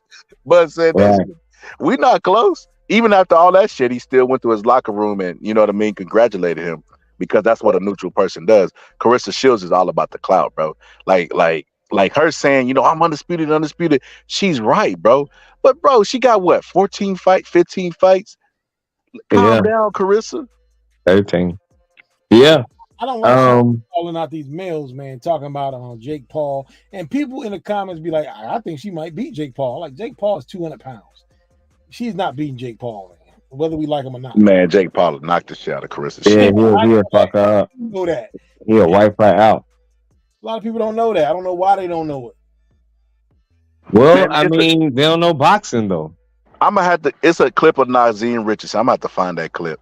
But Nazeem Richardson was talking boxing with people, and he was like, some of these motherfuckers, I don't know what the fuck they be looking at. He was like, they'll say some crazy shit like, I want to see Floyd fight Klitschko. He said, that's why you just smile and nod and walk away, because these motherfuckers crazy. I'm going to find that shit. Yeah, I was having these arguments with people, too, about Triple G and Floyd Mayweather. It's like, man, I think Floyd could move up and not box. I'm like, man, Triple G will be walking through them little pity-pat punches, man. He would destroy Floyd. Nah, you know what I understood? Like the popular fighters that they know, they'll say, like, I know this guy, because they didn't take casual fans that don't know shit about boxing. I mean, real casuals that only know a couple of names and still think Manny Pacquiao fighting those type of people. Man, they would say Manny Pacquiao should fight Andre Ward and shit like that when both of them was relevant. And I'm like, Andre Ward fight at 175 right now, right? Oh, man, Manny Pacquiao can do it. Like, bro, he used to fight at 108. Oh, man, that don't matter. Manny Pacquiao can do it. Like, wow. Look, okay, man, let me stop talking to y'all. You know, me and Puro agree on a lot. We disagree on a lot, right? One of the things me and Puro disagree about is Andre Ward and his status. Puro basically think that, like, Andre Ward is overrated. And I was like, bro, no. I don't think he's overrated. No, bro. Bro, if you look at, I can remember having this argument in real time with the trainer.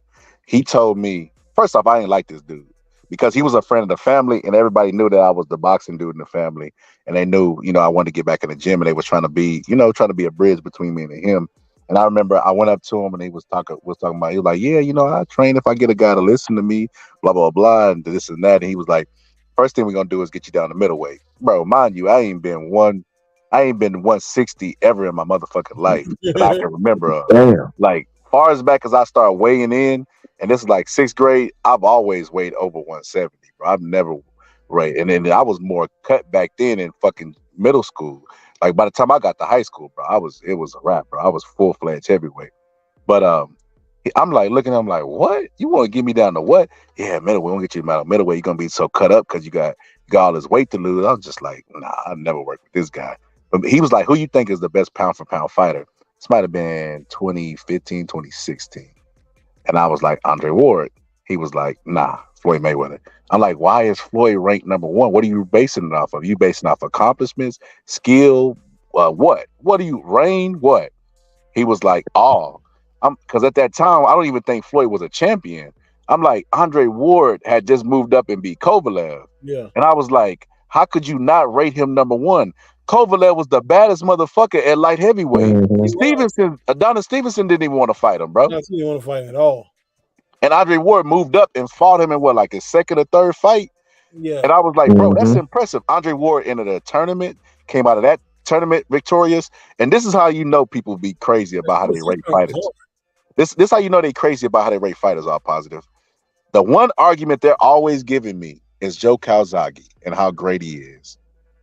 The names that Joe Calzaghe had that stick out outside of Roy Jones Jr., and Bernard Hopkins are people that Andre Ward beat up. Yeah. Yeah. So how is Andre Ward overrated, but Joe Calzaghe is the greatest of all time? Yeah, they do love that Joe. Bro, they love that big ass motherfucker. I can't stand them, bro. He said, "Yeah, who Andy Ruiz fight next? They waiting until he's 45. These heavyweights, these heavyweights, right? I think Andy's waiting until he's 45. I don't even think they had. Yeah. I think Andy's looking for a big payday, and the fact that he brought up his wife let me know he's not over his wife. He's still thinking about her and what she got going on. And I think Andy Ruiz, like, bro, it's like, yeah, it's over with for that.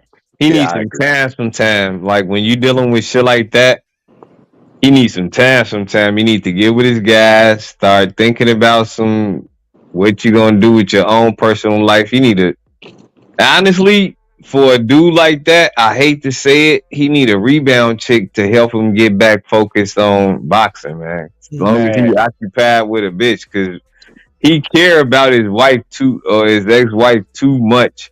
He needs some chick to occupy his time and help him get motivated back to I'm boxing. kind of worried about you, Ill Status. You starting to sound like Bo. Bo, what did you do? Did you put a spirit inside of Ill Status or something? It ain't me, bro. It's him. He the dude that feel this emotional way. Wife. Man. Yeah, I did say that. That was dope. Hey, bro, what's going on? Before my eyes, he turned it into Bo. I don't know. Shout out to Bo, man. I fuck with Bo, man. He a reasonable guy. He makes a lot of crazy. sense. Let me pull what he said, bro. Bo, so you agree with this statement? Oh shit. This is why broken people should be discarded. It's evil to be broke. Evil, bro. He said evil, bro. Broken people should be discarded, bro. Man, he lost his mind, bro. I don't agree with broken that, people but is what make the world great. Man, you got to be broken in order to get back on your ones and twos. Like, if you broken, you can handle resistance. The people who ain't been through shit can't handle nothing. Daniel Dubois is an example. Daniel Dubois is a prime example of a person that's not broken, that had to pull himself back up. He's now experiencing for the first time in his life resistance, bro. Like he think he's supposed to get in there and just mow over everybody. Remember, he was smiling, talking about how he sparred AJ, what he did to AJ, and he hurt AJ and AJ. Remember, he was doing all this stuff. First off, it's like a gentleman's rule. You don't talk about sparring, bro. He trying to live off the clout of his sparring experience. Not only did it backfire, bro, but it turns out that when you put it back on him, he quits, bro. He dives to the ground. Yeah. I mean, he did. I don't know what the fuck. Man, look. See, Daniel Dubois don't count. He really don't. Because boxers don't do shit like that normally. They go out on a shield. What he was doing, man, bro, I can't even give Usyk a real knockout. You know what it's like, Ill Status, when people get jumped and they ball up into the fetal position, like they dive into the fetal position. Yeah, that's what it was, bro. Like he didn't want to get hit by somebody again. And he didn't get hit the first time. That's like getting a ass whooping by your parents and they ain't hit you the right way, but you want to act it out to make it seem like it really hurt. You like, still cry. Right. Yeah. I ain't gonna do it no more. Huh? That's basically what he did in the ring, bro. I ain't gonna do it no more. That's hilarious, bro. That's what he did, bro. I'm looking at him like, damn, did he really hit him? Like, that's it, bro? You gonna kneel down from that? And it seemed like, I hate to say this to the Terrence Crawford fans, don't get mad at me, man. Oh shit, you about to get stoned. I know. But that Carol Brook fight, man, that same type of jab happened, man. Drake. Yo, I think Carol Brook really got hurt though. The first initial shot hurt him, but that next one, man, that motherfucker kind of suspect. I'm gonna be honest with y'all, bro. There was a time when Sean Porter was one of my favorite fighters, bro. Algorithm, bro. Blame it on the algorithm, bro. Like he was one of my favorite fighters boxing, and it's because this is what happened, bro. It's a long story, bro. So essentially, Victor Conte went on Joe Rogan's show. When Joe Rogan had that podcast, I was all in, bro. The bro science, I was invested into that shit heavily. He had Victor Conte on there. When Victor Conte came on there, I'm like, oh, that's the Balco guy. So I listened to him, bro. And I was like, holy shit, this motherfucker's smart, like every other boxer thinks right now. And I just went down a rabbit hole. Every fighter he worked with, I paid attention to their career, and I started looking at their fights. And Sean Porter was really explosive and exciting, so he became one of my favorite fighters at the time. This is a long time ago. But eventually, fast forward to the Kell Brook fight, I had no idea Sean Porter was going to get dominated in the fashion that he got dominated, bro. And I was like, either Kell Brook is a good-ass fighter, or Sean Porter is just I overrated him just because his connection to Victor Conte. I went back and watched film and realized I was just, I was hyped. I bought into the hype. I believed the hype. And I say all that to say this. Kell Brook was never a good fighter either. I looked at the film. I said, Kell Brook is not good, bro. I was not impressed with anything he did. You don't like them chocolate brownies? Chocolate. Spence, like, what are you talking about? What the hell is a chocolate brownie? Brownies are chocolate. Exactly, bro. Exactly. That's like saying eat a meaty hot dog. Motherfucker, hot dog is meat. What are you talking about? But yeah, bro, Kell Brook was trash to me. Like, when people was criticizing Bud resume, I wasn't criticizing it for the fact to say he ain't fought nobody. Like, I don't think Kell Brook was the guy to point at and say, this is a good guy for either guy, Spence or Bud. I never thought he was in that class. And I'd pick Spence too. Nah, I didn't either. Kell Brook before he fought Triple G. I picked Spence to beat him. Yeah, I did too. But it was because of a lot of different reasons. If he would have just fought Earl after Sean, I would have felt different. But he went on to the money fights, and I don't blame him for taking them fights, man. He did what he had to do. Ill Status, who you putting money on? Who you putting money on with Charlo? I gotta get y'all picks on this fight because this fight's coming up. We're gonna do Canelo, Charlo first. Who y'all got and who y'all putting y'all money on, or who y'all picking and why? Charlo, Canelo, because he's the bigger fighter, and Charlo, and Charlo has his style. You hit him, he's gonna try to fight you back. He's like, I want to get my leg back, and he's gonna go toe to toe when he gets hit and you hurt him. And you can't fight Canelo like you fought Castaño, because Canelo's chin is pretty good. You're not gonna knock this guy around like you can do Castaño and Harrison. So I'm picking Canelo in this fight by knockout. Damn, by knockout. I don't know about knockout, but I got Canelo in the fight. My heart rooting for Jermell Charlo.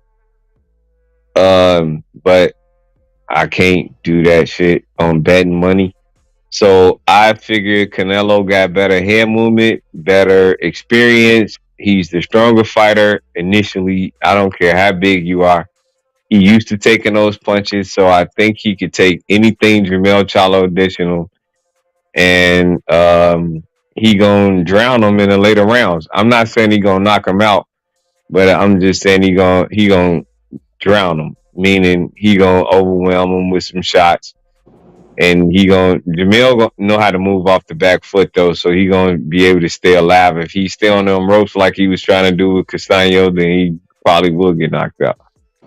So, man, I seen too many weakness out of Mel. Like all positive said, stylistically, this fight makes no fucking sense. He's only doing it for the payday, which he's selling his I guess lineal title. Lineal title by taking his fight, because I look at it in the Castellano. What's his name? Castellano. Castano. Somebody always correct me when I say that. Like, bro, you know what the fuck I'm talking about. What's fucking different? If I call him Blue, you know the guy.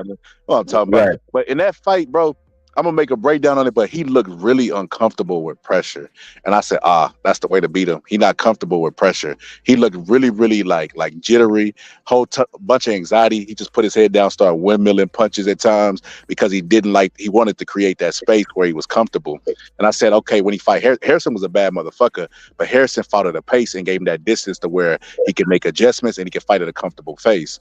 If you had one knock to say about Canelo, it would be that Canelo fatigues in the later fight. He's not going to make Canelo fight when he's fatigued. So Canelo's going to be able to take a break like he did in the Kovalev fight and then put ton of pressure. And that's what's going to break Mel. So I looked at those things and I'm like, okay. And then I look at Mel train. I said, Mel's bending his height all the way down to Canelo's height, throwing shots to the body. I'm like, oh my God, counter shot waiting to happen. And there was one thing I said, you know, is he gonna knock him out? Should I put my money on it? And God sent me a sign. It was this. That's why I told you the same thing.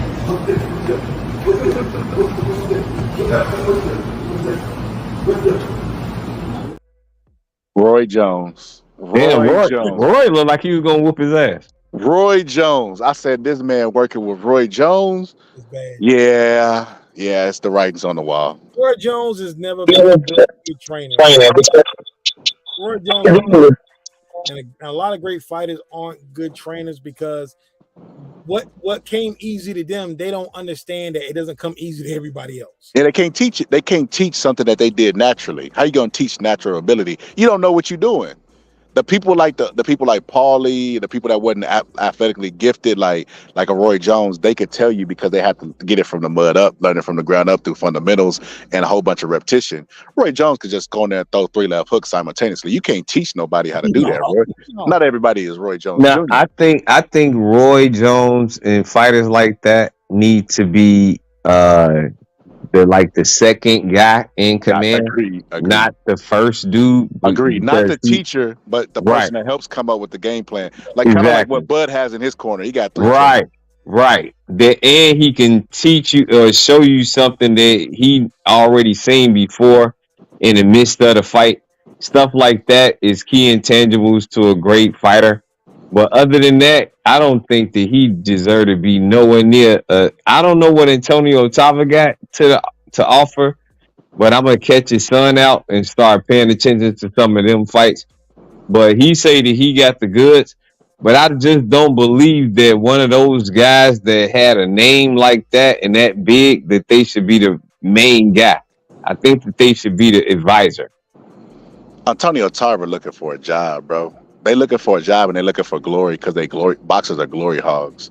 That's why they want to be a trainer. Because if the second guy up to the fighter is the trainer. That's why they the first one off the ship when they losing and the first one on the ship when they winning. Like they'll give the fighter go out there and take all the punches. They'll be like, man, Derek James. Man, that guy walks on water. That guy's this. The moment Errol Spence do, he's overrated. Derek James, he should leave Derek James and go with this. Like, bro, it literally makes no sense of how flip-floppy the boxing fans are. But like you said, Antonio Tarver, he's too big of a name. A lot of natural ability. That's what it would mainly be. They got a lot of natural ability to where they don't make good coaches. I looked at Joe Frazier was a trainer. You knew that, right? Yeah. Yep, I knew that. Joe Frazier was working with Oliver McCall, and Oliver McCall said Joe Frazier had him sparring Mike Tyson every day, and he was like, bro, why am I sparring Mike Tyson when I'm fighting Buster Douglas? They don't fight anything alike and their attributes are different. But Joe Frazier's mindset is from that old school grind hard type of sparring. Okay, if you could take Tyson punch, you could take everybody, but that's not the way boxing work. He fighting Tyson, he getting used to fighting a shorter guy. You know what I mean? And he's taking damage in sparring because Tyson is a very hard puncher. He's gonna get in there with Buster Douglas and see a completely different style, and that's what happened. Buster Douglas ended up beating Oliver McCall, and he beat him because Joe Frazier wasn't a good trainer, and that's what it is. Because these trainers get a lot of God-gifted ability, and then they get shot to the top of the list because we idolize these fighters. Bro, everybody's going to mimic success, right? Like if I get in the game of basketball, I'm going to do what Michael Jordan did. You're going to go if baseball, Ken Griffey Jr. You know what I mean? I'm going to always mimic the guy who has success doing it. And that's why they get these trainers with names, but that doesn't translate into success most of the times. The same thing with Floyd, though. If you don't start with Floyd as a pup, then you're not going to pick up that style with your own style and try to implement your style into what he's teaching. So it kind of don't work. It kind of just works like if you fight this way similar, like the Frank Martin thing. Like I was saying, Frank Martin should change his fighters, his trainers a long time ago. Not before Earl lost. It was because he looked different. It's like 3 of these things is quite like the others, but one of these things is not the same. He was one of them out of the trio of the fighters that he have. So if you got a mover, you got a head mover, you got a counter puncher, faster reflexes, everything is in that way. Why send him to a guy that's going to slow all of that shit down? That's not what you're looking for in a trainer. But he worked for them though. Hey, Everybody got to look at it like that. I'm gonna say this, Ill Status. There was a fight. There was a moment in the fight, Frank Martin's last fight, and me and Gus was watching it and was calling it live. And he went cautious to the wind because he wasn't listening to Derek James and what he had to say in the corner. And he went cautious to the wind and he turned it up the intensity for like he got hit really hard by that guy and he wanted to get his lick back. And he boxed really impressive. If he could keep that same intensity from round one, he's a problem for anybody at one time. If he fights Shakur like that, bro, he beats Shakur. Exactly. That's what I'm talking about, Scholar. That shit is not teachable from Derek James. What I seen, I'm like, nah, he with the wrong dude because he's telling him to slow that shit down. And he was already in his groove. Same shit. I think I know what you're talking about. But a lot of trainers don't work with other guys. And that's when you'll see Eddie Reynoso lose a Virgil Ortiz or something like that, or Andy Ruiz, because they don't fit the style of the fighter. It's not that they not good trainers or nothing like that, but when you start having names behind yourself, like everybody ain't Emmanuel Stewart. He can't just because he took fighters that won and lost fucking with him, but he'll never blame it on himself. That was one thing. Because he'll tell that dude in the corner and you can hear him telling him everything that he needs to know to win a fight. And he don't listen, he ain't winning the fight. If he listen, he can grind up and get his tools right, he gonna win a fight. Some of the most epic fights came from Emmanuel Stewart fighters and him in the corner working. If Anthony Joshua had Emmanuel Stewart in the Usyk fight, he would still have his belt. Oh my God, yes, he would. He still have his belt. Hey, y'all positive. You seen Jermaine Taylor when Emmanuel Stewart was in the corner? Yeah. Up and down. You still doing this shit? Go tell a motherfucker. Yeah. You got 3 minutes, man. Yeah. Emmanuel Stewart put that urgency in his fighters. He said a lot of times Klitschko won the fight because of Emmanuel Stewart. Yeah. He was fighting Eddie Chambers. You remember that fight? Uh-huh. Eddie Chambers. Yeah. Eddie Chambers was still in rounds with his speed, and Emmanuel Stewart got after him, and to the point where he gets up. This is how you know heavyweights is soft, bro. He gets up because Emmanuel Stewart is yelling at him and being mean to him, and walks out of the corner before the time is up. Yeah, Felon's all in. Klitschko had that quit in him too, though. But he wasn't as bad as Dubois. But the thing when he faced adversity, sometimes he wanted to give up as well. So no, I know sometimes, most times. But I understand, but you know he it was ugly. Like when I saw that Layman Brewster fight, and the fact they blamed Vaseline in that fight for that loss. No, that was a different one. I think that was Chris Bird. Chris Bird was the Vaseline. The Layman Brewster is Chris Bird. Vladimir never lost to Chris Bird. No, that was. But when Vitali lost, he blamed it on the Vaseline. When Klitschko lost, he said his water was spiked. That's why I made a little short of that, and I put it up. But they flagged me for it. But it was Deontay Wilder saying that. And it was like, man, we never seen this before in our life. And it blacked out like, yeah, I ain't been watching boxing long. Because Vladimir Klitschko said that same thing. He said his water was spiked. And Emmanuel Stewart went along with the lie. I could have swore it was Vaseline. Yeah, he a rap for his fighters, though. But Emmanuel Stewart was one of the first dudes that would tell a motherfucker, like, I'm about to stop this fight, man.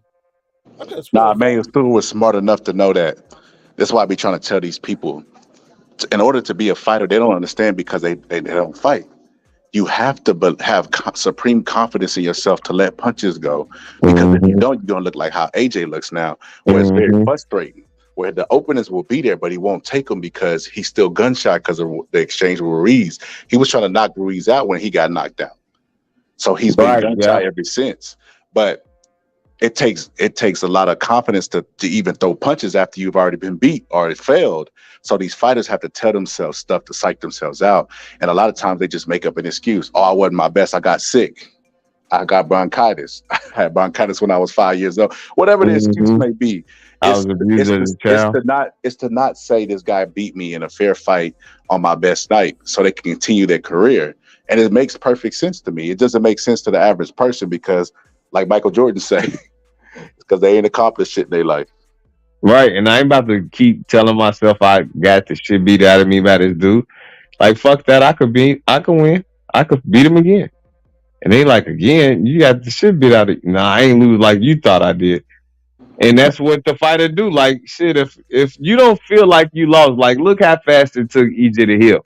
That wasn't that long. He healed pretty fucking fast. Nah, he's still busted up. I don't know why he exercised that rematch clause. In his mind he is. But I don't even know if it's that, man. I don't know what the fuck wrong with EJ. I seen him, why he beat me bad. Like, he beat me bad. Damn, man. Like when he said, I'm stepping, right into some motherfucking punches.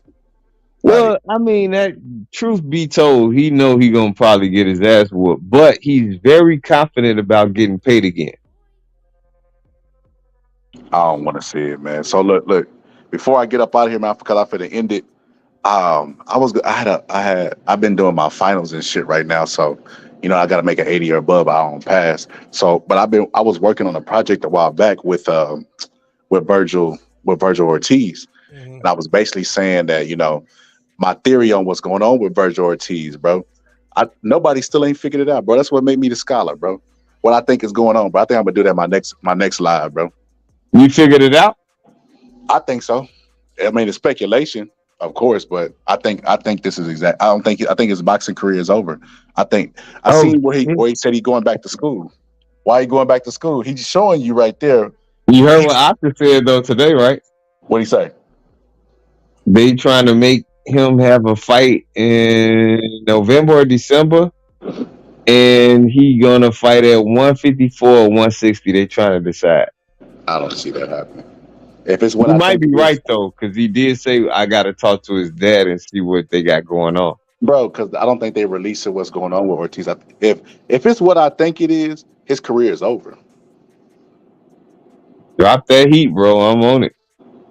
His career is over, bro. He'll never be able to box again. And I'll give you a hint. It got to do with sickle cell.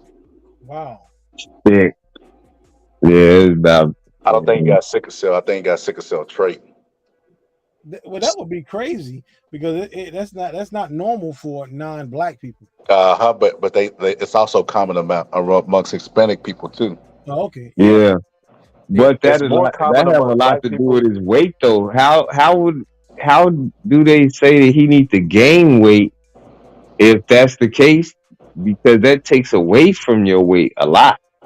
So if they saying that he needs to fight at 160, he gonna be killing himself to make that weight too, because he losing weight a lot because of his situation. I don't know, bro, but we'll get to it on the next one, bro. I'm gonna go ahead and end this. Yeah, man, I'm already going to the barber shop. My barber get there at 6:30. Oh, I forgot you ahead of us. Damn, 6:30 at night, you getting your hair cut? No, he going to the trap house like Tank. In the morning, man. It's 5:30 right now. 5:28. Hey, if you see Alicia Bumgarner getting her beard shaved next to you, tell her I said what's up. Nah. Real talk. She probably getting that shit done so she can go see Clarissa Shield. They bumping, they rubbing. Nah, let me stop. Let me not get the whole live taken down, man. But all right, man. Later. All right. All right, peace, y'all. All right, Ill.